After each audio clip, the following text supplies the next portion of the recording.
Okay. She can jump in. All right. Hello, everyone, and welcome to the March 5th, 2024 Lawrence City Commission meeting. And right now, to go ahead and get us started off, I will start with item A, our executive session. I would move we recess into executive session for approximately 30 minutes to discuss privileged legal communications from the city attorneys regarding pending litigation pursuant to KSA 75-4319B2. The justification for the executive session is to keep attorney-client privilege matters confidential at this time.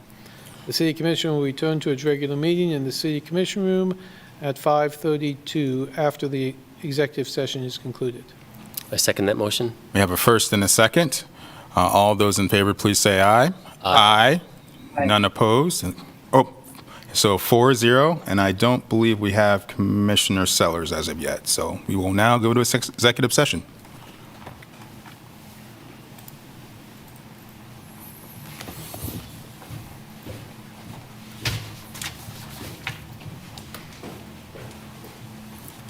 We're good? Now Perfect. Thank you. Good. Is that strawberry?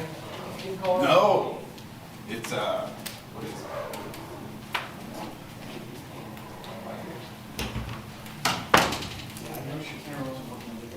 Oh, the camera's with it? Because I had put it on them earlier.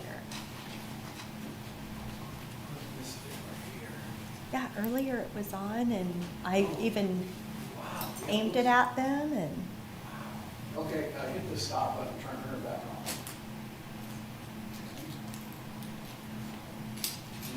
there's your remote. Yeah, because I turned it on, it angled at them, Right. zoomed it around. Well, it looks like Mike and Brad are here, they're not.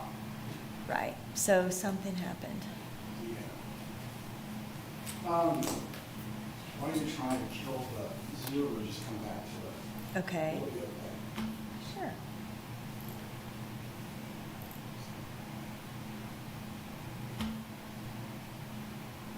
Well, Kurt, even when I think I'm doing everything right, it still happens, right? Yeah. What is all of this? I think that's after your Zoom meeting, it says like, oh, we had a Zoom meeting. But that's what's weird is it's not giving me the screen to do anything. We'll exit Zoom too, I guess. These? I don't know what these are. Did we get hacked? Let's see. Just hit the. Here, I'll just start over. Okay. I just had logged in and you could tell that. Hey. what's Hello. going on? A lot. I figured. You like my what? I figured. You're busy.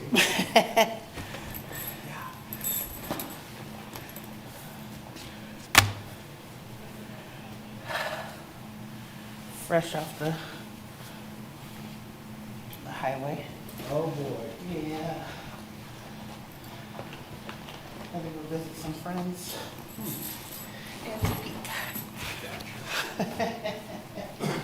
That part.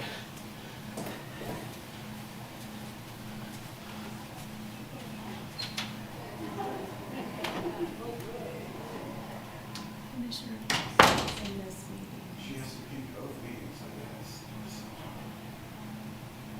Well, the other one's Teams, so let me see my emails from her.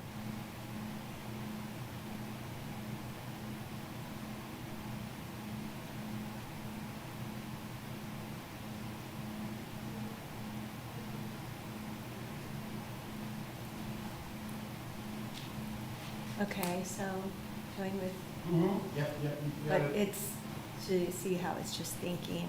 Oh. It's got this going on. I already hit that and it's doing this. Okay, Now's the time to do it. yep. Oh.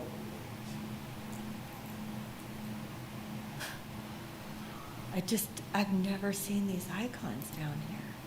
Yeah. Yeah, let's get it started. Okay.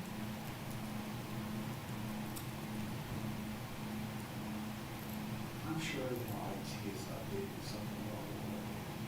They say that doesn't.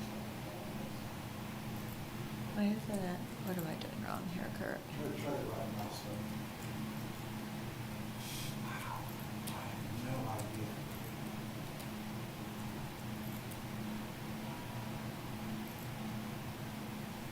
But all the people start trying to Yep. let them off. Thinking the same thing.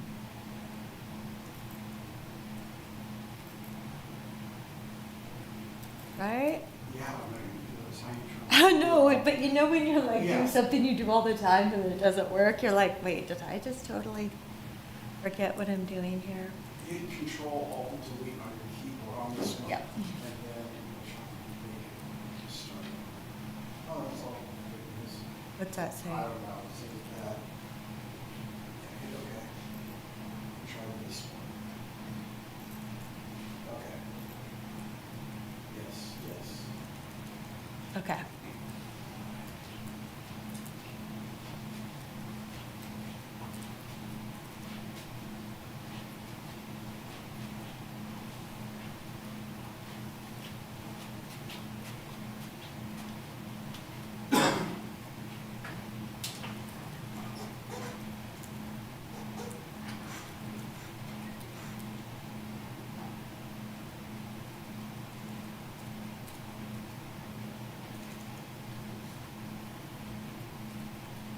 And now we wait.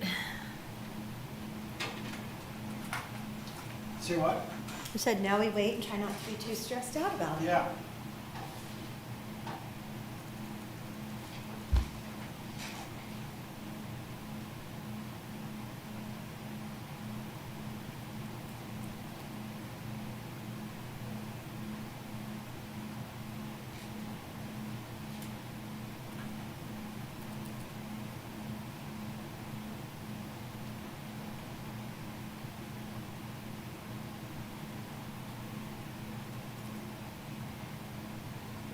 Okay, Kurt, is this what I'm looking for?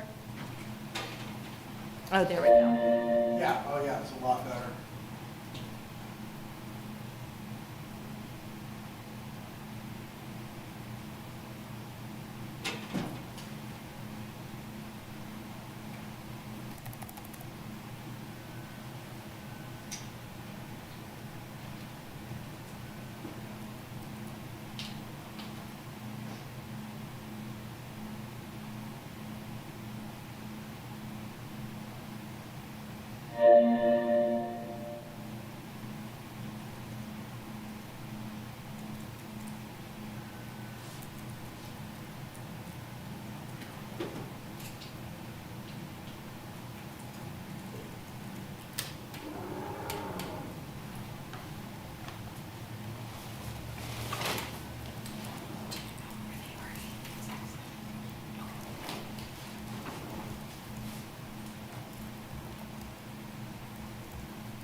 Just wash my hands, sorry. How is it going? Oh, good. Good. I haven't heard anything.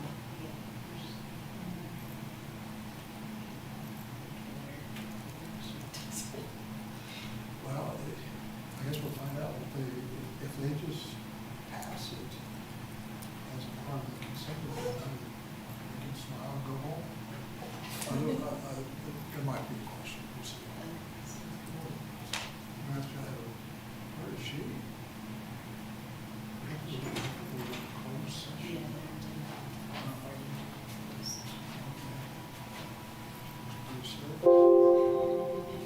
Oh, you don't want to do any of this. Just, what do you It's not. It's, US, it's just the regulars. I need to stay.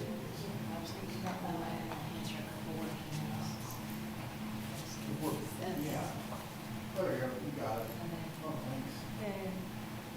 You know what I mean? Yeah. The link on there is not the, it's on the desktop, it's just to regulars.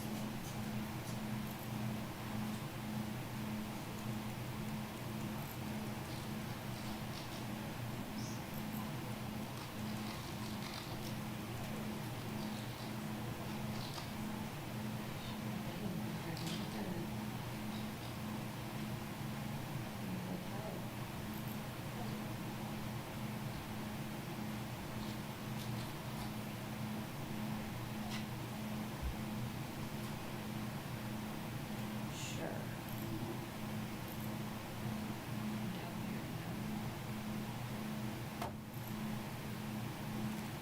No, I should have just said James. Here's a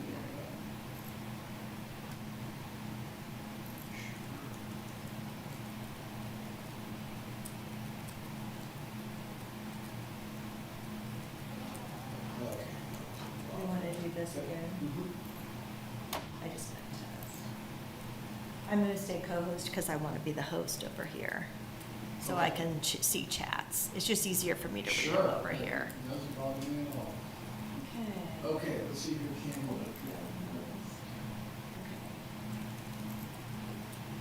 Okay. We did it. Okay, click this thing right here. Oh, whoops. Can I grab a camera? Well, let me see. Oh. Nope. Let me see. I cannot. That seemed to be getting everybody? Yeah. Okay. Okay, So now, this thing right here. this one? Close, to the left of that. There you go. Right mouse button on that. Enable KVM. Right here? Yep.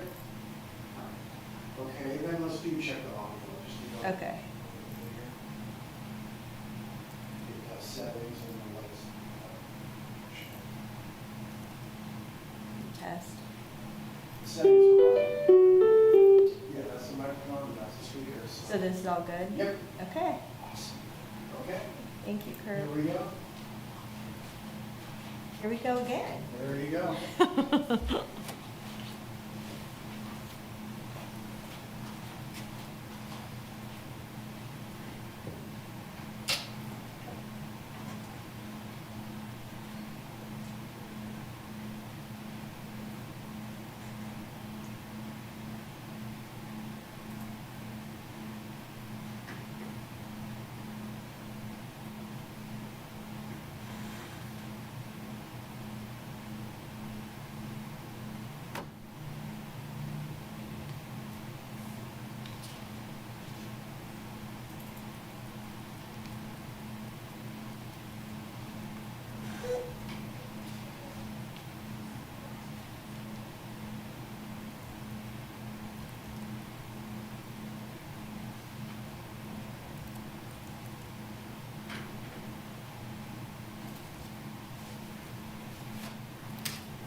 There? Yep.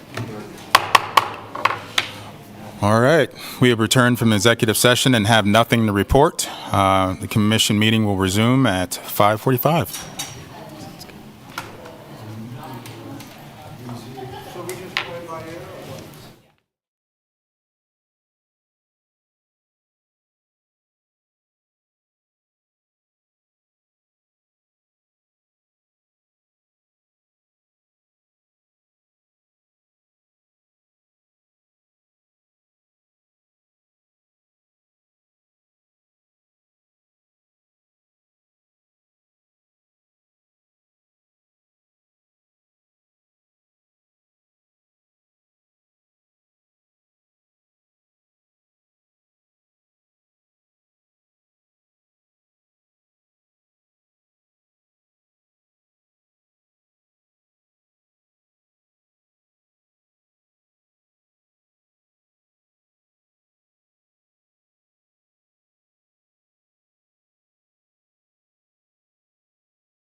Sure.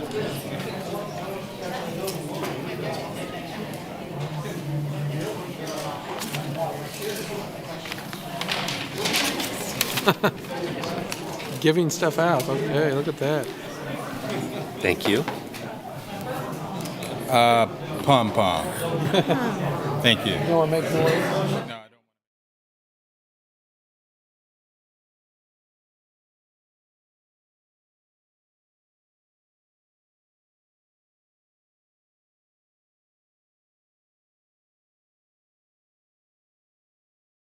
Pom-pom, please. What's the other option? Oh, yeah, no, pom-pom all the way. Thank you.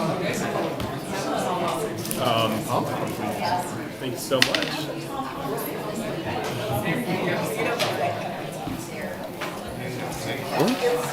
Do you want to? I'll give you mine, so you can give it to your daughter. Yeah. Okay. Thank you. All right. I'll go ahead and bring us back. Everyone, welcome to the March 5th, 2024 Lawrence City Commission meeting. And to go ahead and get us started off, I'll have Sherry go ahead and give us the rundown.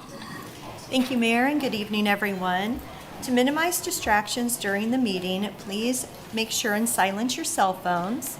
For those attending virtually, please ensure you are muted and your video is off when you are not actively participating in the meeting. The city reserves the right to turn videos off or mute virtual participants. This meeting is being recorded and broadcast on the city's YouTube channel and cable channel 25. When the mayor calls for public comment, please approach the podium to indicate you wish to speak. Those participating virtually should use the raise hand function to indicate they wish to speak. Please leave your virtual hand raised until you are called on. If you have any trouble, you can send a chat, and all chats go directly to the meeting host. Please state your name before speaking, and all comments will be limited to 3 minutes. Thank you. All right. Thank you, Sherry. To go ahead and get us started off, I'll start with item B, approve the agenda. The City Commission reserves the right to amend, supplement, or reorder the agenda during the meeting. And I'll entertain a motion. Move to approve the agenda? Second the motion. I have a first and a second. All those in favor, please say aye. Aye. Aye. I have 5-0 to approve the agenda. All righty. Moving us on to item C, recognition and proclamation and presentation. Our first one is the recognition of the Lawrence Music Census. And I believe I have Nick Carswell and Folly here to go ahead and present that. Nick? Oh, my gosh. Good evening, thank you. My name is Nick Carswell. I'm the director of the Lawrence Music Alliance, and I'm a musician with my band Carswell Hope. Citizens and residents of Lawrence, Kansas know and understand that Lawrence is a music city. Music is part of our unmistakable identity. Music permeates our streets, our public parks, our green spaces, restaurants, meeting spaces, our homes, and of course the many venues and performance spaces that make up our vibrant arts and cultural ecosystem. We know that our music community is a creative and economic ecosystem that thrives when, as a community, we can offer support and foster collaboration, improve communication. We also know that music ecosystems don't exist in a vacuum, but they can be sculpted and directed toward the goals and values that our community shares, and they can benefit everyone who lives here. So the first step in supporting our music ecosystem is to understand how to accurately measure it. So with the City of Lawrence, the Kansas Creative Arts Industries Commission, and partners Explore Lawrence, The Bottleneck, and The Granada, the Lawrence Music Alliance invites anyone over the age of 18 who participates in the music community in any way to visit lawrencemusiccensus.org. Give 15 minutes of your time to share your information, express your voice, and voice your comments, and help us take this crucial step in understanding and supporting our music ecosystem. So with that, I'd like to celebrate this moment by inviting some of Lawrence's finest folk musicians to interrupt your meeting briefly to share some music. This is the Wakarusa Roundabouts, just for a brief bit of music right there. Thank you.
you to the Walkaroos and Yeah. roundabouts, and thank you to the City Commission for this time. All right, well done. All right, I'll go ahead and get on to the recognition here. Whereas, as a part of unmistakable identity, Lawrence is highly regarded for its arts, culture, and music ecosystems, and whereas the city is partnering with the Lawrence Music Alliance, Kansas Creative Arts Industries, the Granada, the Bottleneck, Explore Lawrence, along with many other community partners to implement a Sound Music City Census in Lawrence and Douglas County, March 1st through 22nd, 2024, and whereas the Lawrence Music Census will capture key information about the Lawrence music economy to help the city and community make a more informed, data-driven decisions to support the music ecosystem, and whereas the Lawrence Music Census is a community-led initiative which marks the first time that the community will gain new data, insights, and understanding about the Lawrence music ecosystem. And whereas this work will provide opportunities to develop new and mutually beneficial approaches and policy solutions to benefit our musicians, the local music industry, and enrich our whole community. Now, therefore, I, Bart Littlejohn, Mayor of the City of Lawrence, Kansas, along with my fellow commissioners, hereby recognize the value of the Lawrence Music Census to bolster our music ecology and our unmistakable creative community, and encourage our local and regional music industry participants to provide information for this census by going online to lawrencemusiccensus.org. Thank you very much.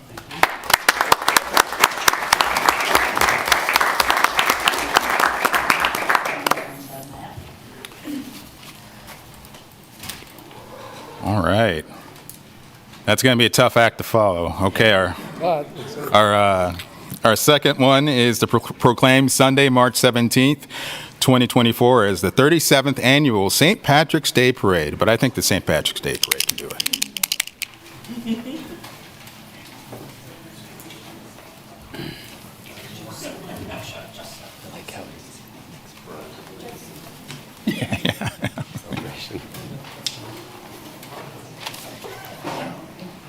Good evening, everybody. I'm Angie Evers, Chair of the St. Patrick's Day Parade Committee this year. This is my Vice Chair, Alicia Beard.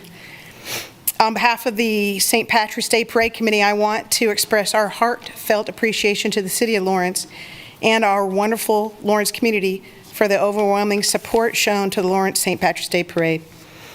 It's important for us to spread the word that our parade committee is not just about putting on a great event. We're also dedicated to fundraising for children's charities throughout the year. Many might not know this about our organization, but fundraising for kids is a significant part of what we do and is dear to all of our hearts.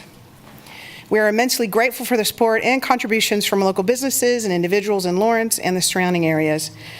Your kindness has allowed us not only to organize a parade, but also make a real impact on the lives of the children in our community.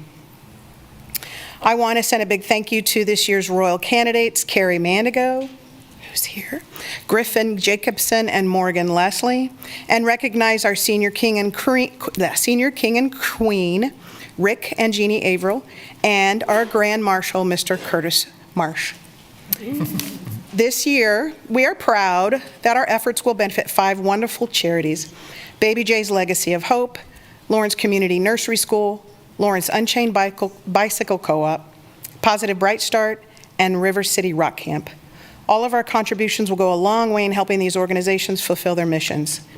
We welcome everyone to help us keep the spirit of community and fun alive and continue to make Lawrence a special place for all. Thank you, guys. Thank you. All right, now I'll read the proclamation. Whereas in 2024, the Lawrence St. Patrick's Day Parade Committee is celebrating its 37th year as an organization in Lawrence, and whereas the Parade Committee encompasses 4 basic themes: to honor Irish Americans and their contributions to America, to celebrate the legend and spirit of St. Patrick through a fun, good old-fashioned parade, and to promote an atmosphere of benevolence, friendship, cooperation through the parade and other associated events, and to support and exemplify the idea that charity and goodwill begins at home, benefiting your friends, neighbors, and the Lawrence community. And whereas this year's parade will be dedicated to the memory of Henry Hank Mills Booth, Reva Victor Drummond, and David Drummond, it will also be dedicated in honor of the founders of the Lawrence St. Patrick's Day Parade Committee: Bill Sullivan, Mike Rebich, Wes Cabler, Mike Jones, Mike Wilson, and Gene Shaughnessy. Additionally, the parade will honor the military, Douglas County law enforcement, and emergency services. And whereas the Lawrence St. Patrick's Day Parade Committee is a self-supporting and depends solely on the resources of interested businesses and citizens who donate their time, talents, and good humor to sponsor worthwhile charity causes on a yearly basis. Now, therefore, I, Bart Littlejohn, Mayor of the City of Lawrence, Kansas, do hereby proclaim Sunday, March 17th, 2024, as the day of the City of Lawrence's 37th Annual St. Patrick's Day Parade, and thank the citizens of Lawrence for supporting the Lawrence St. Patrick's Day Parade Committee's charity fundraisers during the months of February and March. Thank you all. Yeah, thank you.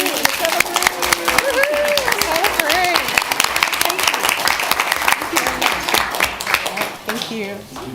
That's about it.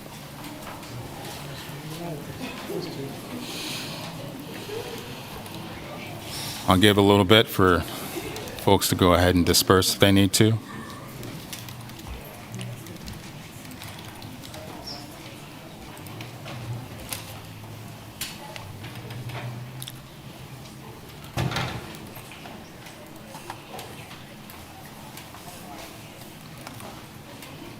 All right. I'll move us on to item D, general public comment. The public is allowed to speak on issues or items that are not scheduled for discussion on the agenda. Comments should be limited to issues and items germane to the business of the governing body. The commission will not discuss or debate these items, nor will the commission make decisions on items presented during this time. Members of the public will be limited to 3 minutes for comments. All right.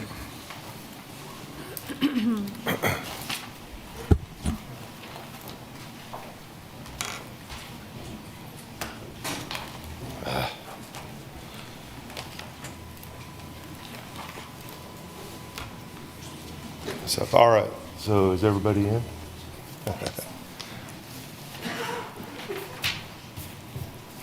So what I'm about to talk about actually relates to a lot of what they're going to tell you about.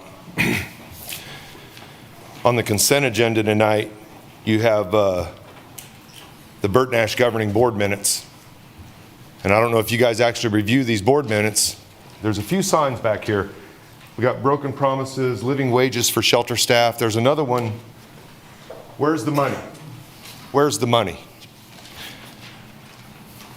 I want to talk to you about where the money is. In these Bert Nash governing minutes, these were from January 30th, 2024. The month of November ended with a surplus of $837,000.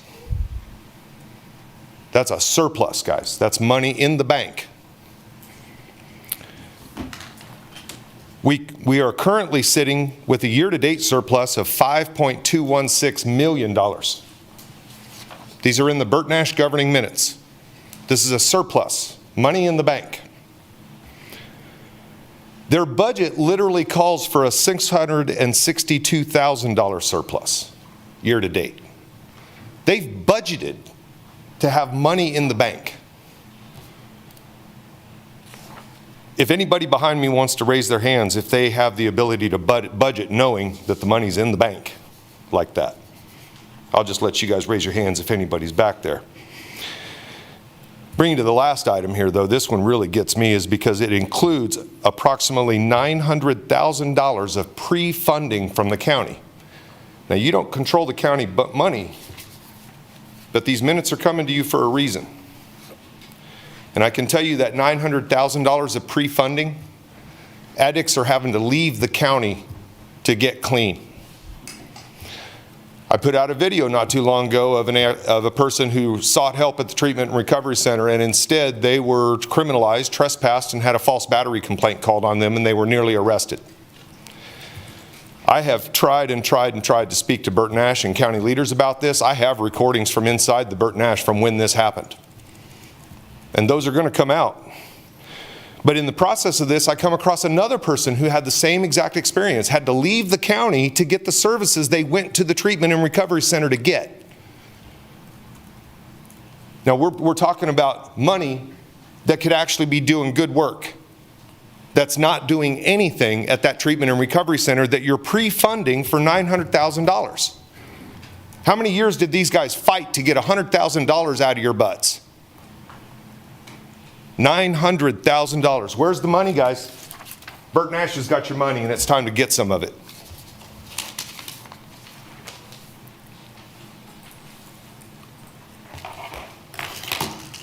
Hi, my name is Sue Herring. I'm here to hit you from a taxpayer and business owner angle. And I want to start by waving this up in front of you, February 25th issue of the Lawrence Journal-World. In it, the main headline is that the 64 square foot homes came in at more than $40,000 apiece, works out to be $630 per square foot, plus in your budgeting, you're planning on $100 million in the next 5 years. That's $20 million a year. And when you look at it from a business owner's point of view, like I do, that pays over $1,000 a week in property taxes, you're not happy. You guys have been wrong about everything over the last several years, and our city looks terrible as a result.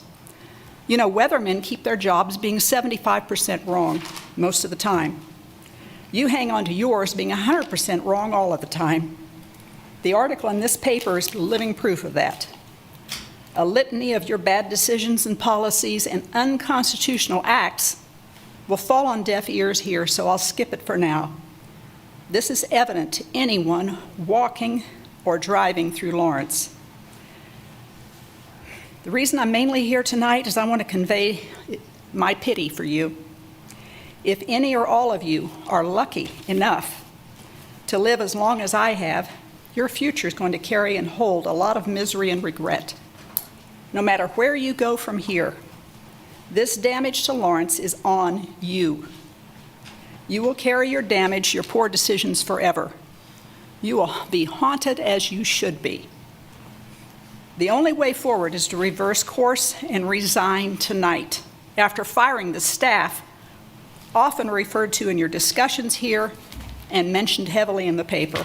Go, be gone, now.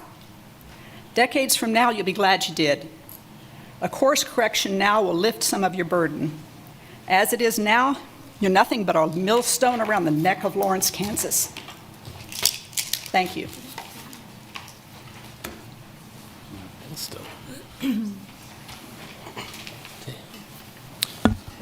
Hello.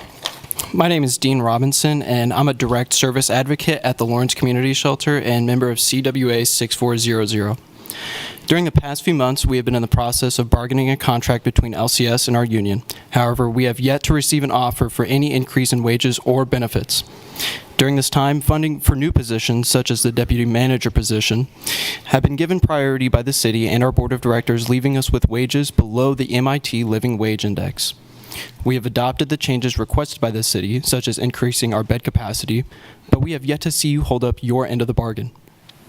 Now, I've been at LCS for about 1.5 years, and in that time, I've been able to meet and serve many of the amazing people in our homeless community.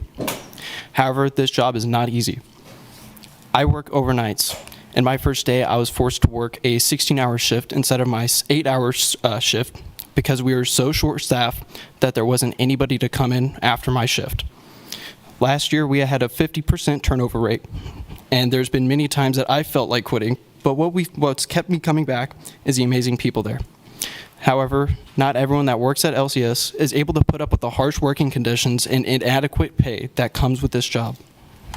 Ultimately, we wouldn't have to be here if the city wasn't continually criminalizing being homeless.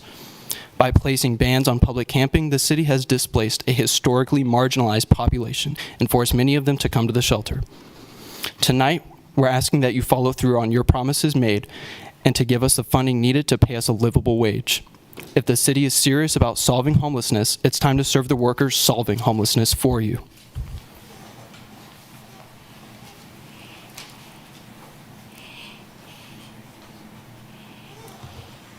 Hello all. My name is Jacob Schmill, one of the members of the Lawrence Community Shelter Workers United Bargaining Unit. Last night, as part of our ongoing contract negotiations with the LCS Board of Directors, we met to discuss increases to wages and benefits. Last night, they came to the table with a counter-proposal to our initial demands. In it, it was outlined that not only would we not see our wages and benefits increase to what our demands are asking for, we would in fact see no increases to our wages, our benefits, or any of our demands, which had a monetary cost. Their reasoning given was that following several weeks of back and forth with members of the city, they were told in no uncertain terms that there would be no additional funds given to LCS to account for our wage and benefit increases as part of our contract negotiations. This is all despite the fact that at both the 10-17 and 12-19 City Commission meetings, verbal promises were made by members of this commission that should LCS need additional funding, they could renegotiate their funding agreement with the city. Once again, LCS is increasing their services not only at the shelter proper, with an increase to the amount of guests at the shelter 24/7, but with the additional arrangements of LCS now running, staffing, and providing services for the newly opening Pallet Village after the city failed to find someone to run it for themselves, as well as facilitating the extra pallet shelters behind LCS. We will now be providing services not only to our own historic population, but to the city's population of unhoused individuals as well. Additionally, we are expected to do so while being paid almost a full $10 less than what the city paid their homeless site support staff at $25 an hour, while being paid almost $6 less than what the national standard of pay is for employees in this sort of frontline homeless support service work at $22 an hour, and almost $5 less than what the MIT living wage calculation recommends, which places the cost of a living wage in Douglas County at $20 an hour should you have no children, and over $30 an hour should you have even one child. Let me be clear that this is the case for many of my coworkers, the majority of whom must work 1, 2, or 3 jobs in order to make ends meet, on top of caring for themselves, their family members, and their children. I myself, while being privileged in that I only have myself to care for, must still work almost full-time at LCS just to make ends meet, while being a full-time graduate student here at KU. We are not asking for the world. The city has, in the past, demonstrated the willingness to pay their employees the same wages that we are asking for, and has even stated that they would hope to do so here and now for the workers of LCS. But things as they are not sustainable. The demands of this job already see extremely high rates of burnout and staff turnover, and this commission has bemoaned the lack of stability that has been perceived at LCS in the past. I can guarantee that should wages not improve, that perceived instability won't either. This is not sustainable, with the pay that is being offered and the job that is being demanded. In conclusion, I ask that once the LCSWU and the LCS Board of Directors find a monetary proposal for what we were asking. I think that's time. Okay. Thank you. Thank you.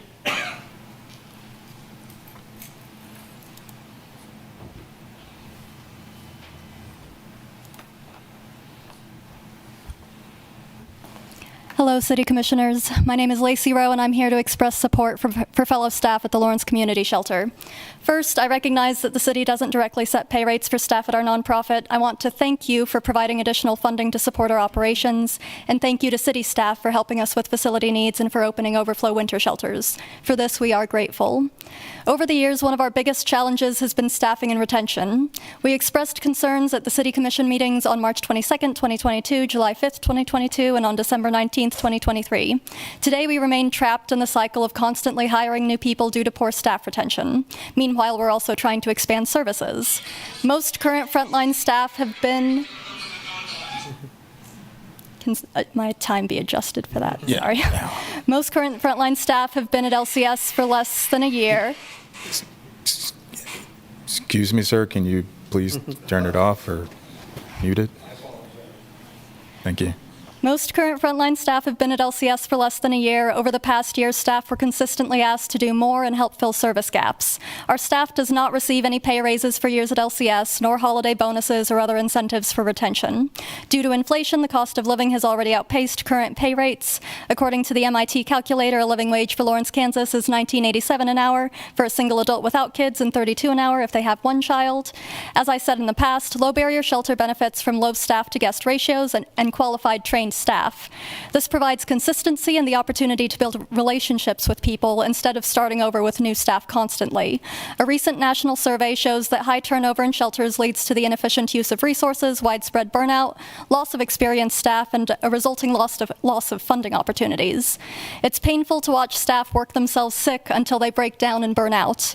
This winter, a management level coworker tearfully told me that while their pay was enough to get by last year, it no longer covered the bills this year, and they left. I know the city cares about solving homelessness. You've learned lessons along the way about what happens when a program is overcrowded and understaffed, how hard it is to retain staff, and how much pressure there is from the community. A city campsite monitor currently earns $25 an hour, and I've heard that some are now training to be case managers. Our case managers currently earn less than $20 an hour. I'm one of the directors at LCS, and I earn less than $25 an hour. I honestly didn't expect the pay rate to jump to $30 an hour, but I thought there might be an effort to come closer to a living wage or create incentives for staff retention. Instead, it looks like staff retention isn't even on the list of priorities. So I ask, what are the priorities? How do we achieve the outcomes that we want? Can we really afford to set ourselves up for failure again? City commissioners, do you want more Band-Aid solutions, or do you want to invest in success? Thank you.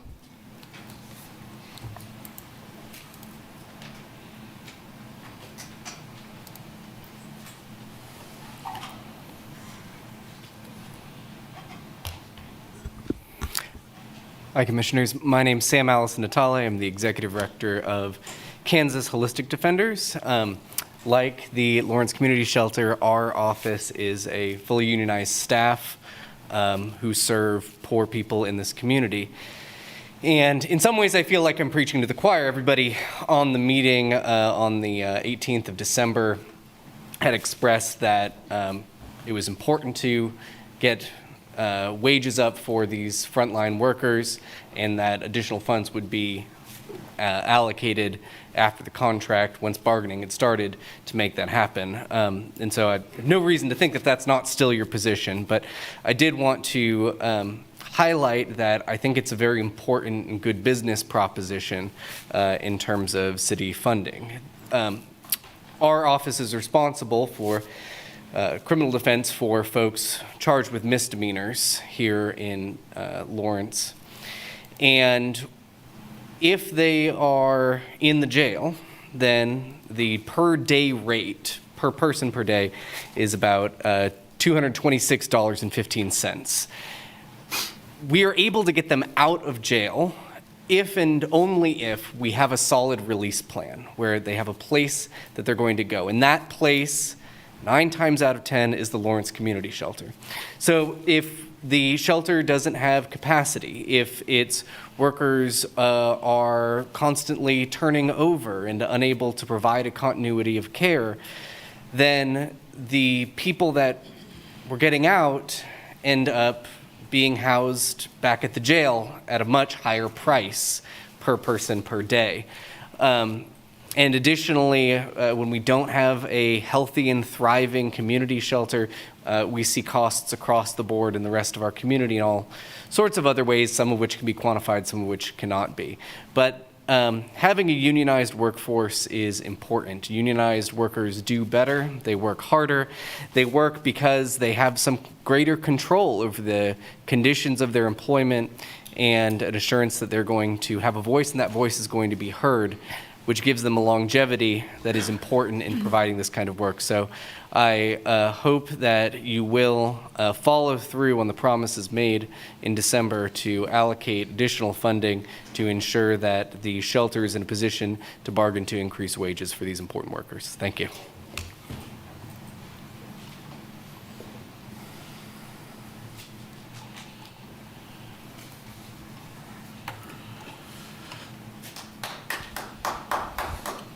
Any public comment, additional public comment here in the room before I go to Zoom?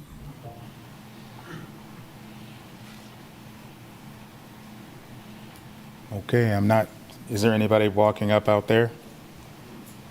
Okay. All right, Sherry, go ahead and take us to Zoom. Okay. Gary Weber. Good evening, Mayor Littlejohn, Vice Mayor Dever, and City Commissioners. I'm Gary Weber. I'm Secretary of the Lawrence Association of Neighborhoods and President of Sunset Hill Neighborhood Association. LAN has submitted a letter as written public comment for this meeting, and we also emailed that letter to each of you individually and to the City Manager. LAN has been discussing code enforcement and rental regulation for many years. The consensus view expressed in LAN meetings during the last year is that the city administration has failed for years to effectively address these issues. Ineffective enforcement of city code violations results in deteriorating housing and negatively affects neighborhoods. Inconsistent regulation of short and long-term rentals results in loss of housing to short-term rentals, proliferation of poorly regulated STRs, and dangerous and unhealthy conditions for Lawrence renters. Land believes that the Lawrence City Commission should address these deficiencies by increasing funding for code enforcement and rental regulations starting with the 2025 budget. Our letter in public comment suggests ways the Commission might do this. We intend to be involved in the budget process over the next few months and lobby for increased funding for code enforcement and rental regulation. We understand that the city faces many challenges that all compete for limited funding. Nonetheless, consistent with the strategic plan outcome of strong, welcoming neighborhoods, Land advocates that in your discussion of priorities, the City Commission gives significant weight to the notion that more resources should be devoted to rental licensing and code enforcement. The Sunset Hill Neighborhood Association Executive Committee supports this position. Thank you for your efforts to improve our city and for your kind attention this evening. Fen Rotes. Hi, my name's Fen. I'm a relief worker at the shelter.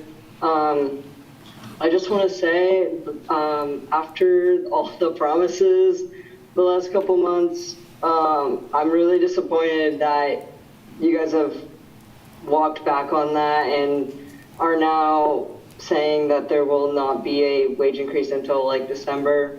I have been taking a break from working at the shelter due to burnout, and I just want to say, I don't think most people know how much work the people at the shelter do, and I have so much respect for like my coworkers that stay there and full-time all the time. I genuinely think that if you think it's an easy job or you think that there shouldn't be a wage increase, you need to be volunteering, you need to be shadowing someone there just once, sometime out of your day, even the day shift where there's not intakes, it is a lot of work. For $16 an hour too, it's just, it's not, it doesn't make sense. And I will continue working there for that, but I just want to say, like, you really have no idea if you think that that is a fair wage for that job. It's really hard. So that's all I have to say. Disappointed in you guys, but nothing new for me. Thank you. Jake Miller.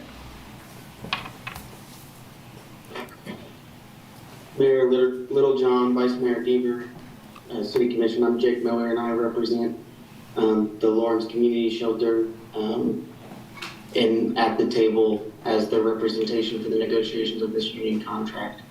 I just wanted to come here today on behalf of the board and on behalf of LCS management to show support to our workers.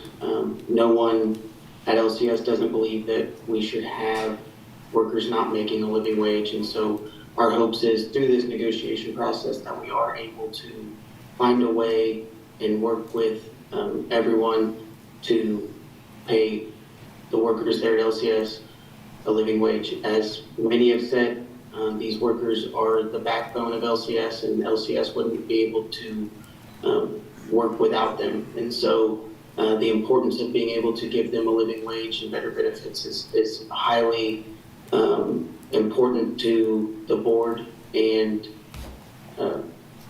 LCS management. So thank you for your time, and if you have any questions, feel free to reach out.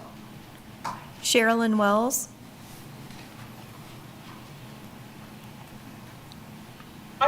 I'd certainly like to support the Lawrence Community Shelter staff getting better wages. Something that I would like to point out, and certainly was pointed out in their own statistics, many people that stay at the shelter have behavioral health problems, severe mental illness, alcoholism. And it's been going on that way for years. Yet the mental health center, who is really supposed to be serving these people, seems to always get, they get the money they seem that they need. And I find it stunning. And really concerning that Sam Boyles died basically in their backyard, which I don't exactly understand what the Lawrence Accountability was talking about. Well, they've got millions of dollars in the bank. They always act like they don't have a spare nickel for anything. I mean, I really find that stunning. And I find that a failure on their part. There are things about Bert Nash that have concerned me for years, but no one is ever supposed to say that they are failing in any way. They act like all of the recovery money is theirs, while their peer groups outside of them and the shelter are always struggling just to survive. I'm tired of their dominance and everything. They do a good job for a lot of people, but I also feel like they have been failing some people for a long time in this community. Thank you. Bella Kurtz. Good evening, City Commissioners. My name is Bella Kurtz. I'm an LCS case manager and proud member of CWA 6400. Last night, during our ongoing contract negotiations with the LCS Board of Directors, we were met with a counter proposal that was disheartening. Despite our initial demands for wages and benefits, the response was maybe later. They cited feedback from city members expressing an inability to allocate additional funds for such increases. This is despite verbal assurances from members of this commission in previous meetings where they indicated a willingness to renegotiate funding agreements if needed. I've spoken at several commission meetings voicing our concerns, yet little has changed. Our caseloads remain overwhelming, exacerbated by staff turnover and many unfulfilled positions, making stability a constant challenge. 80% of our guest support staff have been at LCS for less than 1 year. That number jumps to 99% for direct support staff. Despite these obstacles, we've expanded our services, operated winter emergency shelter, begin to open the village pallet shelters, and provide crucial support for our community. However, the frontline staff and workers at LCS continue to face financial strain. We're paid less than comparable positions in the city and below national standards for frontline homeless support workers. Even the MIT living wage calculation for Douglas County recommends higher pay. Many of us juggle multiple jobs, often facing tough choices between necessities like food and medicine. While we don't enter this field for wealth, the current level of financial struggle is untenable. Some of us just 1 to 2 paychecks from being homeless ourselves. We ask that once the LCSWU bargaining unit and the LCS Board of Directors prepare an outline of the expanded monetary costs following the resolution of a union contract, that the city agree to hear out our proposal on a city agenda item for the April 2nd City Commission meeting. It's an opportunity to honor the commitments made and ensure LCS can sustainably provide essential services for our community. Thank you. Addison Kendall.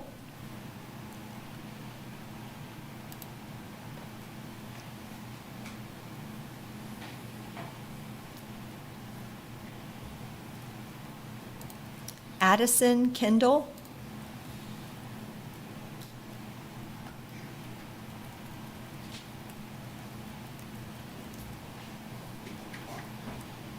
Do you want to move on, Mayor, or do you want me to give him another minute? Yeah. Sorry, Okay. excuse me. Go ahead. Sorry, I'm currently at the shelter right now. I just wanted to say it was disappointing for the board to come to us with an offer yesterday of no wage or benefit increases. And as someone who's been here only a short 3 months, it feels like it should be more important for keeping staff turnover much lower than it is. I feel like I come in and I'm one of the more tenured DSAs, and that's definitely not something that is encouraging in our community. Thank you. That's all the comments, Mayor. Okay. All right. I will go ahead and move us on to item E, consent agenda. Items on the consent agenda are considered under one motion and approved by one motion. If members of the governing body may remove items, well, I'll go ahead and hold off on this until everybody's had a chance to go ahead and leave.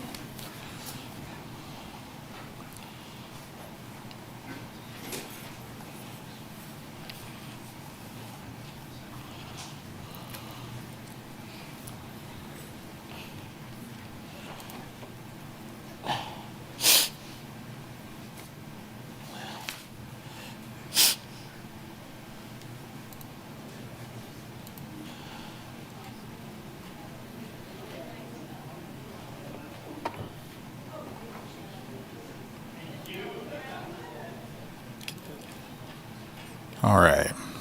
I'll go ahead and get us. Items on the consent agenda are considered under one motion and approved by one motion. Members of the governing body may remove items for separate discussion if desired. Members of the public may remove items identified as quasi-judicial for separate discussion if desired. Members of the public will be limited to 3 minutes for comments. Okay. With us here, would any of you like to remove anything from consent?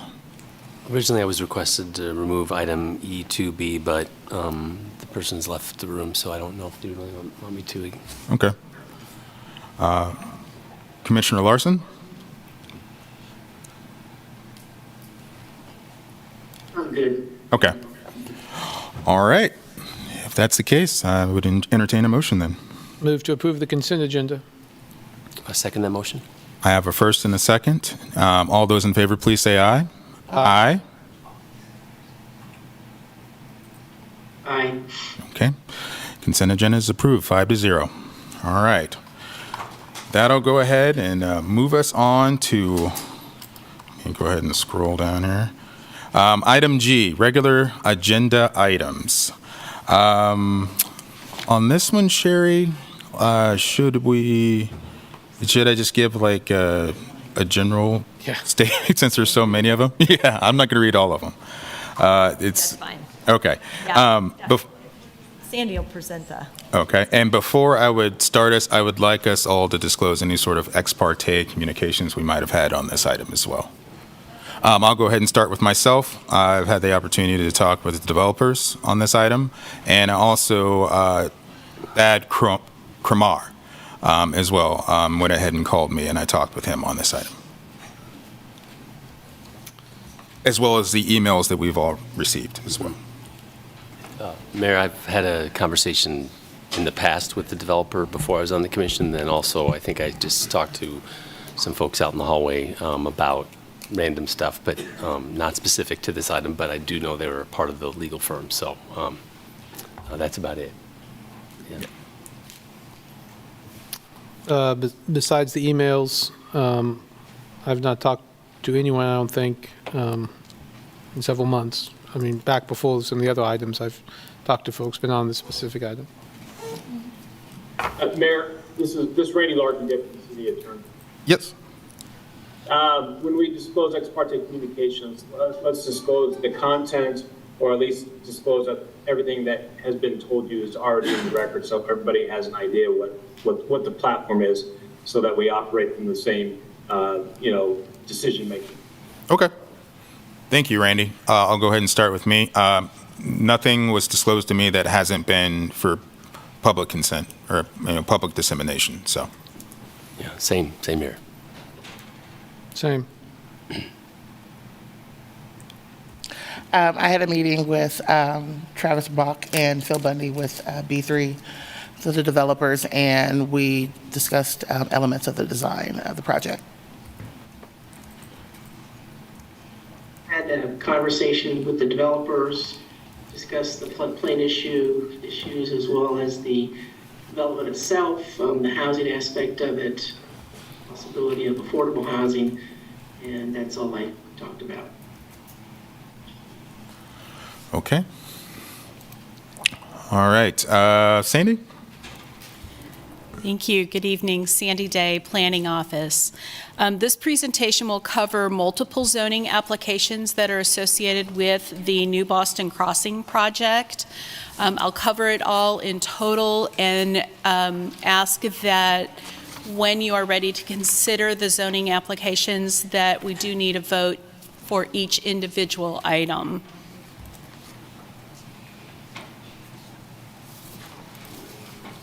To begin with, this is a list of the review criteria. It is listed in each of the individual staff reports, and I just highlight it here. This will be the bulk of the presentation covering some of these. I will not go into a lot of detail for each and every one of them, but just try to highlight a few of them. I'd like to point out that most of the staff reports have either 9 or 10 findings of fact. Number 10 that relates to the retail market study is specific to the 2 zoning applications with the CC 200 designation within there. This project includes a number of different development applications, some of which have been before you, and some of them have been just in front of the Planning Commission. We are looking at the rezoning applications this evening that include the Urban Reserve Zoning District, Open Space. There are 3 different requests for 3 types of zoning, residential zoning. There is a request for CN2, which is a neighborhood commercial, and then there are 2 areas that are proposed for CC 200 within the project. There is a floodplain development permit and a CLOMR, which are reviewed at the administrative level. The CLOMR will be going on to FEMA. The project includes a concept plan, and this may be helpful in trying to understand the scope of uses that are proposed with the project and the various zoning districts that go with the application.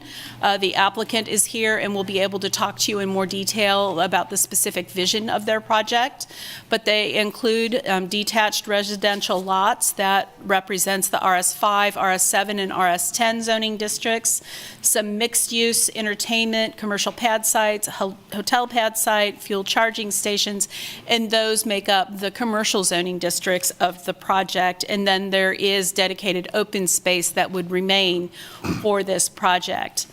The Planning Commission considered the preliminary plat at a previous meeting that is at their level, so the preliminary plat does not advance to this body. It was approved with a great number of conditions. Those include zoning approval, first and foremost, transfer of land from KDOT and the relocation of 31st Street. There is additional annexation that is required for road right-of-way for Michigan Street extended, approval of the local floodplain development permit, and approval of the conditional letter of map amendment from FEMA. And all of that is required prior to the applicant being able to submit a final plat.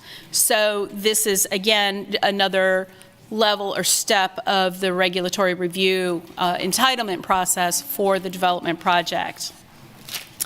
This slide is intended to highlight the various zoning applications that we are looking at and where they are in proximity to each other. So I'll just kind of start from the top. This blue area is the area that is intended for urban reserve. Urban reserve is kind of a holding district. It encompasses the entirety of the highway right-of-way along the northern side of the property. This zoning district, many times we see the zoning district go to the center line of right-of-way. We know that there are some things going on with K10. We know that there are other discussions going on between city and county staff about how to treat right-of-way along the K10 corridor. So that will allow this property to have a suitable zoning until the rest of that conversation takes place. The lighter red color here and this area here are proposed for the CC 200 zoning district, and that is intended on this part of the project to be kind of the mixed use and a little bit more of the commercial right there at the corner. The next 3 pieces of zoning are the CC 200, that is the neighborhood commercial, and that is where the applicant is intending to make a transition in the project. We then see RS7 and RS5 zoning district requests that abut that mixed-use commercial piece. The green area is what would be retained as open space within the project with the floodplain overlay district. The lighter beige color here represents the proposed RS10 that tends to be larger lot residential development, and then that other portion of the CC 200 that we talked about on the southern piece where it has adjacency to Highway 59 or Iowa Street Extended. The subject property is this area that is outlined here. What you see in this slide is that this property has been entirely annexed into the city limits. The kind of this northwest corner was annexed in 1979. This backwards L piece was annexed in 2003. So part of property being annexed into the city also means that it needs to have a suitably appropriate city zoning. The property is undeveloped at this time. It is used for agricultural purposes within that, and that's described in the various staff reports. One of the other findings talks about the surrounding zoning and land use. So that's what these two slides are, and they again are summarized for each individual report. I will group them at this point. The green line highlights the subject property that we're talking about, where a portion of its property has city zoning and the rest of it has currently county zoning that needs to be redone. And then this hatched area is part of the transportation corridor, and it is a special overlay district within the city code that talks about what kind of development and design standards would be applicable to development along the highway. It's basically a 500-foot wide area that's centered on the center line of that particular right-of-way. To the north, we have a mix of urban zonings that include commercial, either conventional commercial or planned commercial, and then also a variety of residential zoning districts, either through conventional zoning or as a planned residential development. And then you can see surrounding the property within the unincorporated area, we have AG1 and AG2, which are rural zoning district designations. Land uses, again, are reflecting that same zoning type. Here, with the exception, the AG1 is the Baker Wetlands to the east side of the project, which is a dedicated public open space.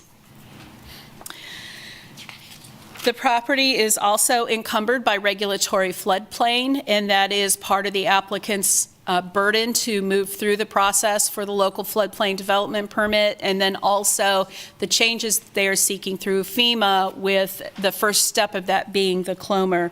We do have staff online. If you have specific questions about the floodplain, they will be able to answer those questions. The first step of that process is for the applicant to seek that conditional letter of map amendment. It's kind of the planning piece of it.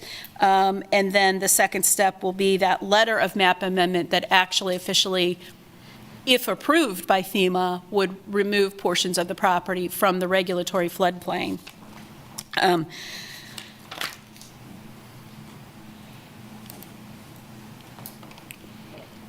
One of the findings of fact is a review of the comprehensive plan. So that is Plan 2040. We've just put a few quick highlights on this slide. They are covered in the individual staff reports. But what we are looking at with this project is really the creation of a new neighborhood. Places that encourage healthy living, that are investments for a growing population, providing a diversity of economic opportunities, as well as a mix of housing types within this project. So we have attached housing, detached housing, and a variety of lot sizes within the project. Central to this project has also been a very integrated open space and trail system that the applicant proposes. We see that work in the preliminary plat. We will see it come forward with a final plat if the project is approved, as well as a number of site plans that would be applicable to the project to see the implementation of those features within the actual development of the project. Neighborhood development. This property is located in a transitional area as defined in Plan 2040. This slide is intended to show how this area as a new neighborhood, so this smaller dark blue area, and how it looks in comparison to other neighborhoods in our community. We have a wide range of sizes of neighborhoods. Some neighborhoods are exclusively residential, and other neighborhoods have a mix of land uses within them. So you start to see some of those neighborhoods along 6th Street and along 23rd Street, where you have some of those mixed uses occurring within the boundaries of the neighborhood itself. One of the significant applications with this project was the comprehensive plan amendment, and this is a request that was a revision to the revised Southern Development Plan that requires all three bodies to approve it: the Planning Commission, the City Commission, and the County Commission. As we summarize, this was an item that came before this body in February. It then went on to the County Commission. The County Commission actually denied the plan amendment. And what that meant was the finding of fact that is applicable to that question: how does the rezoning request conform with the appropriate or applicable area plan? That changed. And so we provided an updated memorandum in your packets to kind of summarize those things.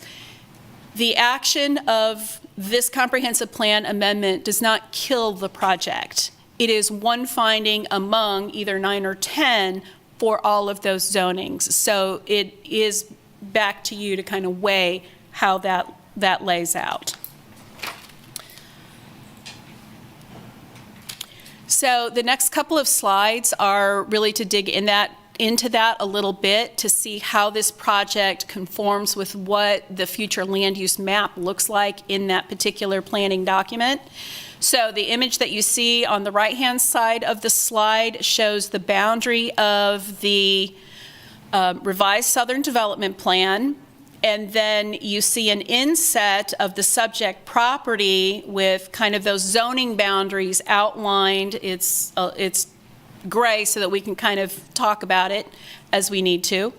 And what you see is that the auto-related commercial piece that is located kind of on the south side of K10, and then it moves over into an area that is intended either for traditional neighborhood development, so that would think the SMART code and mixed uses, or as a medium density residential type of land use.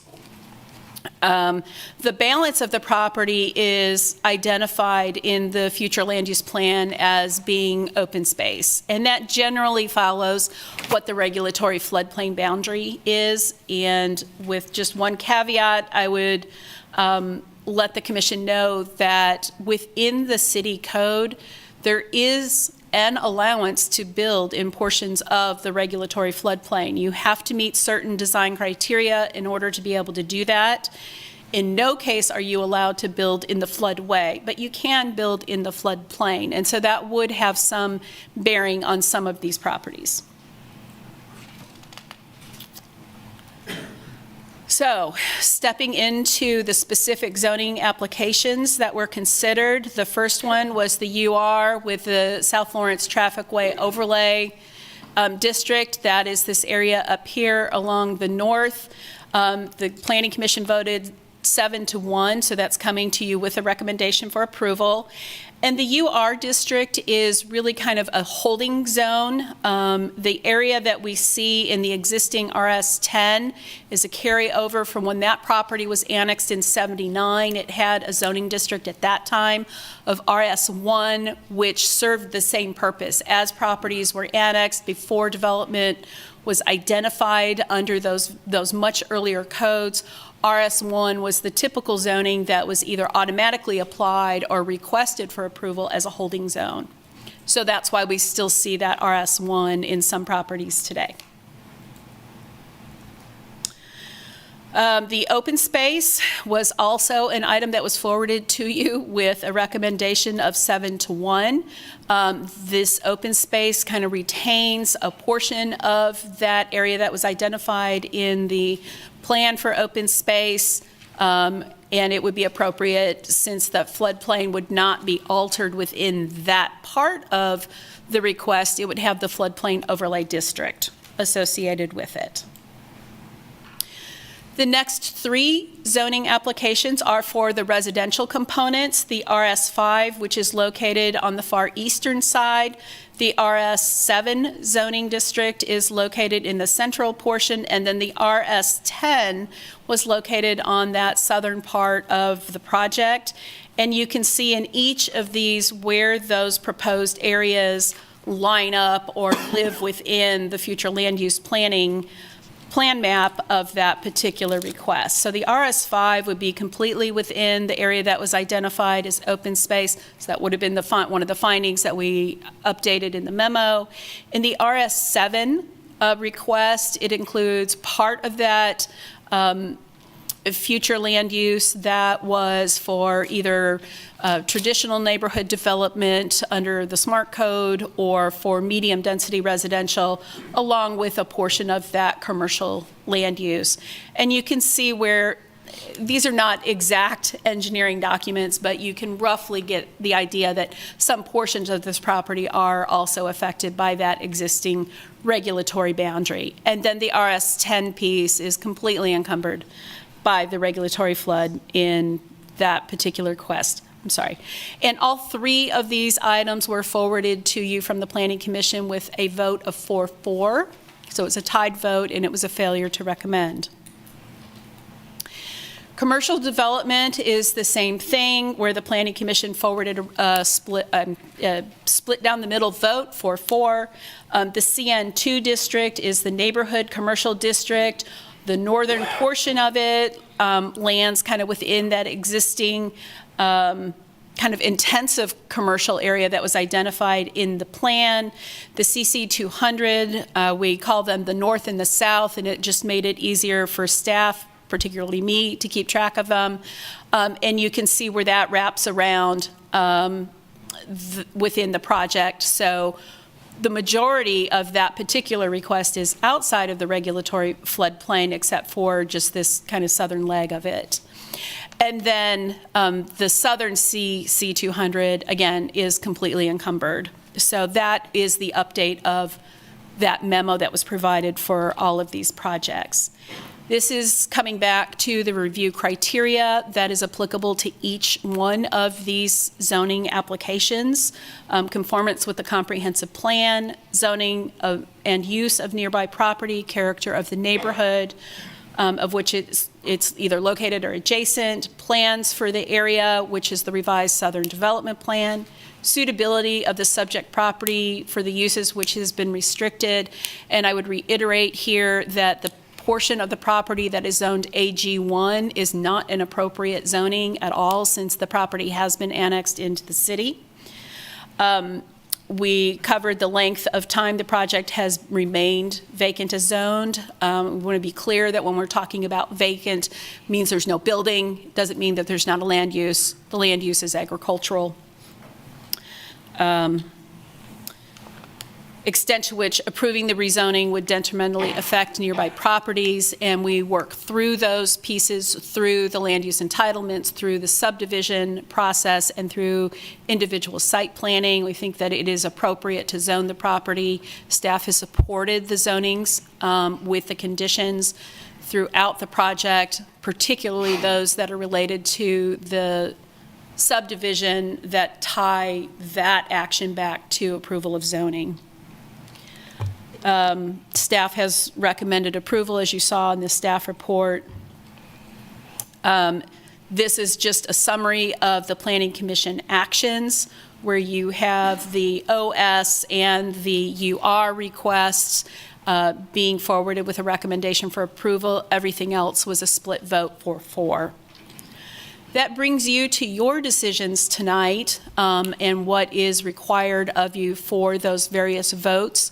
On those items that have that 4-4 vote, staff has reviewed code, and the recommendation of that finding is that it requires you to have that supermajority vote to approve the rezoning. Your actions this evening are to consider either denial of the request, approval of the request with the 4 affirmative votes for those items that we mentioned. You can approve the zoning with either conditions or modifications with that 4 affirmative votes, or you may return this item back to the Planning Commission with a written explanation of the reasons for your actions. I'm here. There is other staff that is available on the line if you have specific questions about the project, and I believe the applicant and their team is here this evening also to answer any questions. Thank you. All right. I just want to ask one question real quick, probably of Randy or City Attorney's Office on the that last item, number 4 there. I think I saw something where if it is, that is applicable if it's 3-2, if there's a majority of the vote, but not 4, right? This is Randy Larkin, Deputy City Attorney. The City Commission can always send something back to the Planning Commission if they want something additionally done. If we get to the point where if there requires 4 votes to approve, and there are 3 votes to approve, and then there are obviously not going to be enough votes to disapprove, because it would be 2 to 3 the other way. Then in the past, we have sent it back to the City Planning Commission to consider other additional factors or to make further recommendations. But I don't know exactly how that's going to turn out yet tonight, depending on how the vote is. Gotcha. All right. I just wanted to check. All right. And would the developer like to go ahead and come up as well?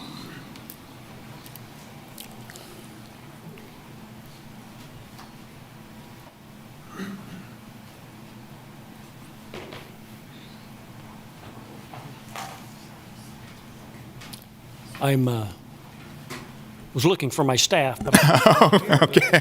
guess I'm a solo student. Wait, it took him a while. He's coming. Yeah.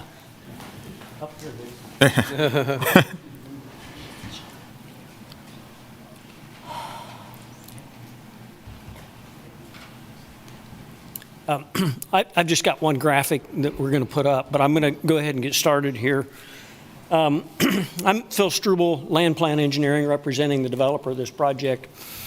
And it's kind of hard for me to keep track of who I've told this presentation to, so I'm going to kind of give you the thumbnail sketch of it, and then you can all open it up for questions, and you can let me know what kind of holes we need to fill in.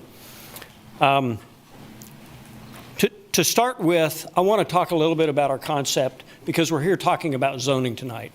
And we started with this idea that it was going to be an entertainment district is what this project's going to be built around. And it's going to be built around an idea of a whole that is missing from the Lawrence market, the commercial retail market, the community market, and that we really wouldn't be attempting to compete with downtown or other neighborhood retail areas around town. The one thing we liked about this is kind of cumbersome, right? We've got 8 zoning requests for one project, and Commissioner Finkeldye, I think, needs a pat on the back, because hopefully once we get this new land development code, this may be able to be done with one zoning request. And our goal from that whole process is going to be to make this simpler, more we're predictable in what we can do, and it's going to allow flexibility from the various uses. So what we have in this project along the SLT, if you recall, and it would be on my drawing if once he shows up with it, is we have both retail on Highway 59 and on the South Lawrence Traffic Way, and those are going to be a mixed use, and it's a CC zoning category, simply because that's the only zoning category where we can put both retail and apartments, housing in the same land uses. And so we envision that those uses are going to be a mixture of apartment buildings, townhouses, condos, retail uses, fuel dispensing, professional service uses that we can have along that. In the middle, we have this neighborhood retail use which is the only zoning category where we can put in this entertainment district that we want to build this development around. On the east side of this project, we have, which we're referring to as Michigan Street, we have our first residential neighborhood district, which is the RS5 sized lots, the smaller lots. In the middle of the area between there and the entertainment district is RS7, the typical sized residential lots, and then across the existing creek in this development is RS10, the larger development lots. As you are aware, Lawrence is in need of residential lots, and they're not in need of one particular kind of lot, they're in need of all of them. And so we wanted to try to hit as many of those. So if you look at our zoning and our land uses that are spread throughout our development, we have apartments, we've got townhouses, we've got small residential, we've got medium-sized residential, and we've got large-sized residential, all in the same development. And then we have the retail, both Highway 59, internal to the project, and South Lawrence Traffic Way. So that's the concept for our zoning categories, and they're spread over this whole area. We have been through a lot in the last 12 months on this project, and we have spent a lot of time answering questions both that have shown up at the public and have shown up through city staff and have shown up in the zoning codes and the land development codes that are required of us. The main issue that is on the front of everybody's mind is the development being in the floodplain. We have submitted this project to FEMA. It has been signed off by the city's floodplain administrator. It has been submitted to FEMA for a conditional letter of map amendment. So the way the process works is that we want to fill in the floodplain, which is totally legitimate. It's in your code. We have the ability to do that. We've met all the requirements as required by the city code to do what we're proposing in the floodplain. We submit that to FEMA. FEMA reviews it. When we receive approval from FEMA from our hydraulic model that goes with this project, we then can go out, and it's conditioned. We have a floodplain development permit that's conditioned with the city on getting the C-LOMR approval in the first place. So we can't do anything out there tomorrow if we wanted to. We can't go out and move any dirt. We can't cut down any trees. We can't do anything until we get the C-LOMR. That triggers the approval process. I'm sure there's some steps we have to go through on that to finalize our conditional letter or our floodplain development permit. We then we can go do all the fill that we have projected for this project. Once the fill is all done, we go out and topo it, and then we submit it to FEMA for a letter of map amendment. Upon approval of the letter of map amendment, then, our project is out of the floodplain. We are no longer in the floodplain once that's done. So then, at that point in time, we're not developing in the floodplain anymore because the floodplain lines have all moved. That keeps any of the projects that are included in this project from having to get flood insurance. We've demonstrated that it's completely out of the elevation of any regulatory flood that can come through there, and makes development of single-family housing, retail, multifamily housing much, much easier. So that's kind of the process we're in a nutshell. The main reason I'm telling you all that is today, none of that is new in any of my presentations. What is new is we've submitted to FEMA. That is new within the last 2 weeks. What is new today is we met with Rebecca Buford today.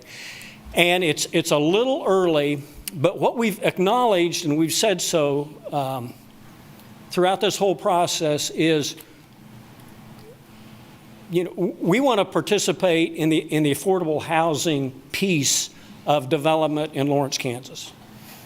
We're not we're not experts in that. We don't know the details about that. We don't know how that works. We don't know the needs of the people that are the clients for those housing. So we've got to rely on somebody else to help us do that and do that right. Now, we're just at the zoning stage. We have an approved preliminary plat. We've got a lot of work to do. We're going to actually bring the preliminary plat back to the Planning Commission to clean up some minor issues. And then we get into engineering.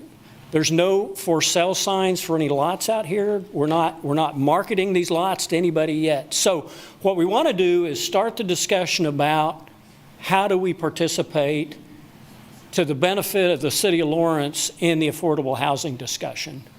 And we learned a lot. We learned an awful lot. First of all, Rebecca is a wealth of information about how this happens in Lawrence. Secondly, that there's a lot more flexibility in this space than we were aware of. And we learned a lot about how we can make an outright donation. We can sell them more projects, but at cost. We can do we could build some of these ourselves once we know what has to happen. We talked about different locations where it would be beneficial for the locations and types of projects that would fit within our development, that would kind of fit within her model on what she thinks. So we have no deal. We are in the first step of several in trying to work our way through this. The timing is starting to be good for us. Probably over the next couple months, we need to start nailing these kind of issues down and work out something with her or someone else in that same space. But we're committed to that. We understand that that is a benefit to the city of Lawrence. It's a benefit to our development because we are attempting to provide those uses and benefits to that part of our community within our development. But we've got a lot left to do. But we're committed to furthering those conversations and whatever I need to do to bring updates about that back to you. I'm sure that the city management and the planning office are going to be fully apprised of everything we're going to do because they're going to require some approvals and we're going to have to make some changes and stuff like that when we get to it. But we're committed to that. So that's the zoning, the floodplain, and affordable housing pieces of our project. This is a new neighborhood. We understand that. We've been in conversations with the school district. They're aware of our plans. We've given them copies of that. 35th Street cuts through our project. It's going to be a city collector. We're already in conversations with MSO about design standards for that. We have a letter of intent with KDOT to transfer the right-of-way that's shown on where we're rezoning to up against the SLT. Part of our project is where the old ramp is. It's not old yet, but it's soon to be. And we have a letter of intent on how to acquire that excess right-of-way from KDOT. We're talking to KDOT about relocating the water line connection between the Rural Water District and the City of Lawrence water supply. We have been in a number of conversations with Baker Wetlands. They are such a great amenity asset to the City of Lawrence that we want to make sure that we're able to help them out and take advantage of that, quite frankly. They had a couple requirements of us that I'm not so sure I've conveyed to you, but one of them is about the trash and the sediment runoff from our project onto theirs. So part of our storm sewer design is sediment traps and ways we can collect the phosphates and nitrates and then just debris before it goes on the other property. The one that's most interesting and is a requirement of them is that we do light mitigation, and that we work with the city staff to lower our street lights and keep our neighborhood lighting down, because a big part of their wildlife population is nocturnal. And any overspill lighting that comes from our project onto theirs is detrimental to them. And so we've made a commitment to work with them on, can we put in shorter light poles and more light poles, or what can we do about that? So, we've just been working through a lot of issues on this project that we're excited to be a participant in. Our traffic study has a number of smaller internal Lawrence traffic improvements, traffic signal timing kind of issues that the city MSO has looked at. We're in conversations with KDOT on how they want to deal with those. So there's just a lot of issues on this. We're talking about zoning tonight. We're happy to see that the planning staff has recommended approval of these projects. We meet the findings of fact, with the exception of the one. We agree with those. And then I just urge your approval, and I'd be happy to answer any questions you might have of me tonight. Thanks. I appreciate it. All right. With that, I'll open it up to questions to the commission for both the developer and staff. I have one question for Phil while he's there. Can you talk to me about the mitigation that you suggested related to Baker wetlands? I know that the whole process has been under development for many years, and we're in the process of creating wetlands out there, out of areas where they didn't exist, and then enhancing the ones that were there now, of course. How do they feel about this retention basin that you propose to build that would actually feed, that would be the only real water supply to that area, and which is the only water supply to the area currently? How do they feel about that? Right. We met with them before we even started designing our site. Mm-hmm. And we just asked them, okay, what do we need to do so we're not a negative impact, a negative influence on you? And we have 3 different locations within our site where we have water impoundment areas where they're natural waterways where we can collect the sediments, periodically clean them out, haul them off. We asked them, would they be interested in we creating more wetlands for them and having the Baker wetlands just trickle up into our project? Mm-hmm. To be frank, they said, no way. They have 2 paid full-time staff to take care of that whole place. Mm-hmm. And they can barely keep up with what they've got. They just didn't want us to cause them more work. Mm-hmm. And I can appreciate that. So, but they're comfortable with the water flow? They're totally comfortable with the water flow. Mm-hmm. In fact, Irene's comment was they would take more water if we could give it to them. Right. That's what I thought. Yeah, I thought that based on a basin that size, they would be able to get more water from you. Yeah. Okay. Thank you. Yeah.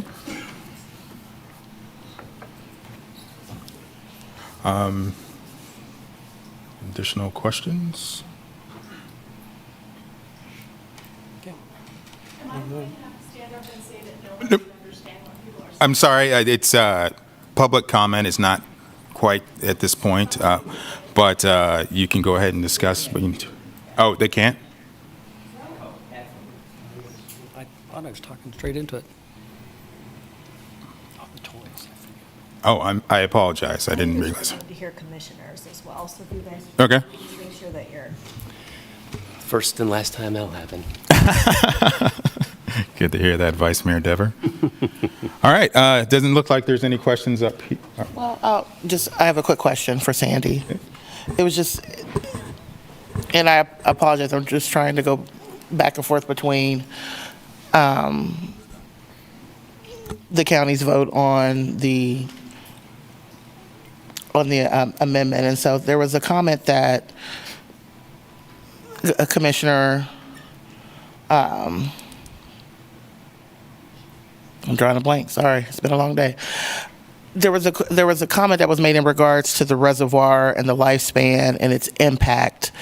And I know we haven't really had that conversation, or at least not a direct conversation about that. And I didn't know if you remember that comment. I can maybe pull it up. I know I remember seeing it in the story, but could you provide some? Yeah, I believe the general question was an observation regarding Clinton Lake and the fact that over time it silts in and that takes up capacity. Beyond that, that was kind of the conversation, and I think that was directed at the Public Works Director, Chad Voigt. That's not something I can speak to. Okay. All right, thank you. Okay. Commissioner Larson, any questions on your end? Okay. All right. With that, I will open it up to public comment. Can we take a break before public comment? Okay, I'm sorry.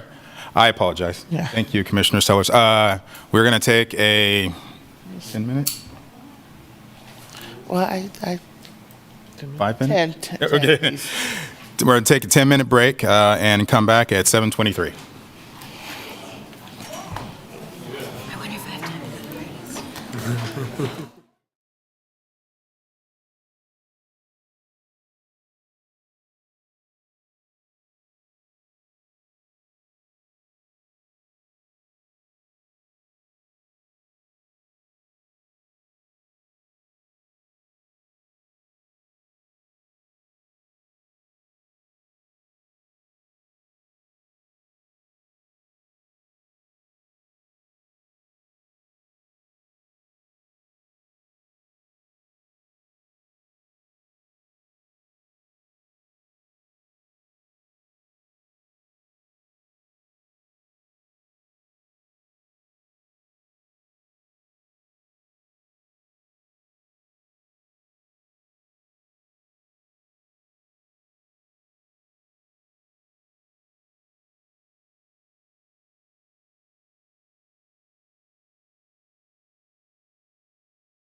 Allow people to come back in if they want.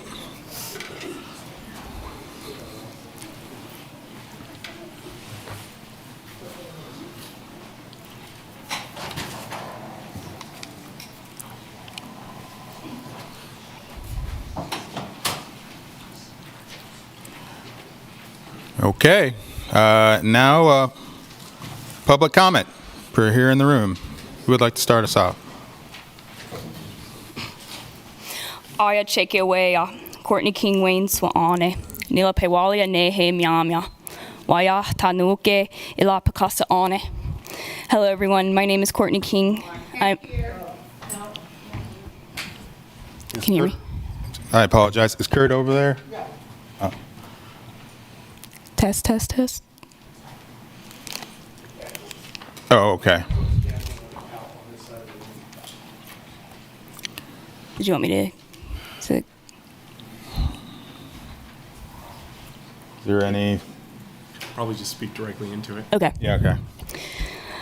Okay. Hello, everyone. My name is Courtney King. I'm Peoria in Miami. I'm a Haskell alum and the current lab and field research assistant at Haskell Indian Nations University. I was just here in this spot speaking out against the South Wakarusa extension in New Boston Crossing. It is genuinely flooring to me that our city and county leaders continue to ignore our voices in deep histories, cultures, and ecologies of the Wakarusa Valley. The Wakarusa River Valley was once described as a beautiful mosaic of wetlands and tallgrass prairies. The Haskell and Baker wetlands are only a tiny fraction of the once mighty Wakarusa wetlands. 0.1% of the original 17,800 acres of the wetlands and wet prairie remain, mainly in the Haskell and Baker wetlands. The Wakarusa wetlands once stretched from eastern Wabaunsee County to western Leavenworth County. They were holistically stewarded by indigenous tribes for millennia, including the Kanza, Osage, Wichita, Pawnee, Arapaho, Delaware, and Shawnee peoples. Most tribes would be forcibly removed from Kansas to Oklahoma. Thousands of indigenous people died due to famine and disease. Settlers soon moved into the valley and immediately began altering the landscape by eradicating native species and converting prairies and wetlands to non-native monoculture crops. On September 17, 1884, the United States Indian Industrial Training School opened its doors to the first 12 indigenous children who were forcibly stripped from their families and tribes. They were brought to school to assimilate indigenous children into the Western mainstream. Children were often physically, emotionally, and sexually abused. To escape, many children would run away to the wetlands in Wakarusa River to meet their families, play with their friends, speak their native languages, and reconnect with Mother Earth. Many of them would never return home to their families or tribes and were laid to rest in the Wakarusa Valley.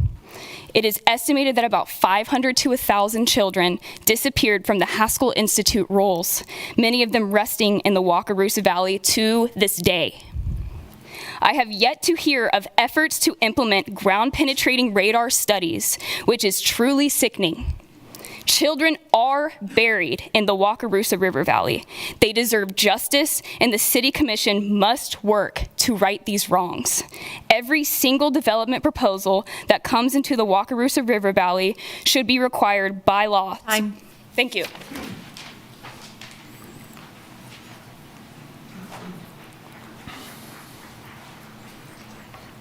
We still can't hear very well over here. It's the best we can do. Yeah. Just please try to talk loudly. Yeah, I will. Thank you. I just have to check my insulin pump. Just 1 second. Okay. Yes, I'm Bridget Chapin, Lawrence citizen. I'm also a Haskell Indian Nations University professor. I'm here today to speak in opposition to this proposed rezoning of the floodplain next to the Wakarusa River to allow the disaster-prone fill and build New Boston Crossing development. I had sent you all a letter earlier today It has many co-signers, including at least 12 Haskell faculty and staff, and others later on asked me if I could sign too. However, I had already had to send this to you. So just to let you know, I'm not speaking on behalf of Haskell, but many co-signers from Haskell who have many years and knowledge of the area, students, alum, et cetera. I'm very proud of Courtney King, who's the Field and Lab Research Assistant at Haskell, and her words today. And there's much to share, and you guys have all this information already, so I'll get through what I can in that 3 minutes. Importantly, this site, where this development is proposed, is directly to the west of what is now known as the Baker Wetlands, which are part of what was historically Haskell's land. We need to remember this. We can go back to the 50s and 60s. That's not very long ago. It's not ancient history. It's not ancient history.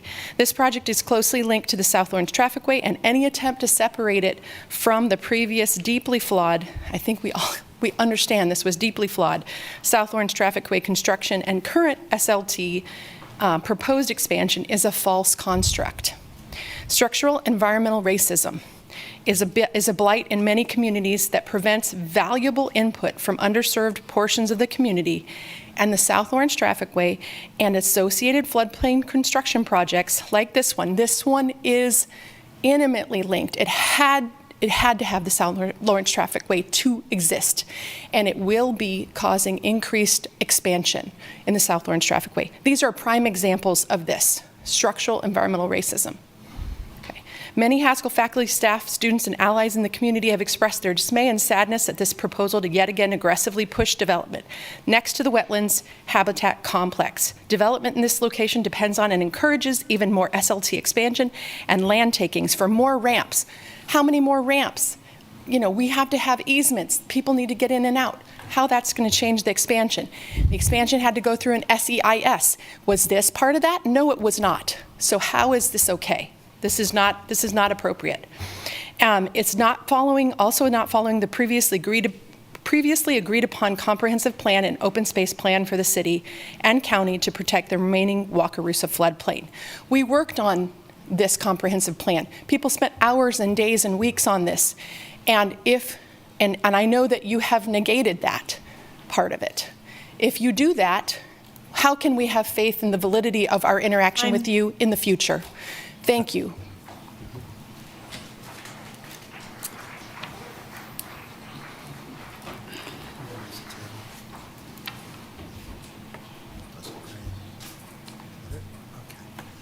Yes, hello. My name is Hank Garisco. I'd like to give you a general perspective, back off of the particulars right now of the project, but just focus on the idea that, first of all, this more than half the area is floodplain right now. I mean, regardless of fill and build. Okay, that's the main thing that I'm going to talk about tonight. We're aware that our waterways, the creeks, streams, and rivers flowing through our countryside, bring life to the land. They also create unique, rich environmental communities in the floodplains that line them. Water is so essential to life that as we look to the stars for signs of life, we look for signs of water. These waterways are literally the lifeblood of our land, just like our own blood vessels that supply our bodies with life-sustaining water, nutrients, and minerals. Now let us consider fill and build. What happens when our bodies make a wrong choice and decide to fill and build along our veins and arteries next to the blood flowing through them? We get plaque deposits and eventually arteriosclerosis with drastic harmful effects on our entire body. What happens in one location along a stream affects the entire floodplain. Just as the resilience of our blood vessels becomes compromised by plaque deposits, the vessels of our waterways, the floodplain, will also become less resilient as fill and build proceeds unabated. This will lead to more frequent flooding.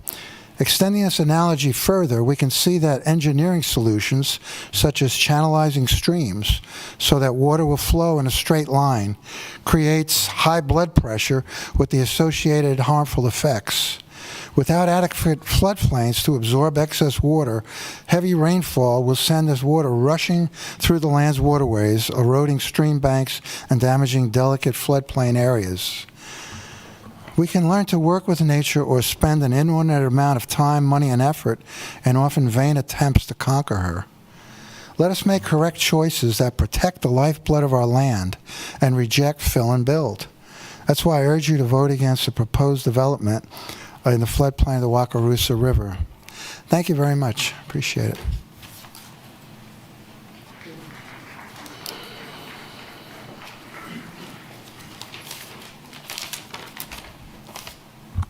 Good evening, all. My name is Jeffrey Hepler. I am the chef and culinary and outdoor educator at Limestone Community School, a local nonprofit independent elementary school. I first heard about this proposal a few weeks ago and brought it to the attention of our 3rd through 5th graders. The statements you're about to hear from them are of their own crafting. But before they speak for themselves, my 2 cents. I was born and raised in the river valleys of eastern Kansas. My childhood home in Iola, Kansas, no longer exists because it was constructed on a floodplain and the levee failed, submerging the neighborhood under 4 feet of water in July of 2007. 107 homes were destroyed, including my own.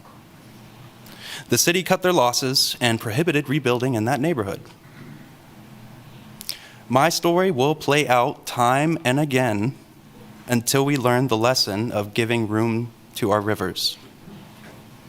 The wetlands are more crucial now than ever as we experience rain events and thereby flooding events with increased intermittency and intensity. This section of land serves as protection for our city, whereas development on it would guarantee a liability. I implore you to listen to these words and those of our future and current citizens. Thank you.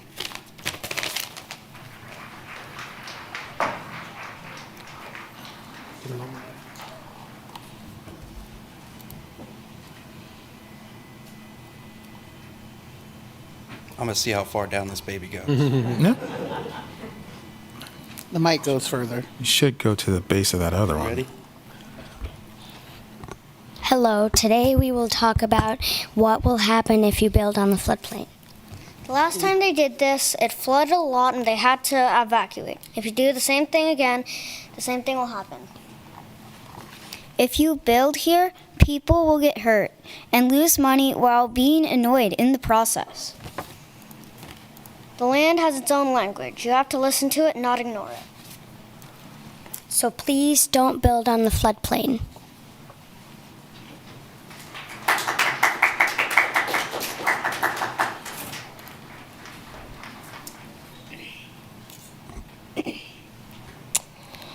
If you build on the floodplains, not only would Lawrence flood again, but you need to build new roads, including a ramp onto the highway, which would cost $10 million. New sidewalks, new sewage lines, new water lines, new electric lines, new everything. Or you could build in these empty buildings and land for sale that we have found.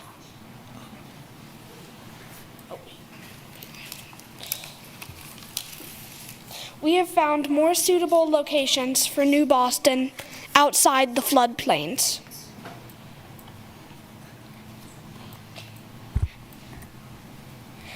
We are giving you maps with already developed that are a bit small but suitable for New Boston.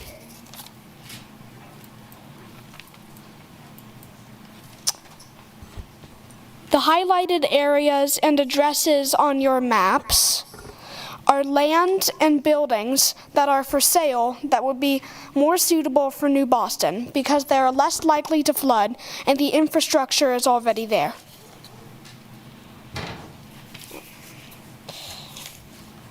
These locations are already developed and will save hundreds of hours of work and time. Thank you. Excuse me, did he want to distribute those maps? Yes. Oh. You can give them the maps.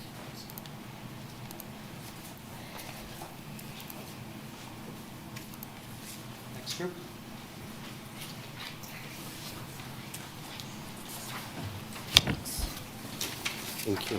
Hello, my name is River. We feel like this issue is very problematic, so we have come up with some alternatives to propose to you. Instead of building on the floodplains, you could donate the land back. There are 2 ways to donate land back. Way number 1 is to donate the land to the Kansas Land Trust or Haskell University. Way number 2 would be to donate it back to the original stewards of the land, which would be one of them would be the Kickapoo. And then the Osage. You can make history, and it would be the biggest land back in Kansas. We have ancestral maps, if that is helpful. The most recent donated back land is 10 acres, so please leave the floodplains alone. It would be for the best. Thank you for your time. Okay. Last group. As the people before us said, we are from Limestone School, and we strive to not only think about ourselves, but our community. Because this will not only affect you, but it will also affect your kids and their kids, and so on. This was taught to us by Peta Catches, one of our teachers. This idea is called something different in different communities, but you need to think several generations ahead. You might remember the Great Lawrence Flood of '51. In the Great Flood of 1951, there was more than $5 billion in damage dealt, and sadly, 24 people passed away during this flood. So for this to not happen again, we would like you to not build on the Kansas floodplains. And thank you for having us. Thank you.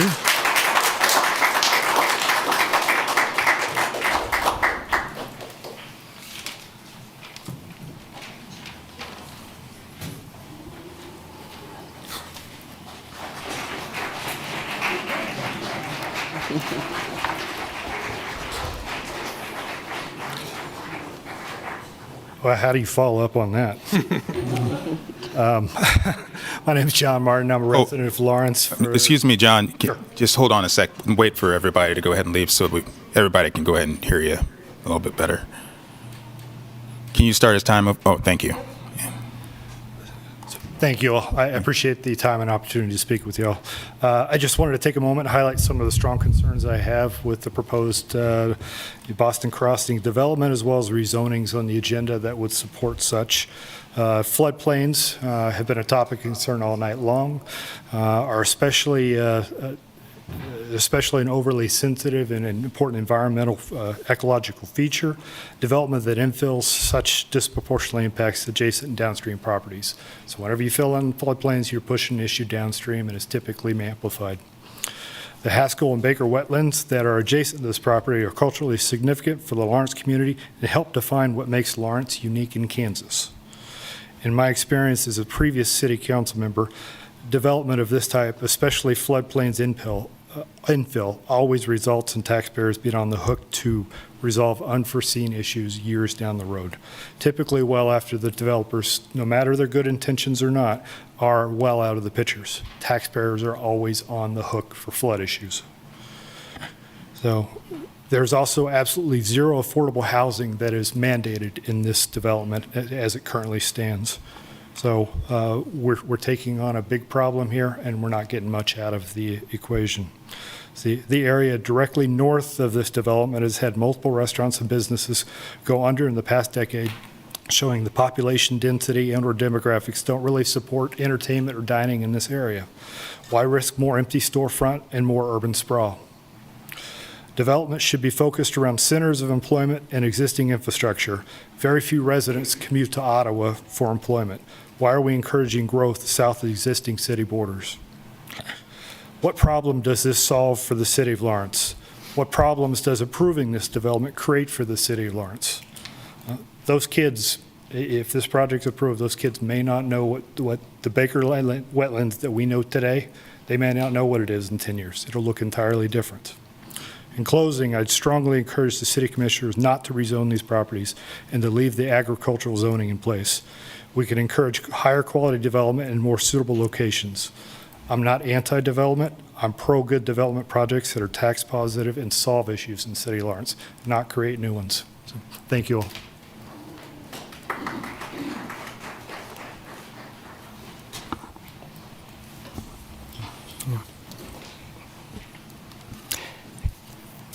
Good evening, Commissioners. I am Tad Kramar, retired business and regulatory attorney. Those wonderful kids who testified give us hope for the future. Please don't let them down. You have one more chance to reject the troublesome new Boston Crossing development, which right now completely disregards our community's desperate need for affordable housing. If the developers wanted to include affordable housing in this development, they would have done so at the outset, but they included no affordable housing in their plans. Consequently, any recent hints of adding affordable housing at this late stage most likely are words designed to win your vote, and that's all.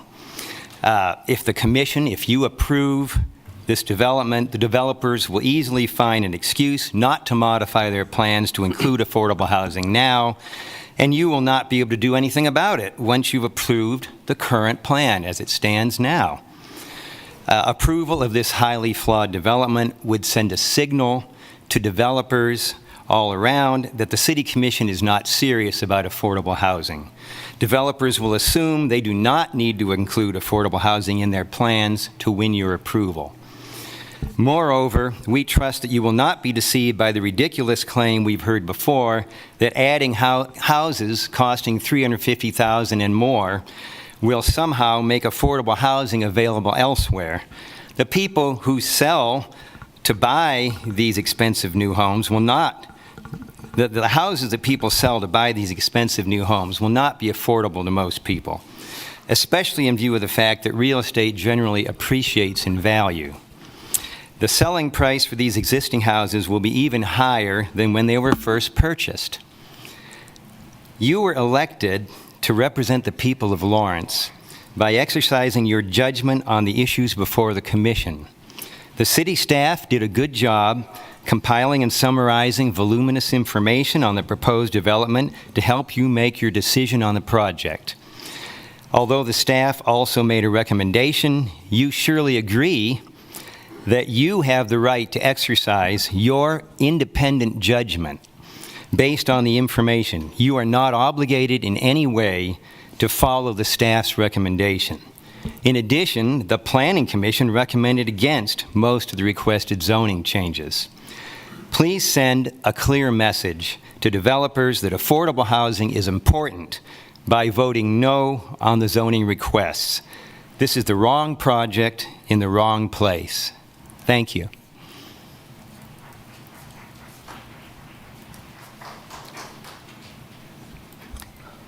Hello, Commissioner Littlejohn and Commissioners. Thank you for the hard and wonderful work you do every week, every month.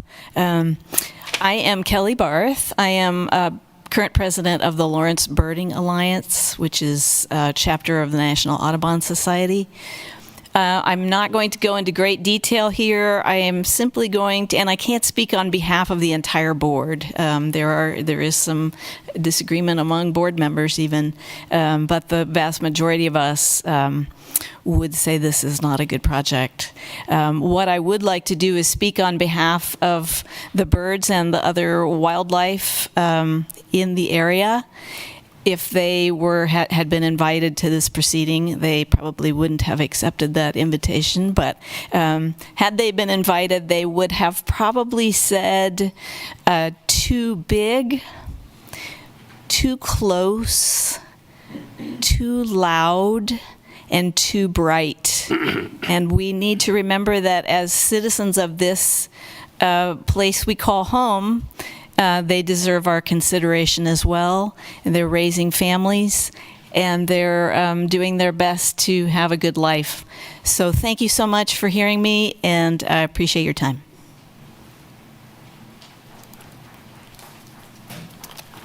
Good evening. My name is William Steele. I'm also opposed to this project. I'm deeply concerned about the justifications provided by our city staff in support of some of these rezoning requests, especially when they deviate from our comprehensive plan and have been rejected by both the Planning Commission and the County Commission. But as a taxpayer, what really concerns me the most are the financial implications. Has a comprehensive financial analysis about this project been conducted? In essence, will the anticipated tax revenue over, let's say, the next 20 or 30 years at least offset the significant upfront investment required for infrastructure development, maintenance, and eventual replacement? The evidence this is going to happen is not encouraging.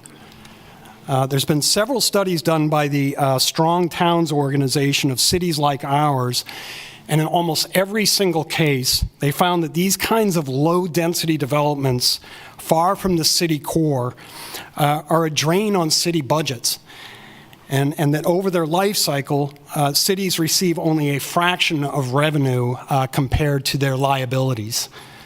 So have you done the math, is my question.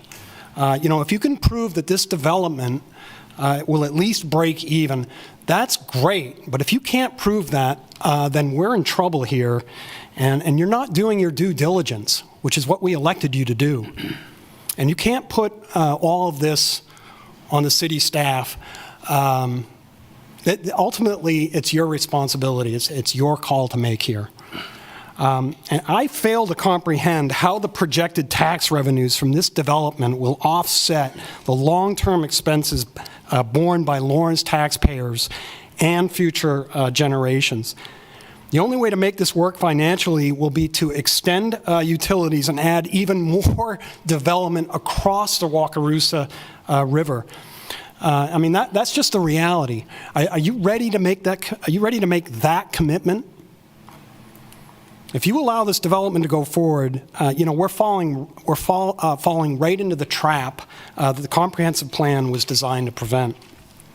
Look, we can't afford southward development, especially given our existing tax burdens. It's a bad move, and the fact that this, is in a floodplain with fill and build is very irresponsible and precarious. We need to stick to the comprehensive plan, and you need to uphold your prior commitment to westward expansion and infill. As a Lawrence taxpayer, I vehemently oppose subsidizing this development, and I urge you to reject the rezoning request under this plan.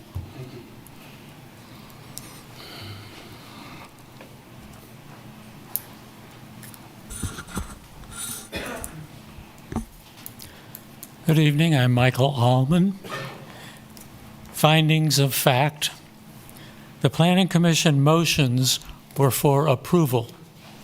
All 6 of the fill and build rezonings failed to gain a majority. Therefore, the motions failed, and Mr. Watkins is wrong about the meaning of a tied vote. If the motions had instead been for denial, Mr. Watkins would have been correct, but that's not the case. Among the Planning Commission's denials is item Z 2300169 for community commercial 200 zoning north of 1250 Road, also 35th Street. About half of the project's commerce is predicated on this piece of land, yet 3500 Iowa Holdings LLC does not own that parcel, even though Ms. Sandra Day incorrectly claims they're the property owner of record. In fact, 3,500 Iowa Holdings has only requested that KDOT give it to them, as the slide will show you. To transfer that parcel, KDOT would first need to determine that it's excess property, appraise it, advertise it, and either put it up for auction or else have it revert back to the original property owner. That property owner would be Armstrong Management LC or Grisham Management LC, not 3500 Iowa LLC Holdings. That process has not played out as of tonight. According to Code Section 2013-01, a rezoning must be initiated only by the property owner, their agent, or a governing body. That Since 3500 Iowa Holdings LLC is none of these, Z-169 is an invalid application, not subject to action tonight. The Commission would be in violation of your own development code as well as KSA 68413. But that's not the half of it. The current application, 3500 Iowa Holdings, brazenly wants the Highway K-10 eastbound ramp simply gone. Why is KDOT even considering declaring this parcel excess property? That's the white area on your site, on the slide there. Under questioning at the 4 October 2021 Multimodal Transportation Commission meeting, KDOT Representative Chris Norton said, quote, "We're just planning as knowing development will go in there someday." Just how did KDOT know 2 years ago, 2 years in advance, that there would be a fifth project application? How did KDOT know to redo that interchange with a highway ramp leading directly to this project's front door? Might it be because land plan engineers Time. designed that interchange? It appears that's someone time. has gamed the system. Please vote against the zonings. Thank you.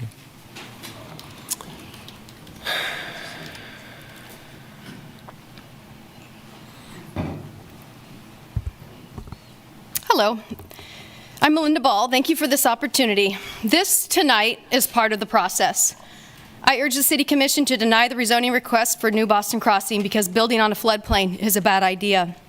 The fill and regrading, aka fill and build technique that will be used for New Boston Crossing is destructive to the natural water system and pushes flooding to areas that would not otherwise flood. The issues of fill and build are getting national attention. A nationwide environmental justice organization, Anthropocene Alliance, is helping communities across the country with issues associated with the fill and build developments. Through my A2 membership, the organization recently connected me, along with others facing fill and build issues, to a Washington Post reporter writing a story about the problematic development practice. Last week, I met with the WP reporter. During a recent meeting with a rep from A2 and the FEMA administrator, it was clear that FEMA is considering a ban on fill and build for commercial and residential use. One of the recommendations to FEMA from the Technical Mapping Advisory echoes the ban on fill and build. Now, let's be real. FEMA's consideration to ban this practice will rely less on environmental causes and more on financial reasons. Increased flooding is costing FEMA as more people face flood-related losses while living in areas deemed non-risk. If Lawrence is a forward-thinking community, then we need to recognize FEMA's new perspective on fill and build and no longer allow this development process. Additionally, we need to be good neighbors to our rural community residents as additional flooding would affect them. Since this development is along the Wakarusa River, it is deeply concerning that the applicant's first contact to the U.S. Army Corps of Engineers was just last week. With the site being downstream from the Clinton Reservoir, along with the wetland topography of the Wakarusa River corridor, the USACE should have been involved much earlier. To Commissioner Seller's questions earlier, Douglas County Commission asked if the Corps was contacted. At the time, they were not. And then the Commissioner had mentioned that the Clinton Reservoir has a 75-year life cycle, of which 50 has already passed. It would be wise to stay aligned with the comprehensive plan. The comp plan guidance of safeguarding the floodplain through open space designation was purposefully set to prevent flood damage. Please deny these rezonings. Thank you.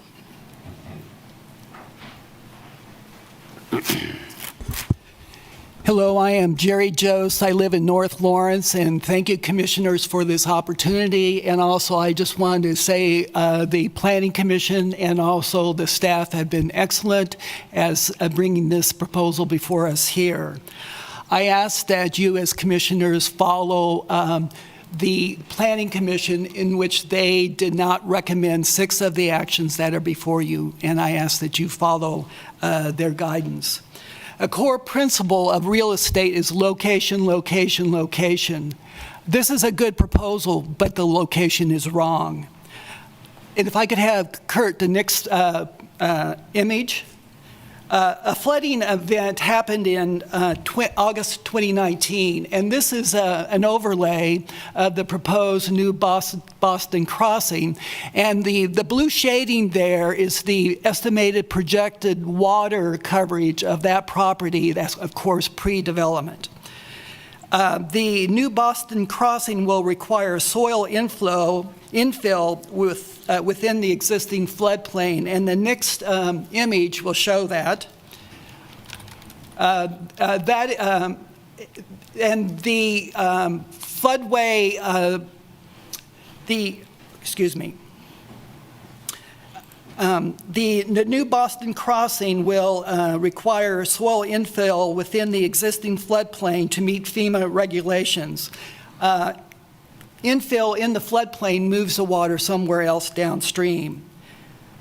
During the Lawrence Douglas County Planning Commission meeting on January the 24th, 2024, a planning commissioner asked, if we take the data from the last 10 to 15 years of the amount of rainfall that we had, is it safe to say that this development can withhold, sustain, or resist that amount of rain? Is it safe to say that, unquote? The Lawrence City Commissioner responded, and I quote, I think 2019, which is the image I showed you, was the highest that Clinton Lake was ever at. I don't have the information to say that right now. An analysis of that nature could be done, but I can't tell you that right now at the top of my head. So if we are unsure that the new Boston crossing can sustain past floods, we have even less confidence that it can sustain future flooding given climate change and also extreme weather. I feel that it is not in the public's interest to expose future taxpayers to pay for flood recovery costs. Because this property is in the historic floodplain, some of the best Kansas... Sir, time. Thank you. Thank you.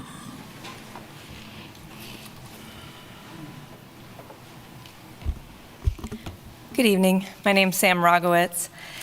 Douglas County stormwater engineer and former Lawrence stormwater engineer Chad Voigt said on January 7th, 2024, quote, the comprehensive plan has set aside the entire floodplain of the Wakarusa River for open space. When the areas around Lone Star develop to city intensity, the floodplain base flood elevation could rise by several feet. It's realistic to assume that the proposed residential properties along the southern edge of this development will be flooded in the future. When Land Plan Engineering did their H&H study, they failed to meet the third requirement, that of flood potential that assumes a full urbanization of the entire Wakarusa River watershed. It's some 367 square miles large, extending south to US 56, west to US 75, and north to US 40. Former Planning Commissioner John Haas, who wrote the Lawrence floodplain regulations, wrote on January 6, 2024, quote, the proposed development fails due to non-compliance with Article 12 of the Land Development Code. The hydrologic and hydraulic study is defective. Code Section 20-1204 states, full development of the watershed shall be assumed in all calculations for either existing conditions or proposed modifications. The lower Wakarusa enjoys temporary flood attenuation by Clinton Dam. However, it's almost certain that some cumulative weather events in the future will cause a flood level discharge from Clinton Dam. County Commission Chairwoman Karen Willey on January 7th, 2024 said, quote, we have a 50-year-old reservoir with a 75-year lifespan, so it will continue to silt in. Then we will have a reckoning as a community for what happens with that too. The 500-year flood events in 2017 and 2019 on Washington Creek of the Wakarusa River have not been considered for evaluating this development. Land Plan engineer Phil Struble claimed on January 24th, 2024 that, quote, Clinton Lake and Lake Albemarle is really everything that drains into our area. Washington Creek discharges downstream of us. This is false, though, because Washington Creek flows into the Wakarusa River 1.8 miles upstream of the New Boston Crossing. In Gus Speth's book, Bridge at the Edge of the World, he said, each year the U.S. is losing to urban sprawl about 2 million acres of open space and 1.2 million acres of farmland, with prime farmland disappearing 30% faster than average. Please deny these rezoning applications. Thank you.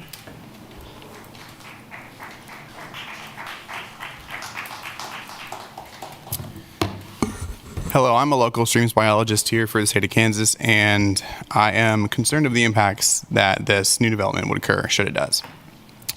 Lawrence has its own sense of character and does not need this new entertainment district, in my opinion. I believe our residents enjoy a quieter and less crowded nature that would be spoiled by this entertainment district. That would also happen. Kansas City has entertainment areas that would meet those needs. The developer has himself stated he does not know the needs of the people of Lawrence. So how does this project meet our needs if those are not known? Wetlands and floodplains function in such a way that proves to be more difficult for humans to replicate their function artificially, should they be negatively impacted by development. And the natural functions play a critical role in mitigating flood effects, as well as recharging groundwater supplies and providing extensive habitat to support ecological diversity. Farmers, scientists, and individuals across the state are very concerned regarding the levels of our aquifer below ground that provides water to so many organisms, human and non-human. Carbon sequestration is becoming an ever more important process as emissions rise, polar ice sheets melt, and the oceans are warming. Native vegetation, such as vegetation in these wetlands, could provide a significant role, or it does provide a significant role, in sequestering carbon in the atmosphere.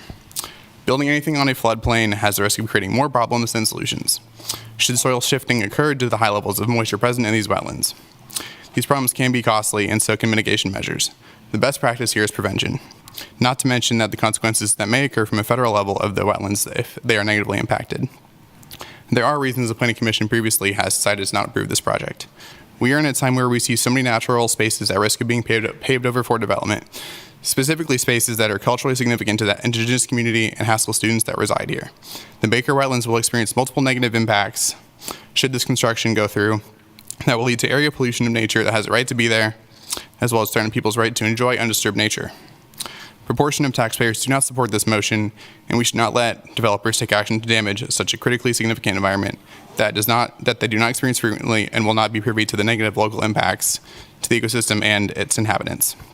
This project is short-sighted and does not value the true needs of Lawrence's community. So please consider to not override the Planning Commission's decision. Thank you.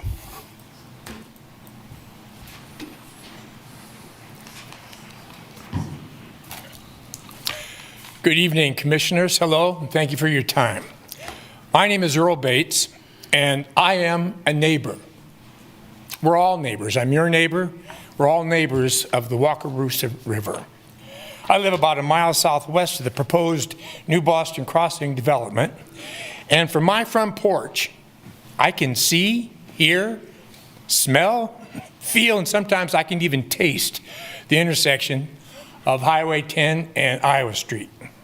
So for many reasons, what happens there is very important to me and to many property owners in that 2-mile arc, which is just south of the proposed development.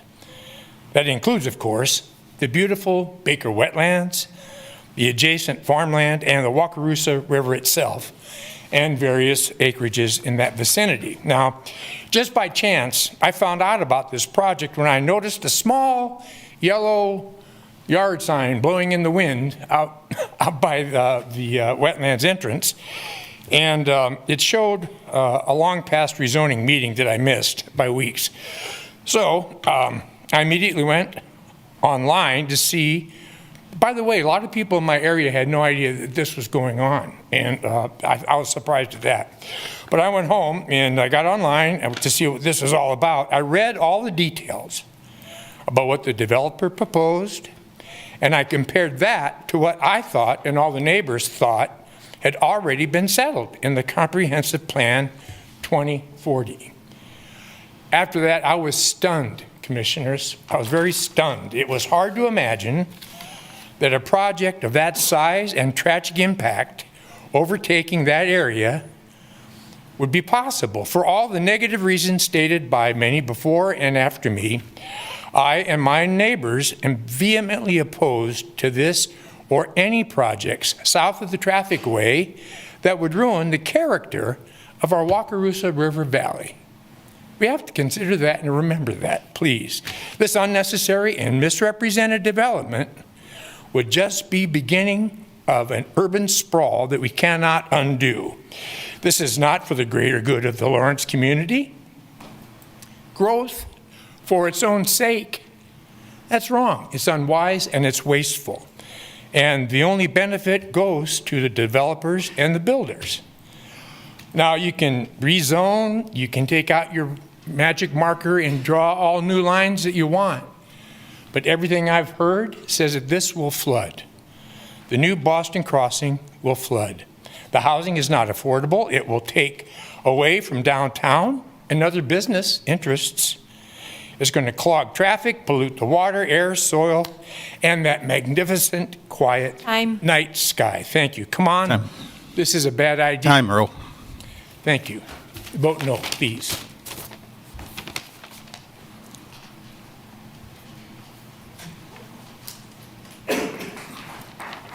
Hello, I'm Reverend Shelley Page from the Unitarian Universalist Congregation of Lawrence, and I'm here to address the character of Lawrence's neighborhood writ large. In other words, think of the whole city as a neighborhood as I speak. Lawrence has many wonderful parks dedicated to recreation, whether it's tossing a frisbee or having a picnic. But Baker Wakarusa wetlands offer a different kind of space, an open, natural space to walk, run, and bike among wetlands, woodlands, and prairie. A place to seek refuge from daily cares and to recalibrate one's being. A place to reconnect with nature, letting beauty and wonder refresh one's spirit, bringing fresh hope and deeper insights. People of all walks of life and all ages visit this sacred space every day in all seasons. For many, it is their outdoor temple of renewal, a space free for all, easily accessible, promised to be preserved for the preservation of creation as well as for the generations to come. Lawrenceans count on this space for their mental and spiritual well-being, whether it's the pre-dawn folks who get out there and walk before work, the school children and people on their lunch break at midday, or the sunset watchers seeking peaceful serenity at day's end. Our local artists, writers, photographers, and others all find inspiration there. It is a sacred treasure for the whole community well-being. A massive, noisy, traffic-filled, busy, brightly lit development directly across the road would completely change the character of this very important open space, this soul refuge in Lawrence's neighborhood writ large. Say goodbye to sunset views. Say goodbye to quietly sitting on those benches on the boardwalk. Say goodbye to the peace of wild things. Please, please, please preserve this free, public, sacred space for now and for the generations to come by voting no on this development. Thank you.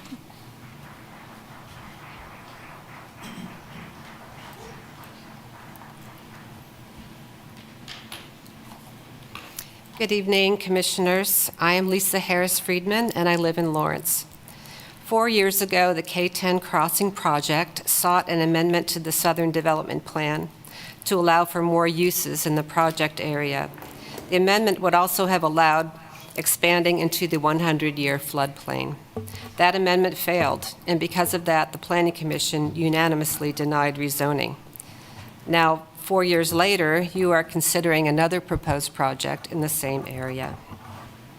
As in 2020, the area plan amendment for this new project has not been approved.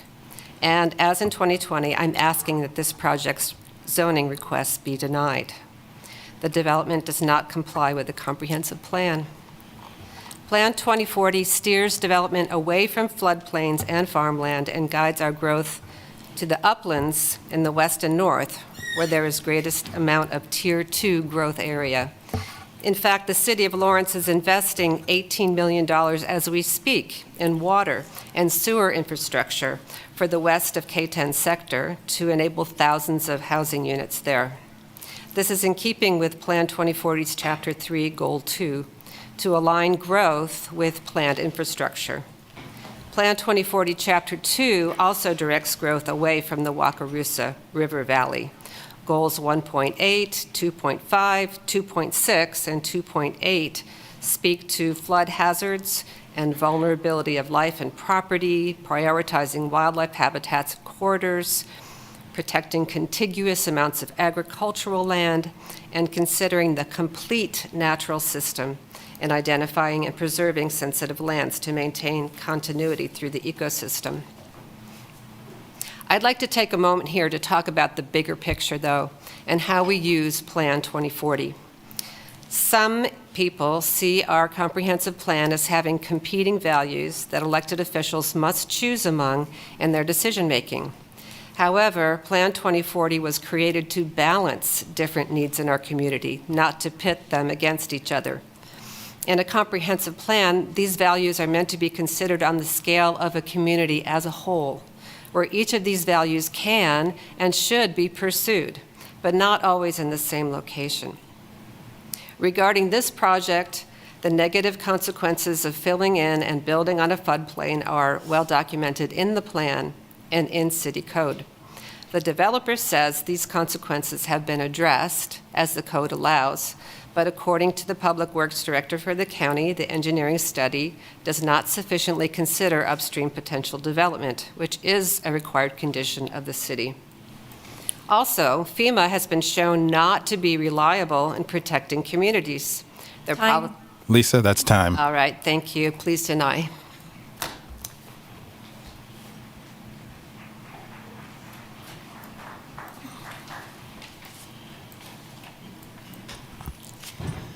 Good evening, Commissioners. My name is Penny Von Aken. Floodplains are one of the most biologically diverse and productive ecosystems on the planet. This is largely the result of floodwaters which carry river sediment rich in organic matter and deposited on the floodplain. When flooding is prevented through developments or dams, this biodiversity is severely limited. Floodplains provide unique habitats and nesting sites for aquatic and land species that often can't live elsewhere. Both local and migratory animals use floodplains for feeding and refuge. This project site sits between two major wildlife areas, Clinton Lake and the Baker-Haskell wetlands. The river valley then extends east through Eudora to the Kaw River. This is a critical wildlife corridor, precisely what Goal 2.5 in the comp plan refers to as, quote, to identify important wildlife habitats and prioritize them for protection and conservation to establish corridors, unquote. But floodplains are also one of the most endangered ecosystems on Earth, primarily due to human alteration or development. When this happens, wildlife is displaced, often forced into urban areas, or they disappear because of the many threats.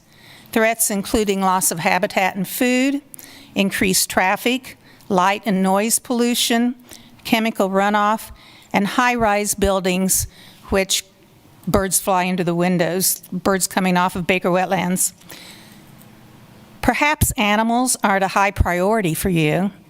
However, according to the World Wildlife Fund, in the past 50 years, so since 1975, humans have caused a 69% decline in animal life around the globe. This percentage is increasing with the increase in climate extremes and habitat destruction. It is this biodiversity that sustains all life, including our own. The time is well past when we can ignore the impact on wildlife. There's a reason this project has failed 4 times before. It's in the wrong location. Thank you very much.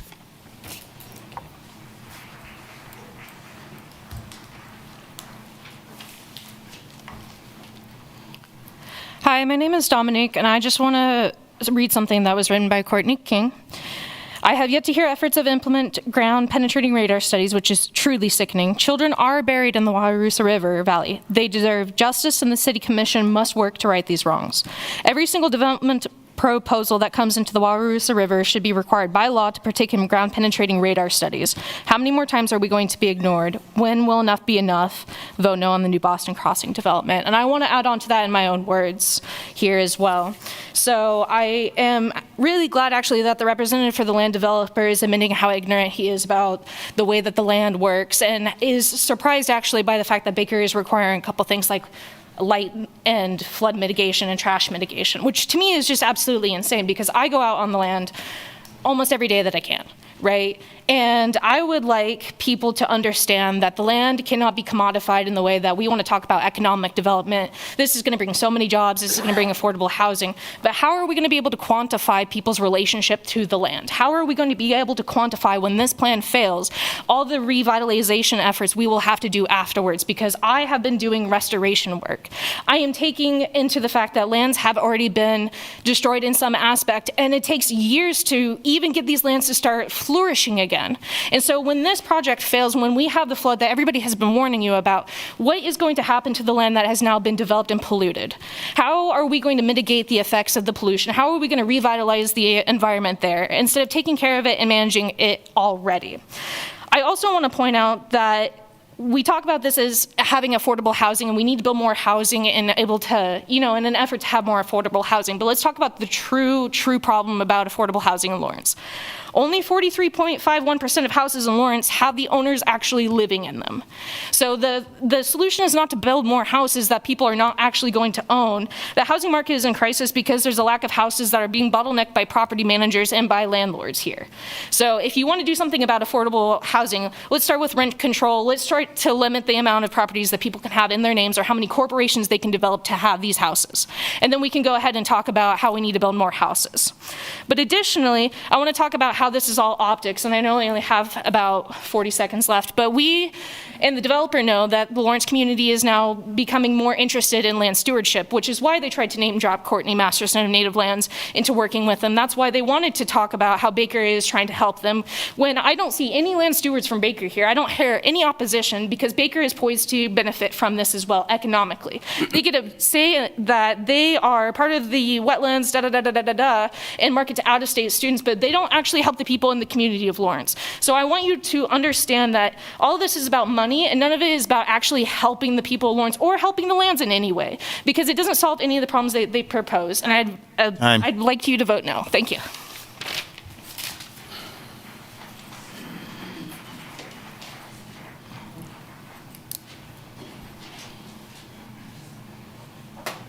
Hello, I am Margaret Kramar. Thank you for allowing me the opportunity to testify.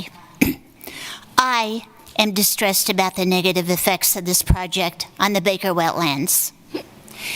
Even though you may not be as concerned about the Baker wetlands as I am, I must acknowledge that not everyone shares my values and priorities.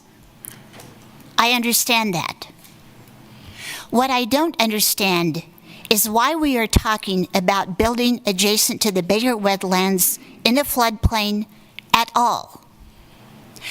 Everyone present this evening favors more accessible, affordable housing, and almost all of you have stated in previous meetings that more housing is what motivates you to support this project. So why not build more housing somewhere else to the west where it's already allocated almost anywhere else.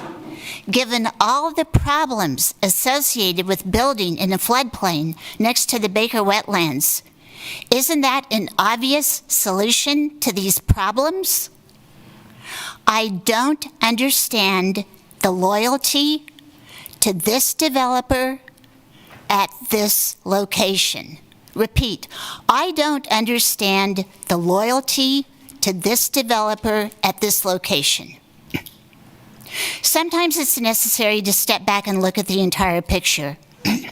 For example, Dr. Don Huggins of the Kansas Biological Survey of the University of Kansas has stated that, quote, continued build-out in the Wakarusa floodplain should be looked upon as a high-risk venture for all concerned, regardless of what current decision-making criteria are met and what local experts may advise. He goes on to talk about with climate change, the rains are only going to increase and flooding is only going to get worse.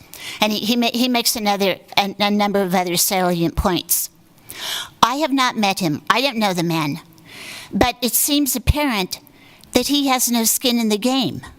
He has no financial or political incentive to make this statement that, building in the floodplains is a high-risk venture for all concerned.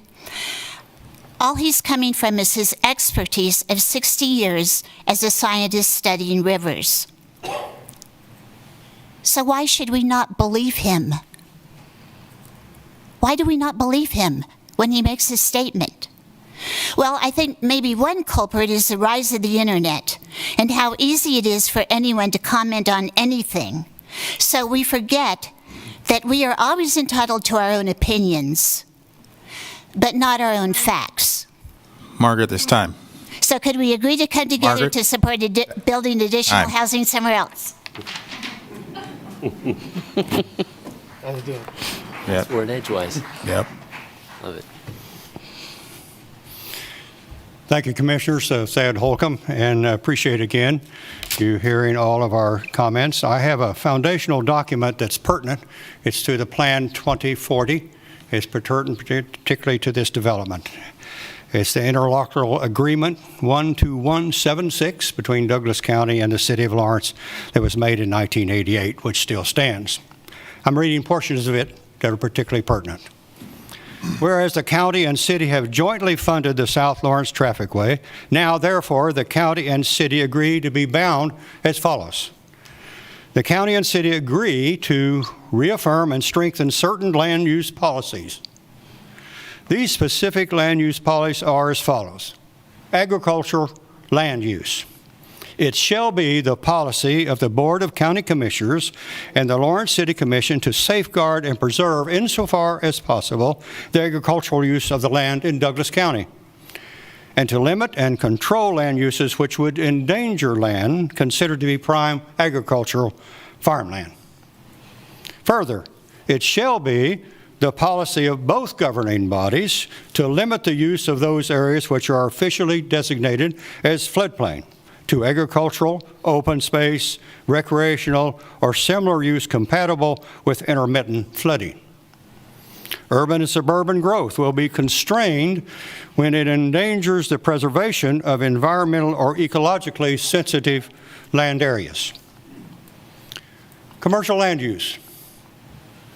It shall be the policy of the County Commissioners and the Lawrence City Commission to support the Lawrence Central Business District as the primary regional commercial center.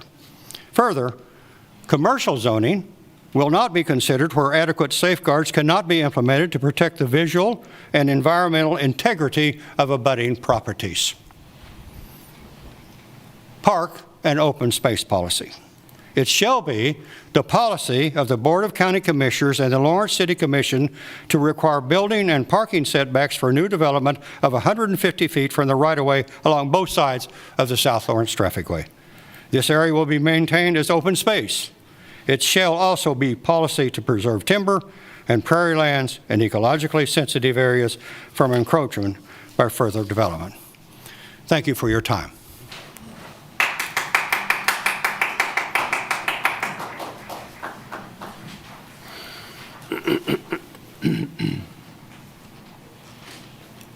additional public okay, here. Hello, everyone. Courtney Shipley. I just wanted to remind you that the city is already spending millions of dollars to buy out flooded land where development was ill-advised, including 2 to 3 homes on Johnson, I think it is, whose property is unusable now due to flooding from building too close to a floodplain and a creek. The home in Old West Lawrence, most costly to the taxpayer. Our own property, city property in the floodplain, which includes a gas pump, which will cost us millions of dollars to move the whole campus. And then also I wanted to remind you that the county has purchased at least 3 homes that were flooding and have budgeted a lot more money to continue purchasing homes in that space.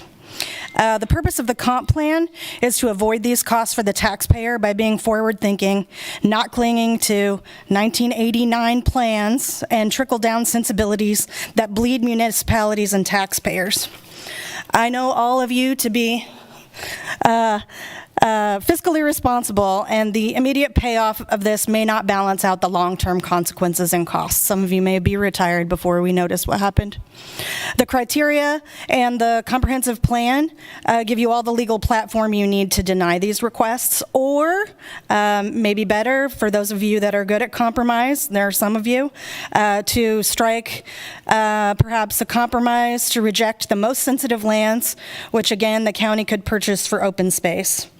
I know a couple of you regard the comprehensive plan generally with disdain, but it's still your responsibility to uphold it and save taxpayers from unnecessary cost. And I would also remind you of something, maybe the most successful mayor of Lawrence, Mike Amix, now Representative Amix, once said, giving public comment right here on an issue, you don't have to vote yes. And I always remember that advice. And lastly, if I have a few seconds left, I do think it would be important for staff to remember the only real conflict that Kansas would take note of for a commissioner voting in a space is if they had material gain for them and their spouse. So anyone who might, in the long run, gain financially from this being built should consider their position and very strongly consider their vote.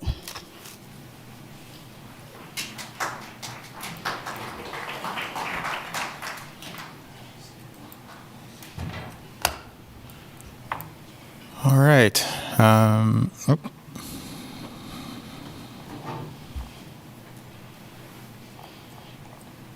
My name's Richard Hurd, and I own the property directly on the other side of the Wakarusa River from this project. And I'm concerned about the filling in the floodway, and what impact it's going to do with me, flooding-wise, with me and my neighbors. The way I understand it, it's going to be like 70 acres roughly for filling in on the floodplain, and I know I'm going to be directly impacted because I'm directly across the river. I've been there 45 years, pretty much grew up there. The Wakarusa River comes out of the bank at least roughly about once every 10 years. And with this crazy weather we've been having, there's no way you can predict anything. Less than a week ago, in a 24-hour period, we set the record high and we set the record low in a 24-hour period. So who knows what the weather's going to bring. And so what happens if we're wrong and we say, hey, we have a big rainstorm, something normal is not normal anymore, when it especially comes to the weather with this global stuff going on. And what happens when we say, well, maybe we were wrong in letting them fill in the floodway. What are we going to do now? Like, what am I going to do? What are the neighbors going to do with the increased flooding risk that this may create? I just think it's the wrong place at the wrong stuff at the wrong place. So anyway, just consider that. What do we have to do in case this is wrong? And there's no way you can predict the weather, especially now. Thank you.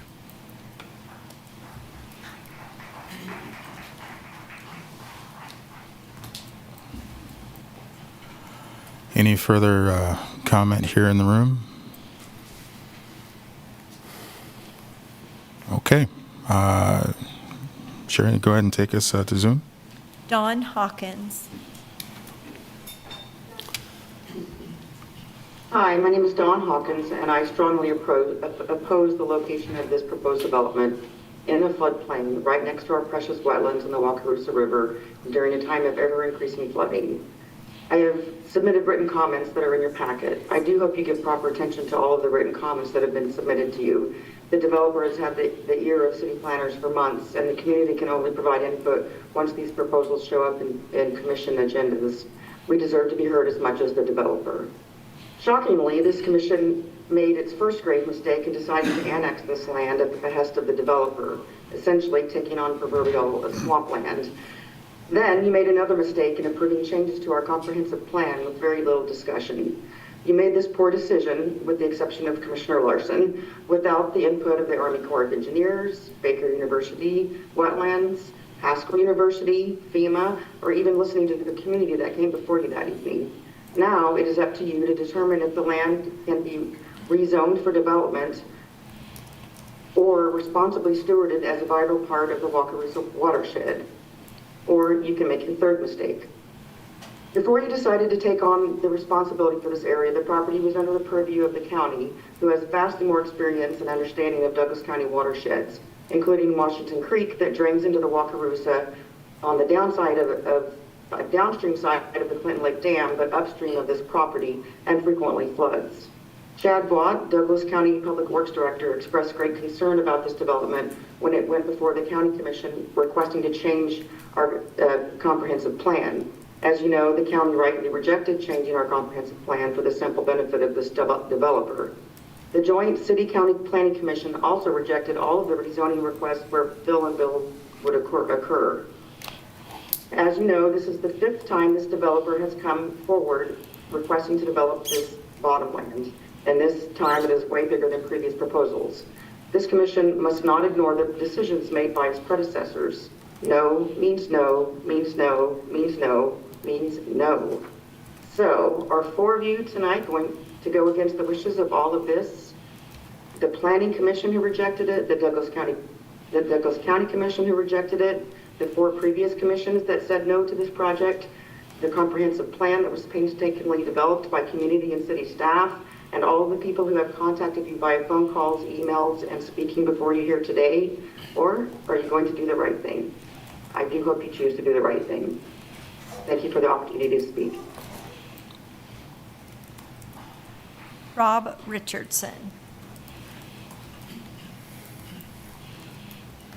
Mayor and members of the commission, thank you for having us to speak this evening on this important issue.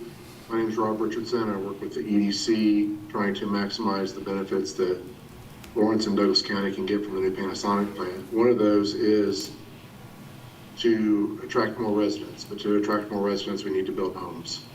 And this is a project that will build new homes proximate to the plant that will be a great resource for Lawrence. And they will allow some shift in the housing market. It will create what I call churn that allows people to move and opens up new homes, and they move and opens up new homes. And yes, the houses aren't going to be the price that they were when they built in 1950, but they're still great houses for the most part, and they will serve someone well for many, many years in the future. So please approve this for the housing issue. I would also note to you that in October of 2023, the U.S. Corps of Engineers released a study on dams in this region. One of them was Clinton Lake. And that dam and the lake and the siltation of that lake, that study says 2 important things for you all this evening. One is that there's actually more flood capacity behind that dam than they originally thought, because there was an error in the original survey. There's a greater area behind the dam for the flood pool and the surplus pool above the flood pool in that lake. It also says that after the dam has been there 20 years in the conservation pool, which I would call like normal pool where the water is supposed to be all the time, that there will still be 65% of the capacity of that lake available, even though there will have been some siltation. But after it's been there 100 years, so in 2074, it will still have 65% of its original capacity. And essentially that affects water supply, not flood control. I would urge you to vote in favor of this project to support the housing needs of Lawrence and Douglas County. Thank you very much. Phil Dustin.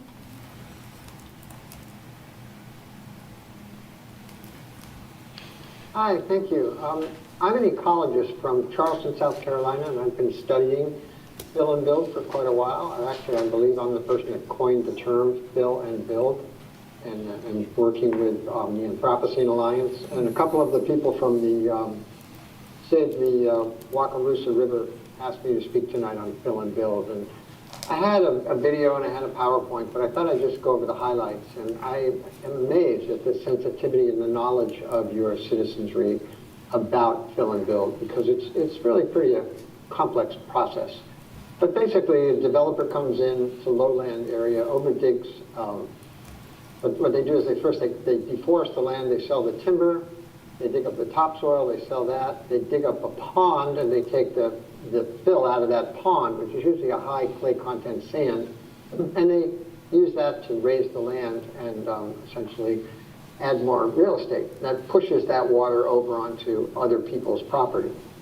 And just to give you some idea of the magnitude of this, a 1 acre forest will shed about 750 gallons of water with 1 inch of rain. A parking lot will shed about 27,000 gallons of water with 1 inch of rain. And these developments are very much like parking lots, because virtually every part of that fill, it becomes an impervious surface. And that's difficult to imagine, but that's why we get urban flooding. And we have a lot of that in Charleston. A lot of it, believe me. But what you get then is this excess of surface stormwater runoff. There's a loss of all the ecosystem goods and services that we've heard from your citizenry tonight. The water table often sinks because there's little recharge. Septic tanks systems fail, and when they fail and overflow, you end up with all kinds of diseases being spread in the populations. Like in Florida, we have things like bacteria now as a result of overflow from hurricanes. So people's wells fail, and then later on, as the land settles, slab foundations, because these houses are all fill and build foundations, they're all slab on foundations crack. And when there's air conditioning involved, what happens is the hydraulic force of the air conditioning pulls water in terms of water vapor, and you get condensation on the insides of the houses, and you get mold. So a lot of these houses in a few years, cracks in the foundation. And we get this flooding epidemic. And the thing I really want to get across is this damage to the watershed is permanent. You cannot fix it. Once fill and build goes in, it's done. And you can go in, but you can't remediate it because you've got soils. In Charleston, our soils are tens of thousands of years old, and they're wiped out with a single bulldozer. Time. That's time, Phil. I urge you to vote against this. Thank you. That's all the comments, Mayor. Okay. All right. I will bring it back to us. I'll give the developer a chance. What's that? Give them the chance. Yeah. Yeah. If you have any questions of staff or developer. I do have a question. Okay. Commissioner Larson.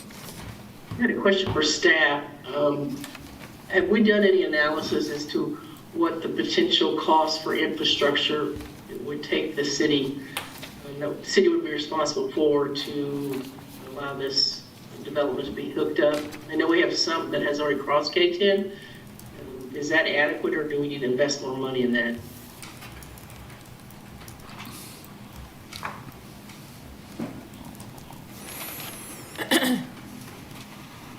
Hi, this is Andy Hins, Engineering Program Manager for MSO. And you are correct, there is a sanitary sewer that is crossing K10 that will serve the development.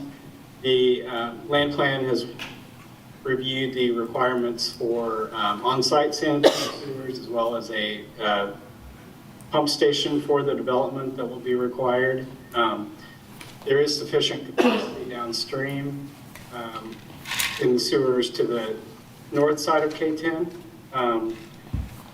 The developer is planning to pay for all of the sewers and pump station on the site. For the water line, there is no water line that is crossing K10 at this point. There is a casing pipe across K10 that was put in with the original project. A 16-inch water line would be installed with that, and I think Phil talked about this earlier with the coordination with KDOT and Rural Water District Number 2 to possibly relocate their metering station that they have with the city near the Wakarusa River. And so there would be one 16-inch water line crossing there. There would be another 12-inch water line crossing just on the west side of Michigan Street. Most of the water lines would be the responsibility of the developer. There would be some, like I said, coordination with KDOT and the Rural Water District for moving that metering station, and then there might be some city contribution at that point.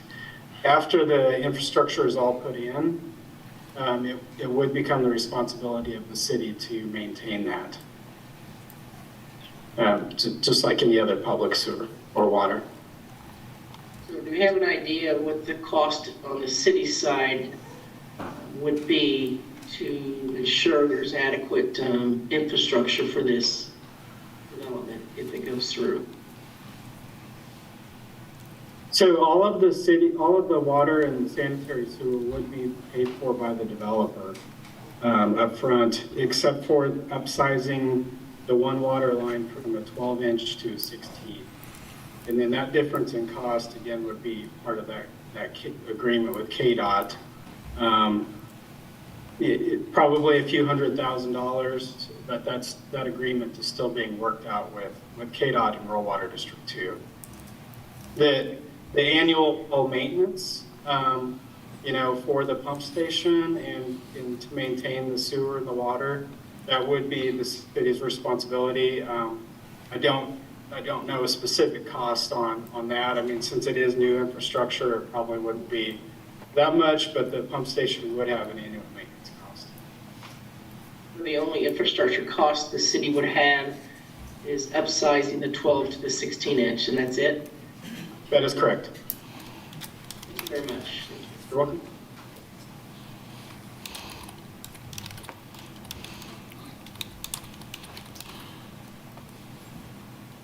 I have a question of who it's for Phil or for Sandy. The trees that are currently along the Wakarusa, are those in the floodway and will not be touched?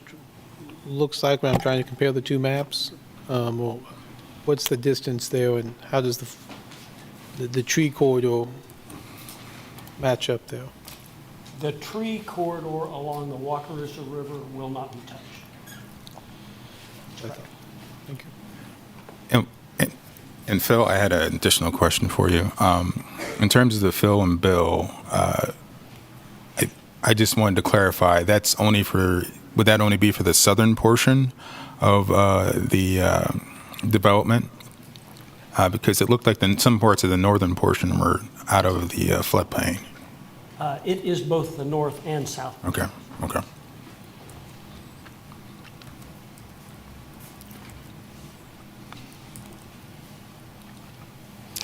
I guess I'll ask. I don't know if this is for Sandy or Phil. The claims that Mr. Allman was making in his testimony, is anybody available to speak to that? Yes, and I assume you're talking about the KDOT claims about that? Yes. Yes. So technically speaking, that entire area under the SLT and those existing ramps is KDOT property. KDOT has already determined exactly what is excess right-of-way, and we have an agreement with KDOT. Not so sure the secretary has signed it yet, but through the lawyers and everybody, as to when we get to acquire our piece, and our acquisition of that excess right-of-way comes in two different phases. One is The east part of that right-of-way is available immediately.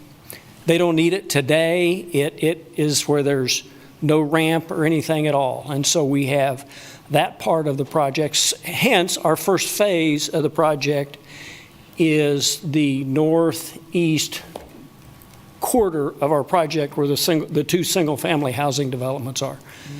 The other piece is where the existing ramp is. We cannot take ownership of that excess right-of-way until they've built the loop ramp, and the loop ramp is open, and the signal is fully operational on Highway 59. Okay. Now, I do want to clarify, he made some allusions that there's something else going on with that. KDOT acknowledged with the last project, not this one, the 2020 project, that their access ramps are too close to the existing SLT to allow anything to happen. And that was an oversight on their original design of the highway. So they moved their ramps south so that they are a more efficient distance from the existing SLT so that somebody could get an access going east and west. 35th Street, even if there's no development at all, would have to go down that far to get there. So their location of that interchange just coincides with that.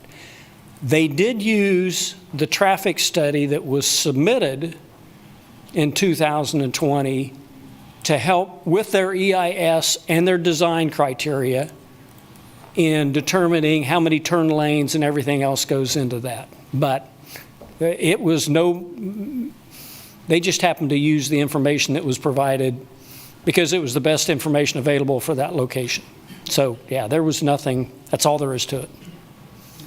That makes sense? Hopefully it did. Thank you.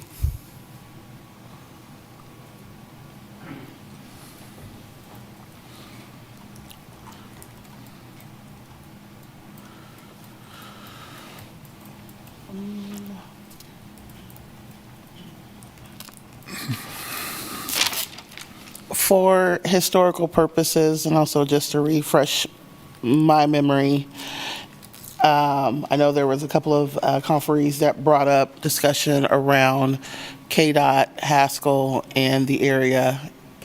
And I know in regards to doing some studies for remains that may have been left from the times when Haskell was a boarding school. And I know that in previous discussions that we've had around topics with this area, there was talks that there was discussions with KDOT, between Haskell, what our involvement, what should be, is not. Can someone just help me understand that piece and what part the city plays in it, or have we played in it, should be playing in it?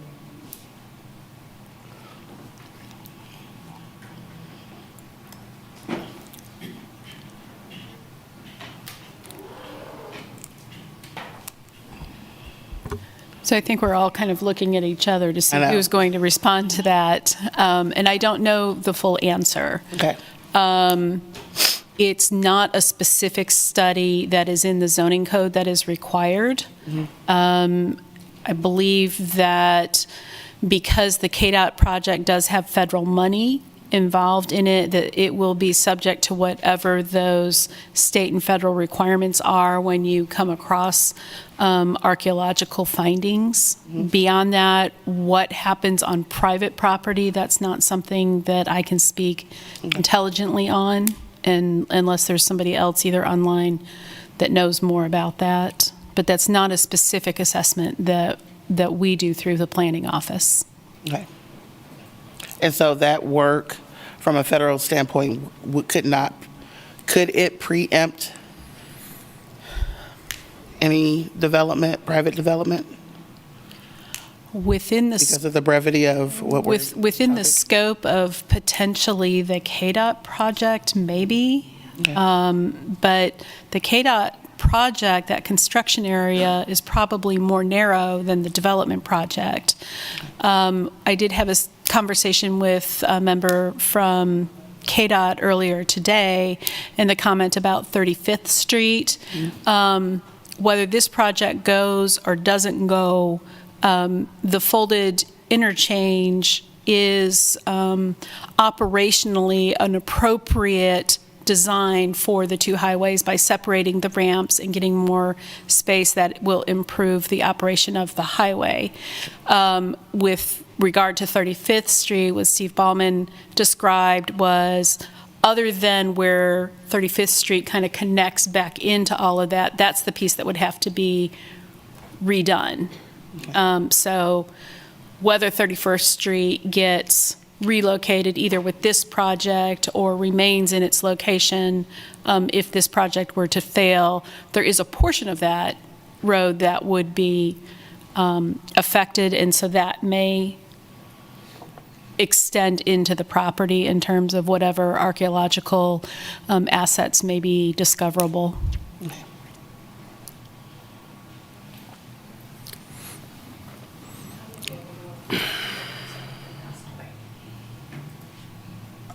At this time, I would like to go ahead and just limit it to staff or the developer. I wanted to your point, I went ahead and did some research on land ownership in these quarter sections, and historically kind of where land was changed hands quite a bit. And the Armstrong family, according to my records, have owned this land for over 100 years.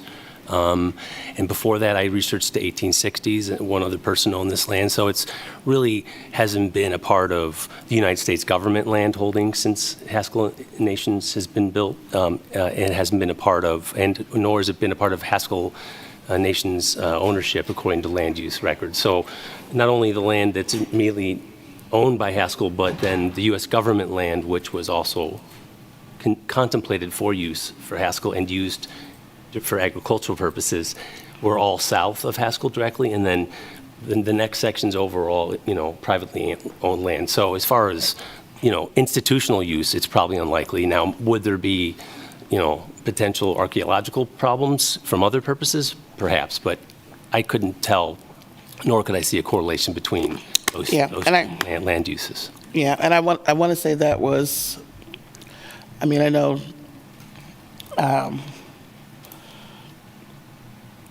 you guys got me in a sense of, I got a brain fog tonight.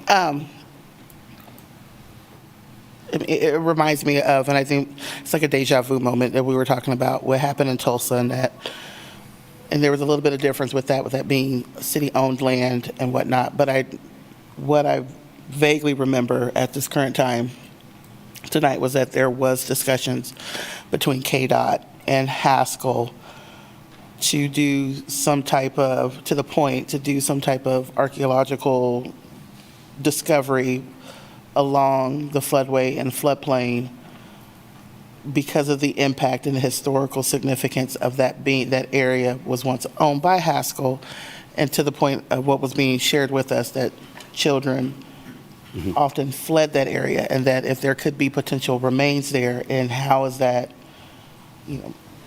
I just didn't know if those conversations were still going. Would they impact this project? What that looks like. And I know internally we don't have any say on that. I'm just wondering what impact would that, could there be potential impact further down the way? And would that vote? For me, that could impact my vote. So. Well, one time when we were discussing some city-sponsored development along New Hampshire Street, we did conduct archaeological surveys, and at the request of some people who thought there might be some folks buried from the massacre at some land that the city was a part of some tax abatements on. So I will say that there is some history of us asking for that to happen, Amber, but as a part of an approval, and that's the only time I ever heard of it. I haven't seen it since. So anyway. Okay. I believe Phil wants to go ahead. Yeah, and I apologize. Commissioner Sellers, I misunderstood your question.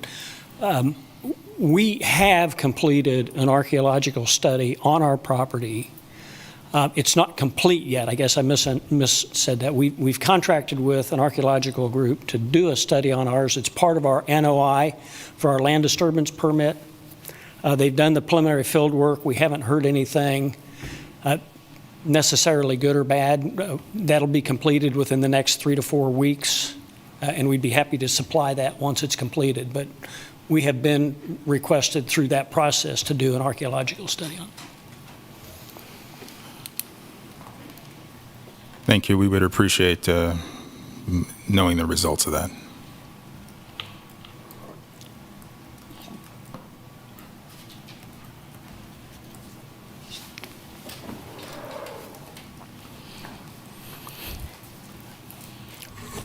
As a community member, I must ask, this is very concerning. There is a lot of storytelling related to Haskell here that has no basis in fact that I can find. Ma'am? You're hearing from the developer. How is it that other folks who know things can't talk as well? Ma'am, Is it the applicant? because he's the applicant and you've already had public comment. I'm sorry.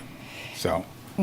Who is doing the archeological study? Who did they talk to? There's as far as I understand, there's been no communication with Haskell about that. Stop and leave.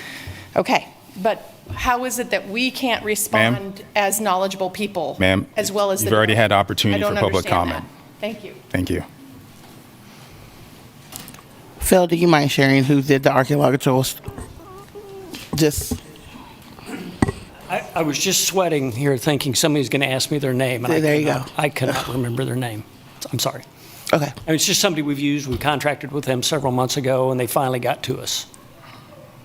So. Okay.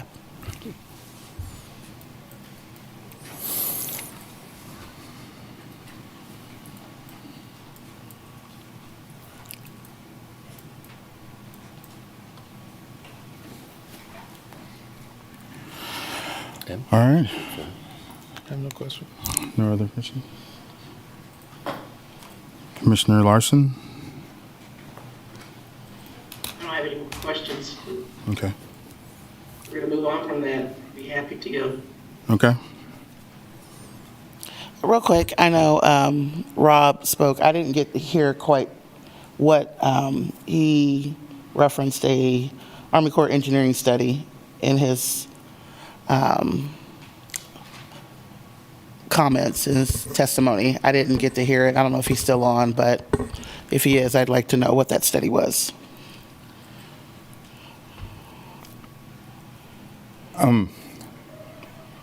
So Rob was part of public comment. Is there anybody else in our staff that can, I want to be fair to everybody. What does that mean? Yeah, That could speak to that. that's true. Well, he referenced it in his comments, so I'm asking Rob, what was the study? I don't know if staff can tell me what study Rob referenced.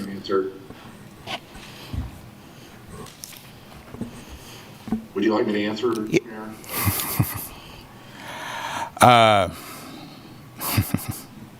Typically, when a commissioner asks a member of the public, that's allowed versus somebody. Yeah, I know, but I'm trying to be fair.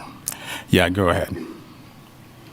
So, Commissioner, in October of 2023, the Corps of Engineers released what's called the Kansas River Reservoirs Flood and Sediment Study.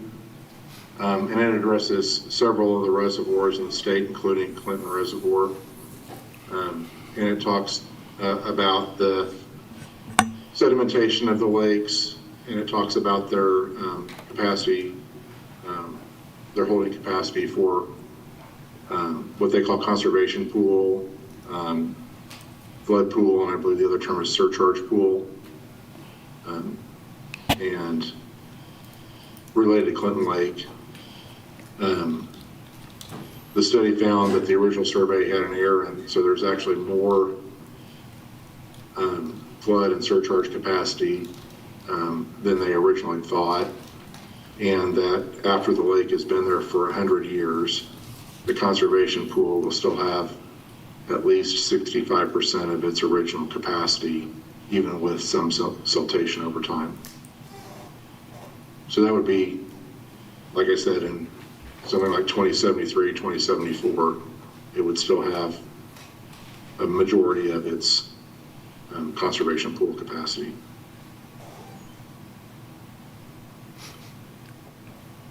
Thank you. Just needed to know a date, just needed to know, we're excited, that's all. That's all I was asking for as a commissioner.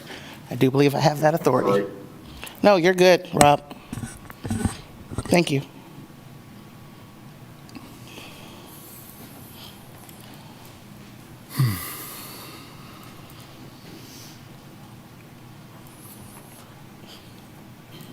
Anyone would like to start us off?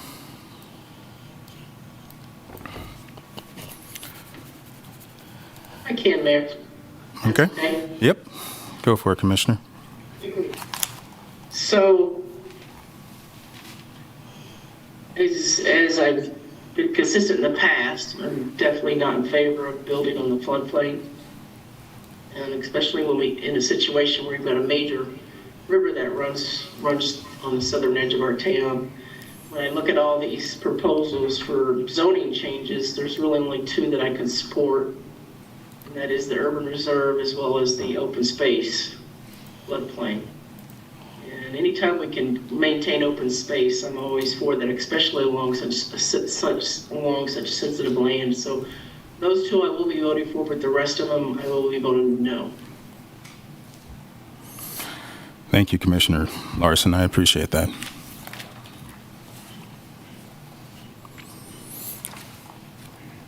I'll go ahead and go. I would, given everything, I would be supporting all of them. But I just wanted to give a little reasoning behind it. And this essentially just goes back decades that we direly need housing. In the 1990s and early 2000s, we averaged 300 new single-family homes for sale per year, and with a population of 65 to 80,000 in the 90s and 80 to 87,000 in the 2000s. After a little bit after the recession, in 2014 to 2021, we averaged 143 a year. Still down from the 300, but better than recently. Bringing it back to now, beginning in 2022, there were about 75 on the market. And beginning in 2023, there were about close to 100. And beginning this year, there were a little bit over 100. And with that, our last recorded population in 2020 was 95,000. So we've got higher population with a dwindling inventory, and that's going to create all kinds of pressure on the market, which I'm sure you've all noticed. With that, I know you've mentioned other projects in town, but they have stalled or are in process, so they have not come online as of yet. And now, getting all back to that, it's going to take a concerted effort on our part, and I know that people have mentioned 2040, and part of 2040 was infill and annexation. We have tried infill, and we are struggling with that to go ahead and meet the market. So now we're turning the other direction, annexation. And this project alone will bring online 150 buildable lots. So now most of the development is located in the northern portion of it. The developer has consulted and is in consultation with the Baker Wetlands on, how to proceed further, given it's adjacent to sensitive lands. And it's still, even with all that, still has to be approved through FEMA and the federal government and also state government to proceed even further. This is just the beginning stages of it. This is just zoning. So it still has a long way to go. I'm encouraged that the developer has entered into conversations with tenants to homeowners for affordable housing. And I remember someone saying that earlier the lowest pricing on the housing would be closer to $350,000. Well, just last year, the median cost for housing in Lawrence at last year was around a little bit over $300,000. So it's not too far away. That was the median cost, so that's just the middle. So, and our housing prices are starting to be comparable with cities that are multiple times our size, and we don't have nearly the inventory. Like cities like Wichita, which is 4 times our size, and the KC Metro. So this will go a long way to go ahead and rectifying that. And also with the project itself, it's mixed use and mixed housing. So single-family homes, townhomes, row houses, multi-dwelling residential units, all along with commercial and recreation within walking distance. It's usually what we want. And that commercial will help us to imbalance our tax, or help us correct our tax imbalance that we currently have, with most of it depending upon residential. So, and as was all said, Panasonic is just around the corner. So with all of that, we probably will be expecting more people. So I'd like to thank all the staff for their hard work on this, and I know developers get a bad rap, but we do need developments and we do need housing projects. So I appreciate this being brought to us. I know this location, as given the comments and talk from the developer, it makes it challenging to say the least. And I'm sure if they could pick anywhere else, they probably would do it. But I think the project, like I said before, provides a lot of what we asked for, and I look forward to seeing how it does under further review from the state and federal government. So.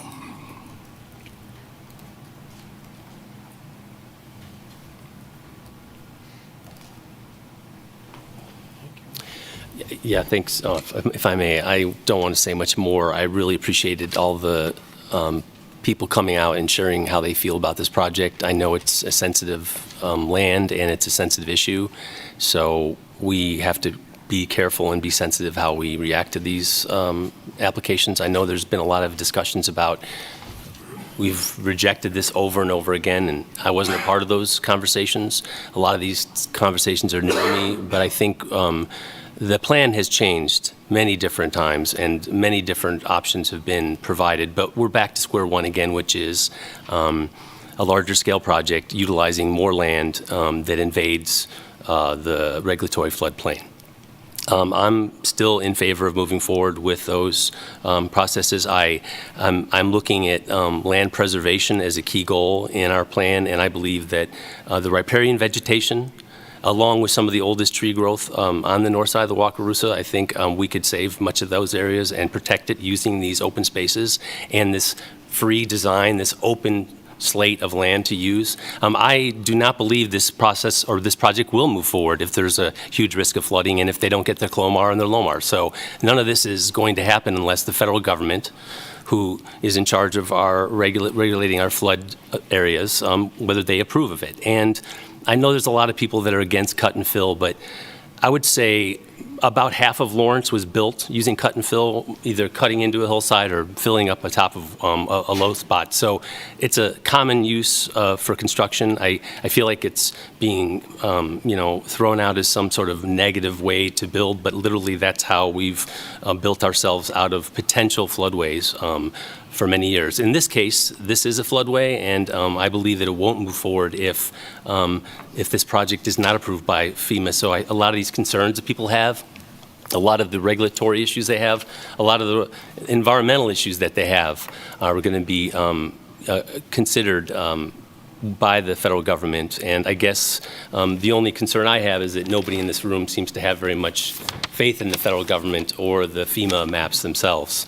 And so to that point, as a government official at this point, I want to try to trust the other government officials in the room, specifically staff, and then also, in my opinion, the federal government to make the right decision on whether or not this project can move forward. But on whole, on principle, for all the reasons you stated, Mayor, and for many other reasons, I believe I've done my due diligence on this thoroughly. I've studied this for many, many years, and I believe that, again, this is not the best place to build something, but our choice is whether to approve the zoning on this or not at this point. Any other plans that come forward, any other manipulation of the floodway, any other construction project, any other damage to the wetlands or wet areas will be regulated, and I think it'll be under our purview as a city to guard these trees. We have, when I was on the commission, we put in place an urban canopy protection program, and there's lots of developers that'll go out there and cut down their trees the minute they hear that this might be brought into the city.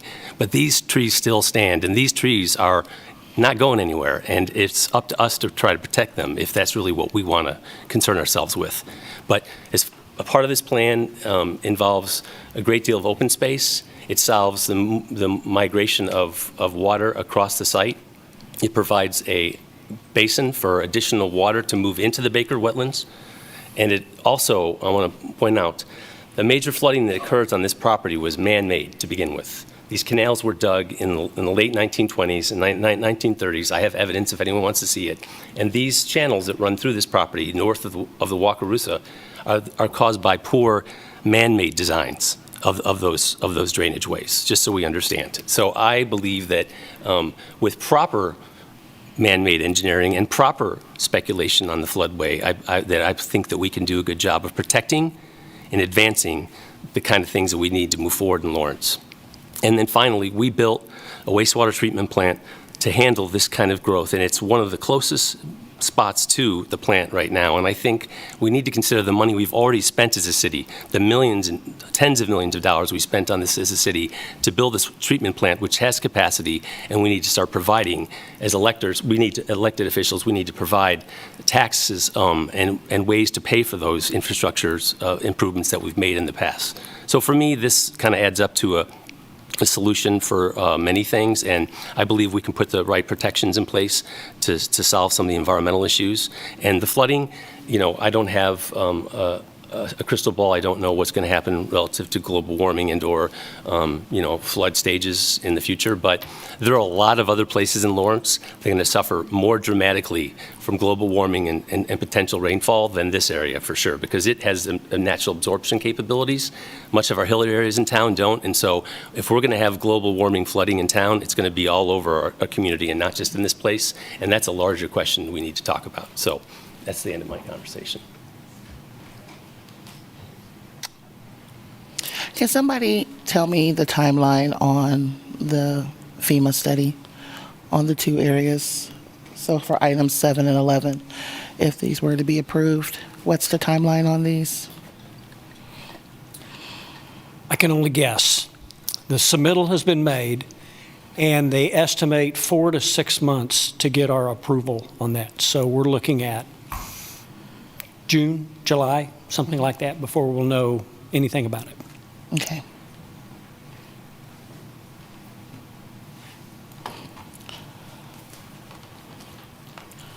I'm trying to breathe in and breathe out because I'm a little bit upset right now, and I'm just kind of in processing. And I mean, I've been a little bit of mansplained tonight. I've been silenced, and it's not the first time I've been silenced by our presiding officer, and it's just been real frustrating because I want to hear from everyone. I've heard from a lot of folks. I'm educating myself on this. This is complex. This is a complex project for our community. It's a sensitive project for our community. There's parts of this that I think folks have conflated. I think there's aspects of it that folks speak with great heart about and concern. There's been language that has been used that I think warrants a bigger community conversation around land stewards. I mean, I heard environmental racism tonight, which, I mean, anytime I hear racism brought up, and, you know, sometimes that can be used to be inflammatory. Sometimes it could be used performatively. Sometimes it could be used to share something that elevates conversation. Where I'm at right now, heard a lot about affordable housing. Even I have been accused of saying, oh, I expected this to be an affordable housing project. I never said that. I do know what I said because I speak to it with much clarity, is that private developers, to Mr. Strubel's point, which even he learned, which is something I already knew before he learned, private developers don't do affordable housing. They only do it unless they're mandated. And we don't do that here in Kansas because in 2015, after a conversation had here in Lawrence, someone went to Topeka and said, make it illegal. So we can't tell a private developer what to do with their land as it relates to housing affordability. We can enter into an agreement, a volunteer, we can say, if you do this, we can offer this, or you can go in partnership with a land trust organization, such as a Tenants to Homeowners or a Habitat for Humanity. And so that's something that this developer has chosen to do. It is an ongoing conversation it has to have because we don't have anything in place for it. Okay? We don't have anything. We don't have a policy on it. We don't have any incentives built out for it. We don't have it. We don't have it. Since 2015, no commission before that has ever said, let's create some sound economic development policies around affordable housing in Lawrence. I'm not going to speculate as to why they did or didn't choose, why they chose not to do it or ignore it or dismiss it, but they didn't do it. But here we are today in 2024, having to address it. And I appreciate the developer making a good faith effort to have those conversations. I want more than conversations. I would hope that there would be a commitment to it. But again, there's a lot still in play. A couple of FEMA studies, a little bit of something over here, preliminary plat over here, that has a lot to do in whether or not, one, if this project moves forward, two, how it moves forward, whether or not they'll get sued, whether or not we'll get sued, KDOT, Haskell, all the things. And that's a lot to process through. It's a great deal to process through. I appreciate the conferee who brought up the Strong Cities report. That's huge. I've heard a little bit about that tonight in everyone's comments about the infrastructure and how the further development is outside of the density of the city, oftentimes that suburbia can't afford it. So all that good white flight we had in the early 50s and 60s, well, 40s and 50s, GI Bill, all that good stuff, it never paid for itself. It was the poor folks that lived in the city that had to cover that cost. And so how do we balance that? So we're balancing housing affordability, development, Panasonic, FEMA studies, preliminary plats. Whether or not we're going to push this back to planning because we don't want to deal with it. It's a lot. I heard someone talk about we don't need this because of entertainment in downtown. I think we have to reconcile. Some folks don't like downtown. That's not an indictment on us. It's just downtown is not a vibe for everyone. It's not a belonging place for everyone. And that's something that we're processing through and we're still working to figure out. But we don't say, don't do something over here because we want to force someone to engage in a place that they don't feel comfortable. Think about that. Since the last time we had this with the amendment, the text with the amendment, I looked into what everyone was talking about with the fill and build. I know that there's been several articles about outdated FEMA maps. There's municipalities that have looked at, instead of looking at dated maps, instead of looking at outdated maps, looking at future maps. We had someone talk about the FEMA advisory and their concerns on that. I do know that, I think it was City of Charlotte Mecklenburg, that we're moving forward. They've regulated builds in floodplains and floodways. They've created local policy around that. They've built in policies on how that cost is onto the homeowners.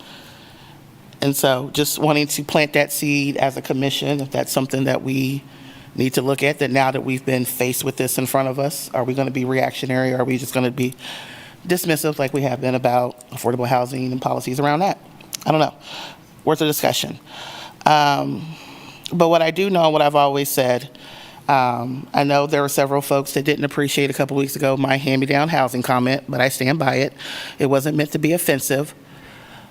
But to the point, folks here can't afford a $300,000 house, $400,000 house either, And if you're telling me someone in a $300,000 house is going to go into a $500,000 house, and that $300,000 house is going to stay a $300,000 house, and that nobody now that can afford it is going to move into it, you're banking on a big hypothetical. And so the idea that market rate housing is the only type of new housing, that new housing has to be market rate housing, and that's the only thing that folks deserve, that's a load of crock. And if that's the type of thinking that we have in this community, then we are going to continue to struggle to address affordable housing, safe and welcoming neighborhoods, all of it. We're going to struggle. A place for everyone is not going to be Lawrence. So my big, hairy, audacious goal is that somewhere before the end of the year, our private developers understand what role and place and space they can play, could play, and perhaps should play in a place for everyone. That we continue to be innovative as commissioners to bring policies and possibilities to city staff about what we see, how we want to see a place for everyone grow and develop into what we want it to be, instead of just using Plan 2040 as either a gotcha or a that's what it says. So I would say, as I'm struggling right now on particular, I mean, we can call for the vote. There are two particular agenda items I don't know if I have an affirmative vote on for a supermajority. We can talk about that now as a commission, or I can continue to be silenced and we can just have the vote.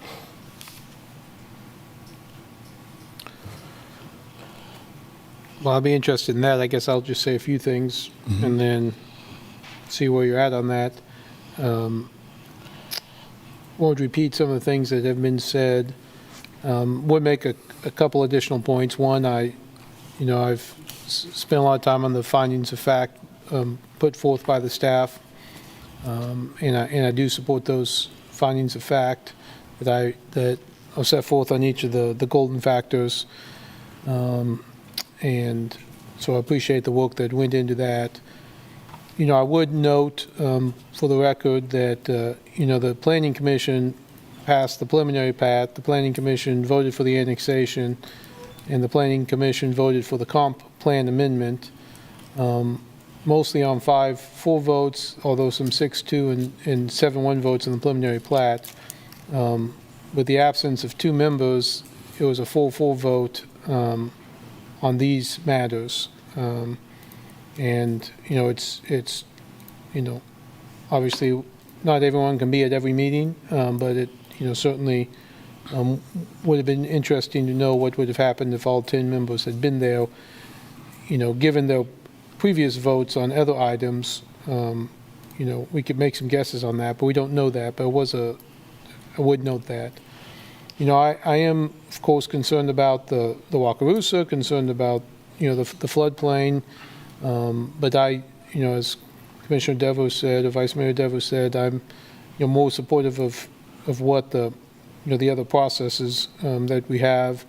We have very restrictive floodplain regulation, more restrictive than most communities, and this developer met that. We say you can't build in the floodplain unless you do certain things, and ours is more restrictive than most communities, and they have met that process. And of course, they still have more process to go through. The corridor is in the floodway. The floodway is not going to be touched. Along the Wakarusa, that is going to be, still the tree growth will remain. And then, again, I want to repeat some of the things Vice Mayor Devo said about the environmental side of it. Certainly a concern. Was happy to hear tonight about some of the things Haskell and the I meant to say the Baker wetlands have been asking about light mitigation and sediment and some of those items. Again, I think Commissioner Sellers mentioned this. This is the next step. We've already had like 3 votes on this, but there's more things to go. Plats, there's public improvement plans, there's FEMA, there's other things that will all have to be figured out before we get there. Commissioner Lawson was asking about public improvements, that all has to go through a process. So lots of process to go. KDOT will be involved, FEMA will be involved, we will be involved. And so I have supported the other steps in this process, and I'll continue to support this going forward, but knowing that there's, of course, still work to be done, and appreciate the other comments being made. But yeah, Commissioner Sellers, if there's certain items you said you might. Yeah, I'm struggling with items 7 and 11, which are the ones that are the CC 200 South and the RS 10, which are in the floodway.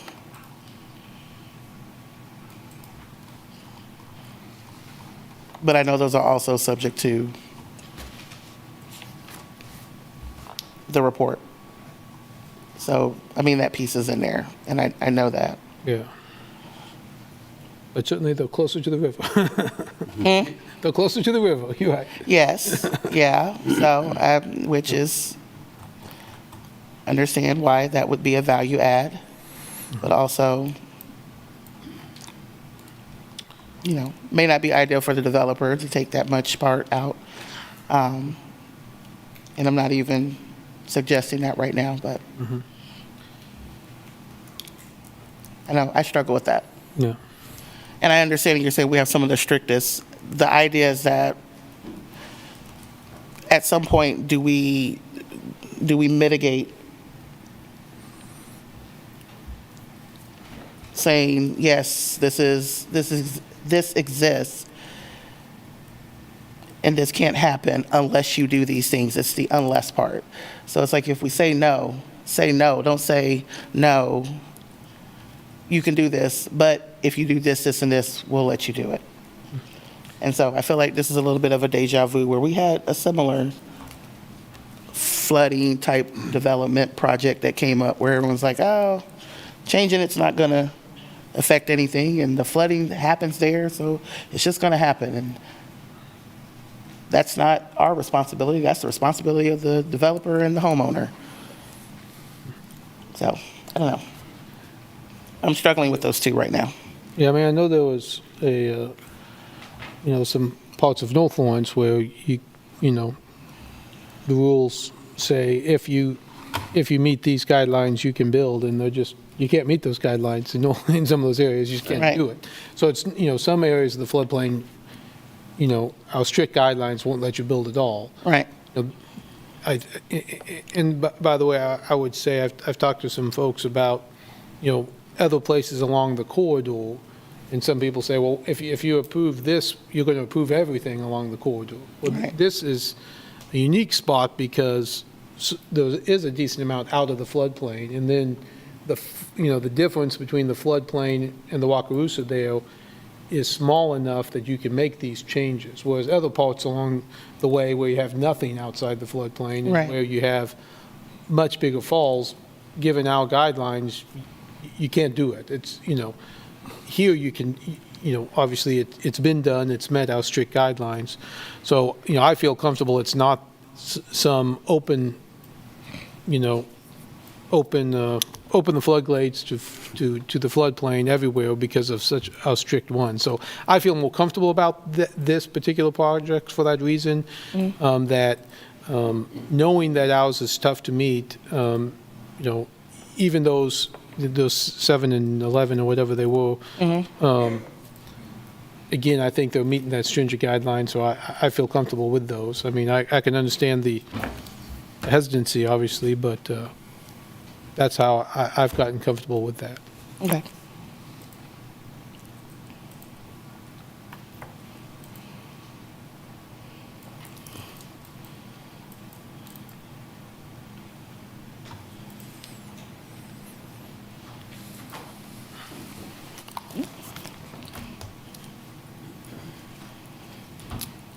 Well, call for the vote. Before I do that, Randy, can you pop in and give us a reminder of, kind of what the parameters are on this? Yes, this is Randy Larkin, Deputy City Attorney. For the ones where the vote was 4-4 in the Planning Commission, You need a supermajority of 4 votes to overturn the recommendation denial. For the other 2 properties where the recommendation was for approval, just a simple majority would be necessary to approve it and to agree with what the Planning Commission wanted to do. It would take a supermajority to go against the recommendation in that case as well. Okay. What if, we get what we need on some, but not on the others? If we fall short of the supermajority, then it'd be my recommendation that we take a vote to deny. And if that fails at 2 to 3, then we'll have to come to some type of resolution. Sometimes in the past, those have been sent back to the Planning Commission to do a specific task or not, because we're kind of caught in limbo at that point. Okay. So, I'm sorry, go ahead. No, go ahead. Commissioner Finkeldyke, go ahead. No, I was just clarifying. And Sandy, you might make sure if I'm looking at the agenda as the action items, the first 2 action items, 184 and 180, those are the ones that received the 7-1 votes, correct? Mhm. Okay. And then the ones Commissioner Sellos are talking about, item is 711, correct? So that'd be, 99 and 120. what would it be? 99 and, Would it be 3. 297? Yeah, 297 and 301. Okay. But that would be 301 there, and then 297 would be the last one. Okay. They're not in the same order as in your PowerPoint Yes. presentation, so I was trying to match them up. I apologize for that. I was going to, if it's helpful, we can put up that last slide so that you can see the zoning number, the Planning Commission action, and it's up to you if that would be helpful. Yeah, that's what I was looking at. I was just trying to compare them. Okay. I'm prepared because I have it up on my computer. Ah, good. I will leave Kurt to do magic. I've got the slide up if he wants to share.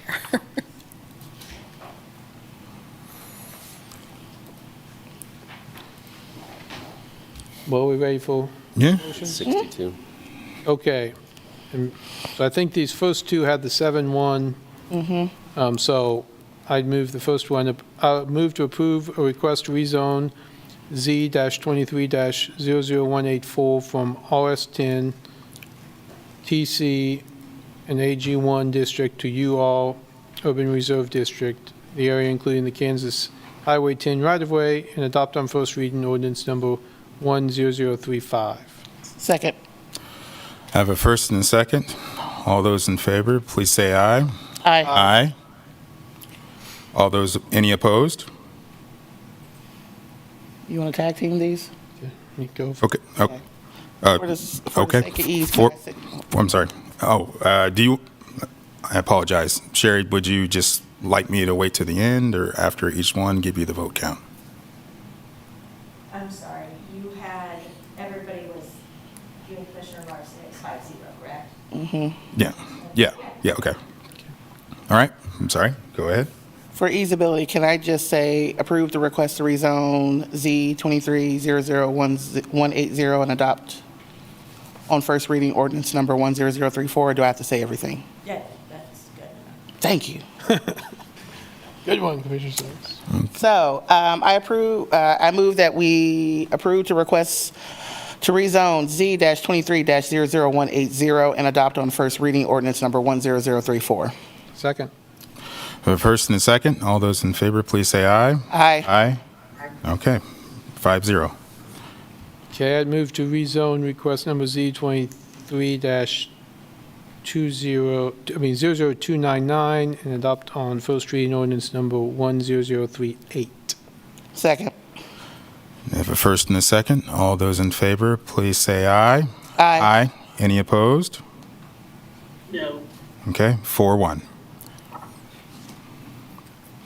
I move that we approve rezoning request number Z-23-00300 and adopt on first reading ordinance number 10039. Second? All right, first and second, all those in favor, please say aye. Aye. Aye. Aye. Any opposed? No. 4-1. Move to approve rezoning request number Z-23-0030 and adopt on first reading ordinance number 10040. One. Excuse me. One. Oops, I missed one. Yeah, Commissioner No, you Sellers. just missed the one. Yeah, Commissioner Sellers read that one just now. That's the one, sorry. See? The one. Okay, we're on move to approve rezoning request Z-23-00298 and approve on first reading. Go back. I thought I had that. I did, well, you said 300. It's Oh. 301. You missed the one. Oh, see, thank you. See, you threw me off. Yeah, I'm not I even threw using myself my off. readers, and I'm doing better than you. You are doing better than me. Okay, I move to rezoning request Z-23-00300 I'll second. and adopt on first reading ordinance number 10039. You meant 301. I'm sorry, Commissioner. What am I on? I messed up. Someone else. I'll do it. I'll do it, since it's the one that I brought up. I move that we approve rezoning request Z-23-00301 and adopt on first reading ordinance number 10040. I'll second that. Thank you. All right. First and a second, all those in favor, please say aye. Aye. Any opposed? No. 4-1. Okay. Just keep going, Commissioner Sellers. Oh, thank you. You're so nice. I move that we approve rezoning request Z-23-00298 and adopt on first reading ordinance number 10037. Second. Have a first and a second. All those in favor, please say aye. Aye. Any opposed? No. Okay, 4-1. I move that we approve rezoning Z-23-00169 and adopt on first reading ordinance number 10033. Second. First and a second. All those in favor, please say aye. Aye. Any opposed? No. 4-1. And lastly, I move that we approve rezoning request Z-23-00297 and adopt on first reading ordinance number 10036. Second. First and a second. All those in favor, please say aye. Aye. Any opposed? No. 4-1. All right. We made it through that. Energy drink has kicked in. Okay. Okay. Does anybody need a break, or would you like? 5 minutes, please. 5 minutes. Okay. A 5-minute break. We will be back at 9:46.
I will go ahead and bring us back. Trevor? Good evening, Mayor and Commissioners. I'm Trevor Flynn, our Assistant Director with the Municipal Services and Operation Department. I'm here tonight with Jeff Scott and a few folks online. We have Andy Entz and we have Travis Kogel with GHD. And I'll get the slideshow on the right. I need to get it to play here. This one here.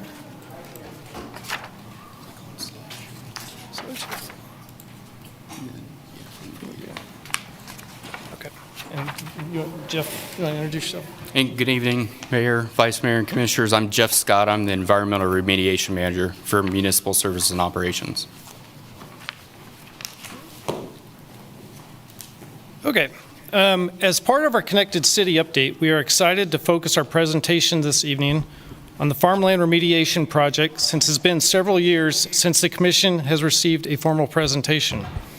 With tonight's update, we are pleased to announce and celebrate to some extent a new path forward with our Farmland remediation project. As we developed the preferred remedial options that you will hear about tonight, we were intentional and thoughtful as we evaluated risk, sustainability, beneficial reuse of the property, and cost.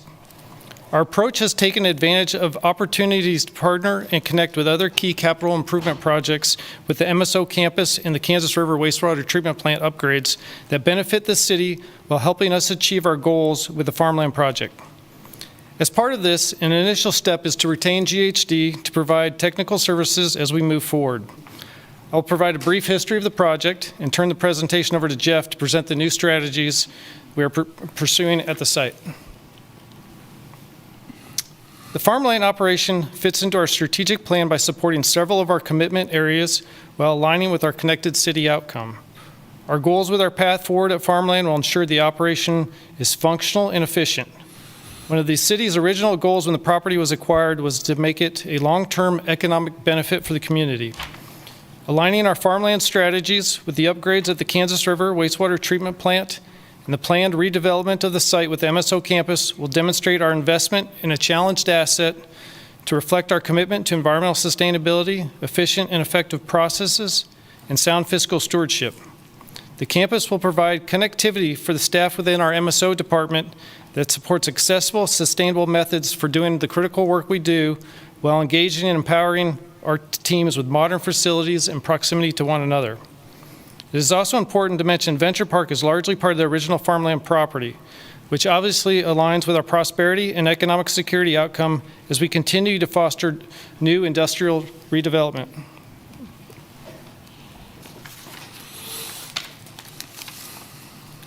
The former Farmland Industries nitrogen plant operated as a fertilizer manufacturing facility from 1954 until 2001 prior to its bankruptcy. Funding for future cleanup activities were placed into a trust to manage the administrative activities and facilitate the sale of the site. In 2010, the city acquired the property and the remaining balance of the trust fund under a consent order. The consent order establishes the conditions under which the city agreed to complete the required environmental remediation. As part of our initial activities, the city demolished many of the structures and began evaluating the full extent of the elevated contaminants in groundwater, soil, and surface water so that the site could be fully remediated. The approved remedial action plan included the management of impacted stormwater and groundwater recovery wells and sumps, which would capture and remove the nitrogen-enriched water and pump it off-site to be used for agricultural land north of the river. This strategy proved unsustainable due to the considerable amount of nitrogen-impacted water collected relative to the declining demands for land application. In 2018, the city hired GHD Services, Inc. to evaluate and develop more sustainable and effective cleanup alternatives. Through our recent efforts, we have developed a plan with new strategies that will meet our goals for the site. The pollutants of concern at the site are nitrates and ammonia. Both of these compounds play an important role in natural processes, but their excessive accumulation due to human activities can have a detrimental effect on human health and the environment. For human health, the mandated goal for nitrates are to prevent the ingestion of on or off-site groundwater or contaminated surface water with concentrations above drinking water standards for public water supplies. Goals for ammonia are to prevent the inhalation of fugitive vapors from surface and subsurface soil contaminated with ammonia in excess of concentrations established for the site. The goals for environmental protection are to contain nitrate and ammonia-contaminated groundwater on site to prevent the migration of contaminants and to restore surface and stormwater quality, leaving the site to natural background concentrations. At this point, I'll turn it over to Jeff to share the plan and strategies.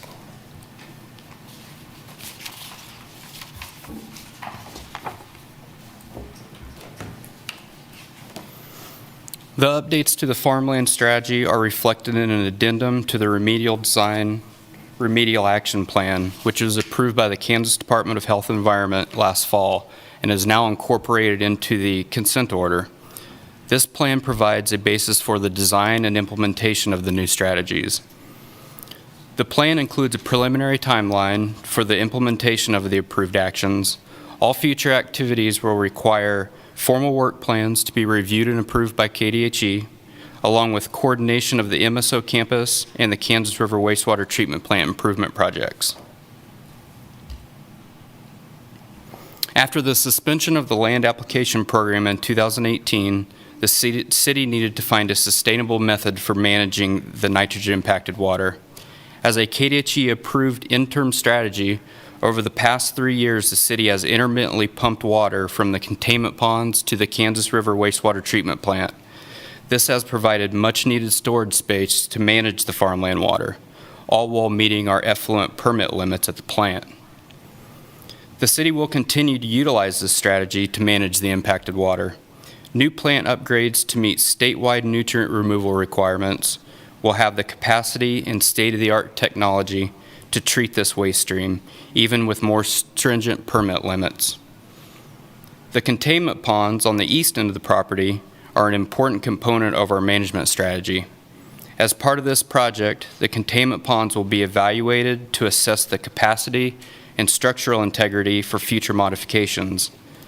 Design and construction of improvements to the stormwater system with automated controls to manage and convey the water to the city's sanitary sewer are anticipated with this plan. The construction of the Municipal Services and Operations Campus is a critical component of the approved action plan. Not only does the MSO campus provide a beneficial reuse to the property, but it also provides an important remedial component to the site. The MSO campus will include buildings, parking lots, and roads that will function as impervious caps to prevent rainfall infiltration into the impacted soils. Clean stormwater from capped surfaces on the campus will be routed to the regional detention pond that serves as stormwater detention for the Lawrence Venture Park. Any stormwater that collects from green space around the campus is designed to be captured and sent to the farmland containment ponds, where it will be stored and periodically discharged to the Kansas River wastewater treatment plant as needed. Phytoremediation is a nature-based approach which involves the use of plants to capture contaminants in the environment. It is widely accepted as an environmental restoration technology and offers several advantages over traditional remedial methods, including cost-effectiveness. Phytoremediation is often less expensive than mechanical or chemical remediation techniques. Environmental sustainability. It is a natural, non-invasive approach that minimizes disturbances to the environment. Long-term effectiveness. Phytoremediation can be implemented over an extended period, allowing for continuous pollutant removal and site restoration, and aesthetic benefits. Phytoremediation can enhance the visual appeal of contaminated sites by introducing vegetation. We have identified several areas on the site that would benefit from this approach. The vision is to utilize fast-growing, deep-rooted trees that will absorb nitrogen in the shallow groundwater. These trees would then be harvested to promote regrowth, and the cycle would continue. Additionally, the landscaping around the MSO campus will incorporate phytoremediation. Green spaces will be planted with deep-rooted vegetation that will also provide erosion control benefits. The site has 4 extraction wells to prevent migration of contaminated groundwater in the alluvial aquifer. 3 of these extraction wells contain low to non-detect nitrogen levels, and our recent efforts have concluded that they are serving no remedial benefit. To provide additional cost savings to the city for the continual O&M required to keep these wells operational, the wells will be converted to monitoring wells. PW9, which you can see on the map here, has been determined to be an effective capture point and will continue to operate as it does today to prevent off-site migration. So to reiterate what we've presented, these are the key components of the approved strategy. It is important to understand that the new strategies being implemented on the site will provide a mechanism for minimizing risks to human health and the environment by using cleanup and containment strategies. Improvements to the containment ponds and off-site treatment will remove contaminated water from the site and improve water quality being discharged to the Kansas River. Capping of impacted soils and site-wide land use restrictions will minimize the risk of exposure to protect human health. The capture and extraction of impacted groundwater and phytoremediation will prevent off-site migration and assist in the removal of contaminants to clean up the site over time. Now let's glance at the projected timeline of the implementation. This timeline presents the preliminary schedule for implementation of the Farmland Action Plan. The city's goal is to have this in place by 2028. The conversion of 3 extraction wells to monitoring wells is planned to occur by the end of this year. Design for improvements to the stormwater system around the ponds and modifications to the ponds will occur in 2024 with construction beginning in 2025. Phase 1 of the MSO campus is currently at 90% design. Site work will start in late 2024 and Phase 1 building will begin in early 2025. And previously mentioned, the footprint of the campus will provide capping to cover contaminated soil and decrease rainfall infiltration, while also providing an improved stormwater conveyance system. The design and construction of additional processes to treat farmland water at the Kansas River Wastewater Treatment Plant will be coordinated with the current plant upgrade project, which is scheduled to be completed in 2026. And planning, design, and implementation of a phytoremediation program is scheduled to begin in 2027 once the majority of the other phases are constructed.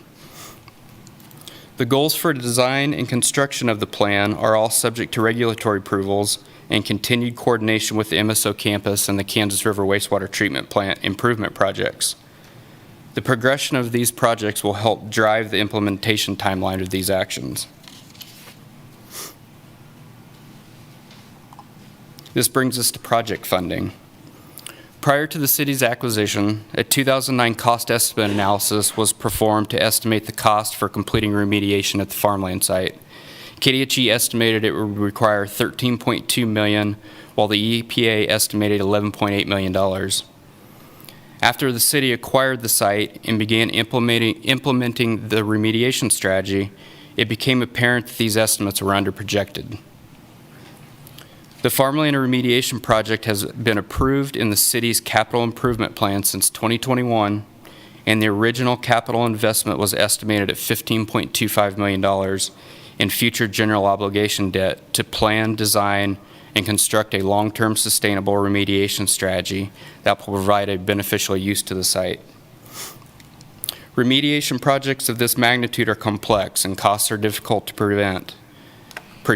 As we move along with the implementation schedule and designs, we will know more about the true capital costs involved with the project. The Farmland Remediation Project, CIP, will provide the necessary funds to design and construct what we have presented to you tonight.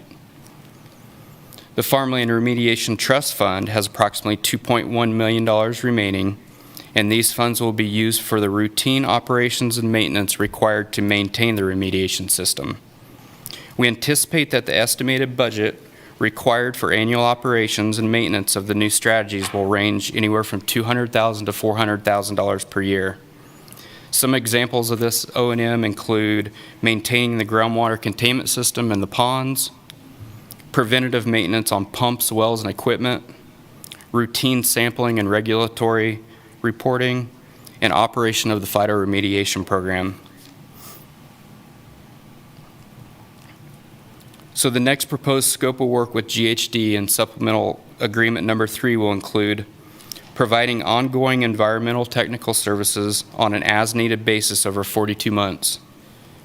These services will include project management, professional geology services, work plan development, communications with KDHE, and assisting with any unforeseen issues discovered during the project implementation. GHD will assist our program and the city's finance department with developing budget projections that will be used in future audits. They will also assist the city in developing an updated reporting format for our required performance evaluation reports. And lastly, GHD will assist the city with our regulatory requirements associated with soil disturbance activities as we move forward with the project.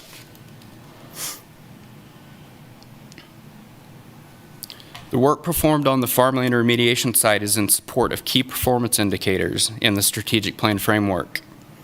Operational KPIs for the remediation site encompass key data points associated with the regulatory requirements and performance reports and the MPDS permit. Goals will also be incorporated with the implementation of the new remedial actions.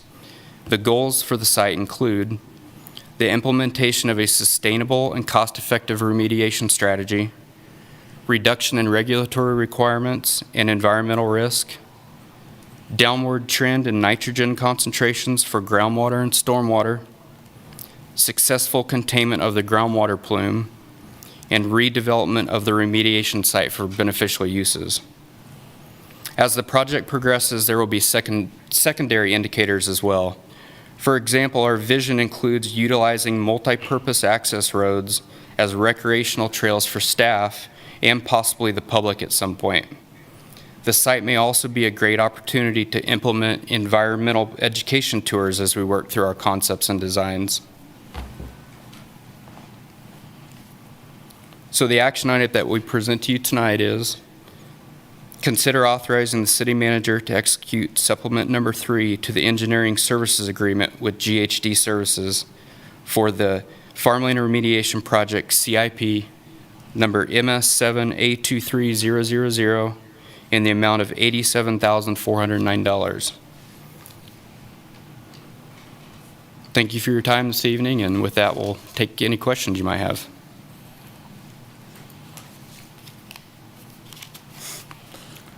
Trevor, I ask this question all the time, and I want to be on the record asking it again.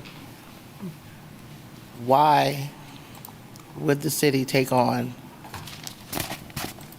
agreeing to take on the farmland remediation when it was already entrusted and there was a system in place? Help me understand what you believe to be the rationale for that, or what would have been some type of logical rationale for that has brought us to this point today. Based on the historical knowledge, I believe the reasoning was it was in the city's best interest to take ownership of what was really a blighted fertilizer plant, that a trust was established to facilitate a sale. And as I understand, it sat looking for that party to partner with. I'm not familiar with how long the city worked before that 2010 to acquire that, but that was my understanding, was to kind of step up, take that property, and then put it towards redevelopment. As you think of the gateway to Lawrence being 23rd Street back before the SLT. Yeah. And do we know how much was in the trust when the city acquired? Yes, the city, the trust came with $8.5 million. How much? 8.5. Okay, that's all. Thank you, Trevor.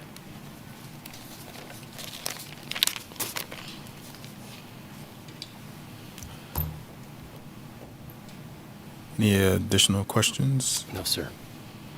Looks like Commissioner Finkeldine might Just have. one question. I was just curious on that timeline, is the reason and I'm going to say, The remediation, was that, how do you say that?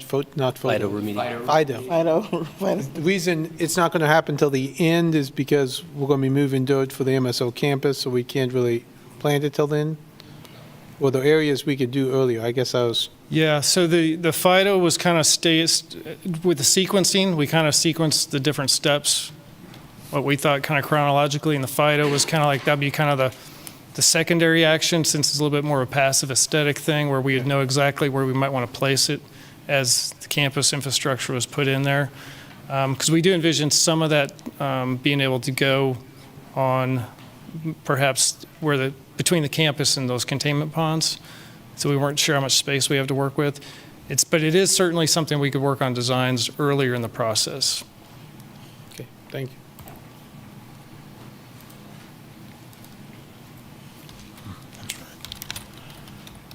Okay, not seeing any other questions. All right, I will go ahead and send this to public comment. Oh, Commissioner Sellers? No, go ahead. Go ahead. Oh, I'm sorry, Commissioner Sellers, did you have a... No, I said go ahead. Go ahead. I'm sorry. Go ahead. Public comment. Is this good? I have trouble hearing over there, so I want to make sure people can hear me. My name is Sherry Ellen Becker. I've lived in Lawrence since the 70s. Me and my husband raised our kids here. I love this town, first of all. There's a lot to talk about in Farmland. I have 4 just questions, basically. In this, the last one that's on the Kansas Department of Health and Environment website, it's 2022, they say in here that we are supplying bottled water to some residents that has a contaminated well. And it's always in there from the very beginning, but I never hear about it. But to me, that implies that this has crept. There's more contamination that doesn't stop at the property lines. I'd like to know more about that. I'd also like to know, do we still have a liability for any additional remediation that may occur because things change, thresholds of available contaminants change over time as scientists find more out. At the sites that have companies in them now, that we gave them this land to build their factories or their plants, do we still have the liability, kind of like the contamination liability? Because I was told by someone that we do. And I also want to know about the MSO campus. Is that cap that's got to go on there, because that soil is contaminated. It has to be capped, and that's an environmentally approved way to do it. Is that in this $15 million in the CIP? It's not clear to me from the CIP if that's in there, or are we going to expense that as part of the cost of the MSO campus? Therefore, it really doesn't get dinged to Farmland. So that's question number 3. And question number 4 is, to me, it boils down to one question, because I've talked to hundreds of people about this. And if you weren't around in Lawrence on June 15th, 2010, you don't know anything about it. People kind of go, what are you talking about? You're nuts. The city didn't take a liability from the federal government, from the EPA, and say, hey, we want to do it. And a lot of people in Lawrence haven't been here long enough to really know what all happened. But if you guys are now going to put this on the debt levy, you're going to use our property taxes that we pay on our houses for environmental remediation on an industrial site that's quite a bit vacant, and that we weren't obligated to take on, and we probably shouldn't have. If there was how much is it going to cost?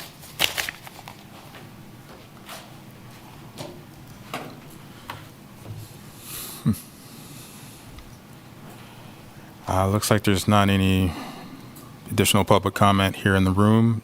Sherry, any on Zoom? No, Mayor. Okay, I'll bring it back. Trevor, or whoever, I'd be interested. 4 might have been a little more rhetorical, but at least 1 through 3 there.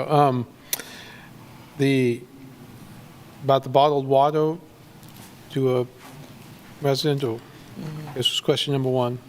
Question 1, yes, as part of the agreement, there is a farmstead near the site that the city is responsible, always been responsible to buy the bottled water for that resident whenever concentrations in the well exceeded the drinking water standards. It was in our best interest and easier for us just to buy it all the time. Because that concentration is fairly low, and in some areas it could be somewhat similar to any agricultural area in alluvial sand that might have a drinking water well. It's not necessarily the best place to have a drinking water well in shallow or in alluvial sand when you're near nitrates, or if you do a lot of fertilizing, you might see that. So yes, we just buy it all the time for a single resident. And that's been happening since the agreement. Do you know how long we've been buying it? It's part of the original agreement. Yeah. Yeah, I believe it's been since probably 2010 when we started buying water for that residence. Okay, question 2 was for the land we've sold, I think the land we've sold to other, inside Venture Park there, or do we have any liability for future contamination on those properties? So the property transfers, I might ask Tony to comment on this. The property transfers, the environmental use control agreements go with those. So when they go with the land transfers, there are certain responsibilities they have to follow in those environmental use control agreements, long-term care agreements. Those go with the land. And then the third question was is the MSO, that $15 million that you presented as part of this, is that in addition or included in some of the work at the MSO campus? That would include some of the capping. Obviously, there's a lot of concrete work. What we're working on is we're hoping to have budget within that farmland budget to cover some of the capping in our land use restricted areas.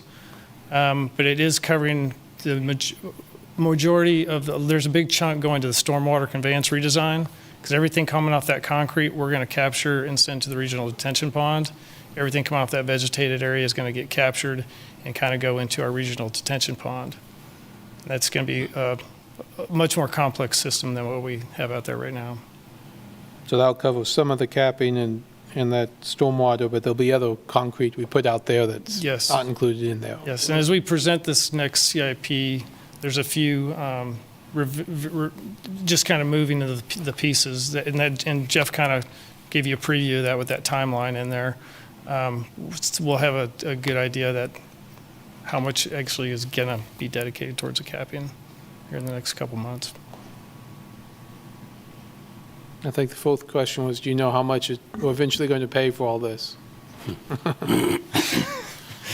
Well, I'm hoping in terms of capital costs, we're hoping this is like what we're going to have to put forward. And then it's going to focus on our O&M. Yeah. And then we're seeing some of, the nice things with partnering with these other projects, there's going to be natural O&M with any facility we own. And then as we go to the wastewater plant, once that's part of the operation, there's natural O&M that's already taken place there. And then it's going to leave, the big chunk is going to be that Fido area with the vegetation, with the trees, the containment pond area, some of our access roads. And that's why, some of our vision is to hopefully actually put some of that area to, perhaps at environmental education, some of these other opportunities that we could embrace as the project matures and the campus gets up there too. Thank you.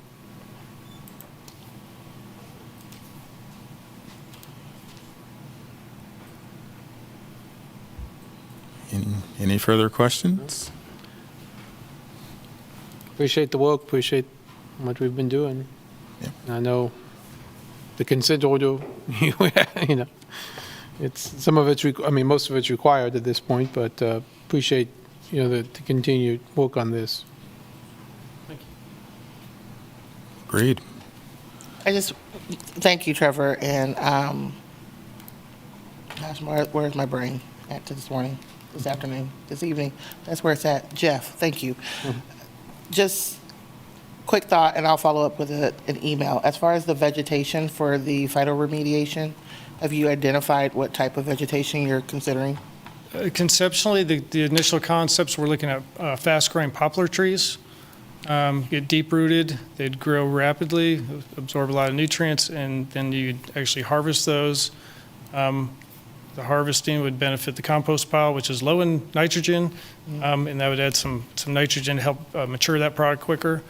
And then those same trees you plant actually regrow very quickly. Okay. And so that's kind of the initial concept. There will be a variety of deep-rooted vegetation around the campus for some aesthetic type purposes as well. That will perhaps be a little different than the trees that we mentioned. I have a thought I possibly want to float by you. So if you stay afterwards, I'll ask you. If not, I'll send it in an email. Okay. I don't want to create a big hubbub about it. It's more for my edification and future consideration. All right. Might entertain a motion. Move to authorize the city manager to execute supplemental agreement number 3 to the engineering services agreement with GHD Services, Inc. in the amount of $87,409 for Farmland remediation project. I second that motion. I have a first and a second. All those in favor, please say aye. Aye. Aye. And that passed 4-0 with 1 absent. Okay. Next item, work session. Thank you all for your presentation. All right, the work session provides an opportunity for the City Commission to discuss items in greater detail. The Commission will take no binding action on the items presented during this time. Work session topics are eligible for public comment. Members of the public will be limited to 3 minutes for public comment. All right, Brett. Good evening, Mayor and Commissioners. Brett Crumcano. I'm the city's Economic Development Director. Tonight I wanted to give you an idea of a new process that we're adopting in order to contract for economic development services. As you know, economic development is a very small group. We have 2 staffers, myself and Sam Camp, who's our economic development analyst, and we rely heavily on outside agencies to supply economic development services. So we think we've come up with a process that we feel is more equitable and more aligned with our strategic plan. So I'd like to kind of just, again, briefly give you an idea of what this is. I'd like to start with doing a little bit of information on our background, the updated process, why we feel we want to make this change, and then some important dates and next steps. As a reminder, Prosperity and Economic Security aims to foster an environment that provides all people and businesses the opportunity for economic security and intentionally acknowledges, removes, and prevents barriers created by systemic and institutional injustice. Our community succeeds because of a collective prosperity and a vibrant, sustainable local economy. We feel this process covers 3 of our commitment areas in this outcome arena: efficient and effective processes, equity and inclusion, and sound fiscal stewardship. And it will touch or influence almost all of our KPIs with the exception of 3. Again, we feel like this is a good process to move towards. So just a little bit of background. We've always tried to adopt the same processes that the Finance Department asks the city departments to do for our annual budget. So we initially, I think this might have been 4 or 5 years ago, they had an application process that they would post on the web page and announce that funding opportunities were available, and then post the applications and contracts after that. So we followed that process when requesting work from economic development service agencies. A couple years back, that process changed and they went to more of a budget memo and a value proposition. And again, we went ahead and followed that that same template. This process is moving to an RFI process, where we are actually sending out RFIs for proposals. So we started out by conducting a series of gap analysis meetings with our current economic development partners that covered our three major areas of focus: economic development, marketing and business attraction, entrepreneurship and small business development, and business retention and workforce development. From there, we utilized best practices from the International Economic Development Council, as well as what Ernst & Young had suggested through our recommended Community Economic Development Strategic Plan. Then we prioritized the services based on not only the gap analysis, but strategic alignment, and that's how we put together the RFIs. We will release the RFIs, so there'll be 3 next Tuesday. We've also noticed up the RFIs, and we're doing quite a bit more than we've ever done before. First of all, we sent an email to our existing agencies notifying them of this process. They also participated in the gap analysis, and they knew that that was part of this new process as well. This will be posted on DemandStar. That's our portal for proposals, and that'll, again, next Tuesday. We'll be doing an ad in the Lawrence Journal World. We're doing this presentation. Along with this presentation, I'm doing several preview sessions so that they can ask questions after the RFIs are posted. By protocol from the purchasing department, they can't ask questions or come into contact with the staff regarding this. So everything has to be just to go through them, and then we have to do a series of questions and answers, which has to go through a posting again on an addendum. We're also doing Facebook and LinkedIn postings, and we're doing a press release. Once we get those proposals in, staff will evaluate them for inclusion into the city manager's recommended budget. And from that point on, it follows the same budgeting process as everybody else. So it's just a way of us getting more detailed information that feeds into our recommendation for the Economic Development Department. Following budget approval, then we will continue to work with the agencies that we've selected. We will do contracts like we always do. We usually start working on those over the summer, and then they come to you at the end of the year for approval. The contracts will be different. We will be doing a detailed scope of work, and we'll have expectations as to what, not only what the outputs and outcomes would be, but how to measure it and that as well, so that both the city and the agency knows what to expect. The proposal submissions, basically we want to know about their experience and qualifications. We definitely want them to give us narrative on their scope of work and how they're going to tackle each of the services. Then they will submit an action plan and a price proposal where they will be spelling out the specifics. So why change? Well, this puts the city in a better position to steer economic development rather than rowing, we're steering the boat. It provides better alignment with our strategic plans. It's based on funding priorities for each focus area. It allows for more equitable outreach. It accommodates multi-year service agreements as appropriate. There may be some programs that need to go for longer than a 12-month period, and they can propose that as well.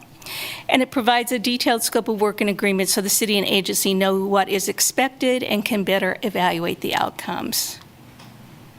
So just some important dates I've already mentioned. Next Tuesday, we will be posting on DemandStar.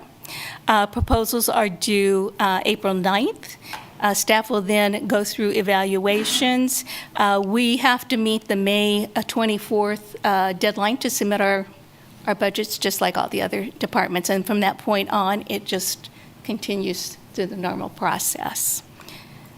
So I don't know if you're familiar with DemandStar. It's really easy to use. I just want to throw this in here. You just click on it through our webpage, and you can get there and register and go ahead and submit a proposal. So that is basically it. If you'd like, I'd be happy to answer any questions. Thank you, Britt. Any questions for Britt? That I can think of. Rick, just a quick question. As far as posting of the RF,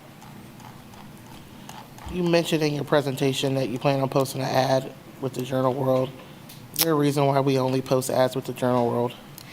We're following the same protocol that we would do for all our other service agreement proposals, and I don't believe we go beyond that. Again, we'll do Facebook and LinkedIn as well, but the ad itself will be the Lawrence Journal World. And the only reason why I say that is, there's a reason why it's one form of place where news is provided, and there's a paywall, and so it's not equitable. And not everybody reads the Journal World, no disrespect. But just from an access and equitable standpoint, I'm just saying, it's great to post an ad there, but the Journal World has a particular set of folks that will view that, while other folks that will subscribe to other papers, such as the Times, don't prescribe to the Journal World.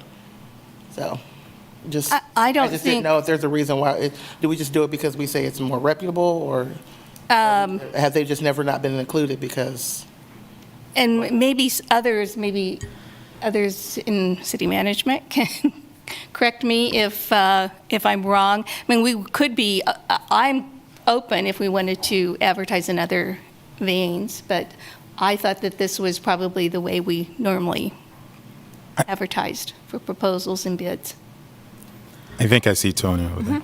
I can add that the City Commission adopted a resolution identifying the Journal World as the city's paper of record. And so I think based upon that, we are continuing to publish our required documents in that newspaper. Yeah, I recognize that, but a paper of record and a paper of connecting. So we might need to look at that. I'd like to look at that. I mean, I'm fine if we want to say that's the paper of record, but that's not the paper of access for folks. So I know many people that don't prescribe to the Journal World. So you're missing a certain part of our population in our community by just saying it's in the Journal World. Just because it's there doesn't mean it's accessible. I don't know if I'd be prohibited from advertising in other sources. I think the only constraint would be money. And we probably aren't going to take out a national ad in a magazine, but if it's, another local outlet, I think we can definitely consider that. I think as a commission, we should consider, I mean, I recognize saying that that's going to be the one for record, but if we're talking about moving indicators and we are not addressing the fact that not everybody in this community reads the Journal World, prescribes to the Journal World, and we're saying that's what we're using to create access to people, knowing that there's folks in our community that do not access that. The ends don't justify the means. But that's all. Thank you. I've kind of brought this up a couple times. I mean, the goal of this RFI process is obviously to make more progress on our indicators, right? So sometimes when we do that, we find the proposals come in a lot more expensive than we think to move the goal. Is the process we're using here to go into the managers, the city managers recommend a budget are we starting from the proposition we have X dollars, let's see how much we can get for X dollars, or are we starting this process to say these are the goals we want to accomplish and let's figure out how to accomplish that? Actually, a little bit of both. Typically, what happens is we get direction from the finance department on how much we can deviate from last year's budget, so we have a pretty good idea of the pool of money that we can work with. In going through this process, I would suspect that if we feel strongly that we need extra programs, then what we're going to do is we'll go back to the value proposition, we'll write that up. That'll go to the city manager for his recommendation. Great, thank you.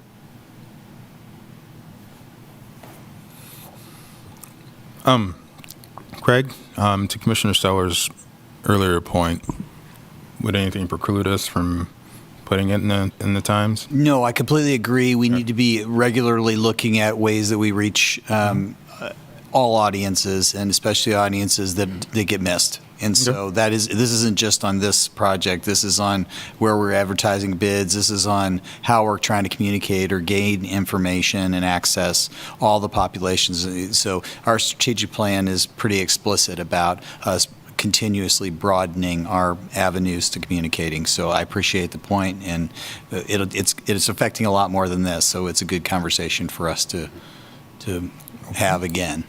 I just wanted to make sure. Yeah, thanks. All right. Thank you for the presentation, Brett. Any further questions for Brett? All right, and this is a work session item that has public comment. Any public comment? Not seeing any. Sherry, any online or Zoom? I'm here. All right, bringing it back. Any final points or discussion? Thank you again, Brett, and please thank Sam for all your hard work on this. And I think this will be a welcome change, and I'll look forward to the results. So, all right, commission items. Item I. Mayor, can I just ask one thing? Vice Mayor Dover? I would appreciate an update from city manager on some of the items that we've been discussing recently via email communication, and specifically just our staffing approach currently for the pallet shelter, kind of where we stand, and kind of the long-term, short-term goal of when we're going to be able to start housing people there, and then also when we think we might get to full staffing. I think that's really what I'm looking forward to hearing about from you, whether you talk about it, whether you put it in a writing, whether you stick it into a thing. But I think it's really important we talk about it from this point forward, and hold all of us accountable to make sure that we're moving forward with utilizing those resources and getting people into some safer conditions. So I'd like to make sure that gets put on or discussed at some point in time. I know he's done a good job of getting us up to speed and some of the people who subscribe, but I'd like to hear more about that publicly as well. I would concur.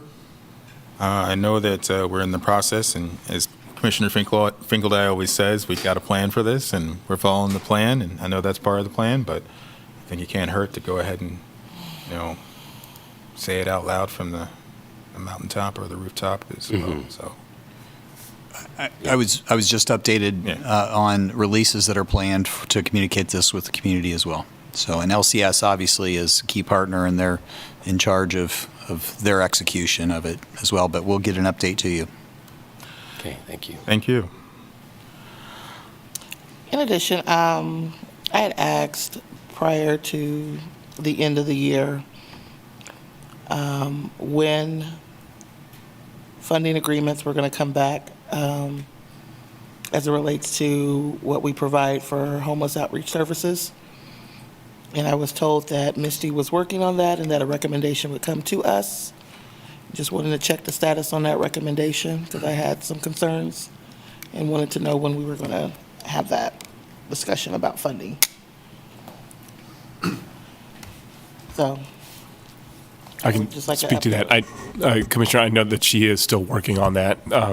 There are several different partner organizations that she's working on developing agreements with. So we can check on the status of those, but I believe probably sometime in April, we're thinking we'd have those available. When are those reports due to us? Do you know? The existing funded partners, I would have to check the agreement. I believe it's a quarterly I feel like report it's about submission. April. It's about this time. And then I think the annual reports were actually due about this time. Yeah. So Okay. we can Just check wanna them make out. sure we're still on There's- track with those. Yes. Okay, thank you. All right. Not seeing any more. City managers report.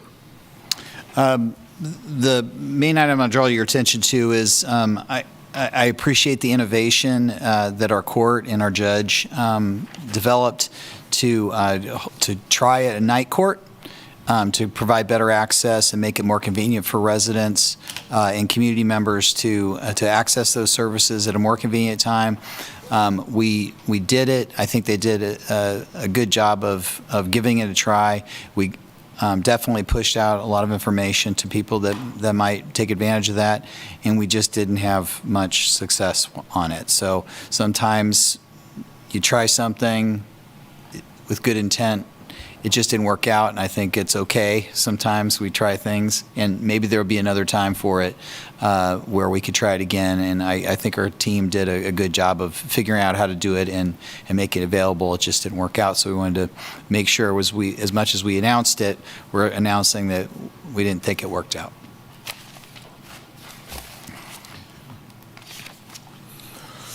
All right. Any questions for Craig on the city manager's report? Just on the future agenda items, someone had asked that, at least in the to be determined, the community police review board. I mean, I don't know if we have a date yet, but at least leave it on the future. If we have a date, we can do that. And I guess I was going to ask the other question, which is, we had talked about bringing back the committee on committees, but I forgot what we said that was, and I was looking ahead on that. Is it April? I think you asked for both of those to come back. We come back at the in same time. April. In April? Yeah. Okay. Yes, and so I'll make sure I get those on the next one. I just wanted to get an idea of when the items from the CPRB were coming back. Okay. Because I think we're wanting to bring those back about the same time. Perfect, sounds good. Have the date set by that your next agenda. Got it. Would that be perhaps April 9th? Because it seems like there's a hole there. We don't have a calendar to look at, so we got to estimate. Well, we have 3 meetings in April, so. Okay. All right. I was just asking because we have April 2nd on there and April 16th, but not anything for April 9th. So. TBD. Yep. TBD. It's a mystery bag. All right. Okay, I think that's it on this, and this is a public comment item. Any public comment here in the room? And Sherry, any on Zoom? Nope. All right, bringing it back. Commission calendar. There isn't one. Yeah, click. Yeah, it's gone. Okay. All right, that's easy enough. All right, last one. Move to adjourn. All right. Second. First and a second. All those in favor, please say aye. Aye. Aye. None opposed. Passes 4-0 and one is absent. All right. Have a good night, everyone. Thanks. Good night.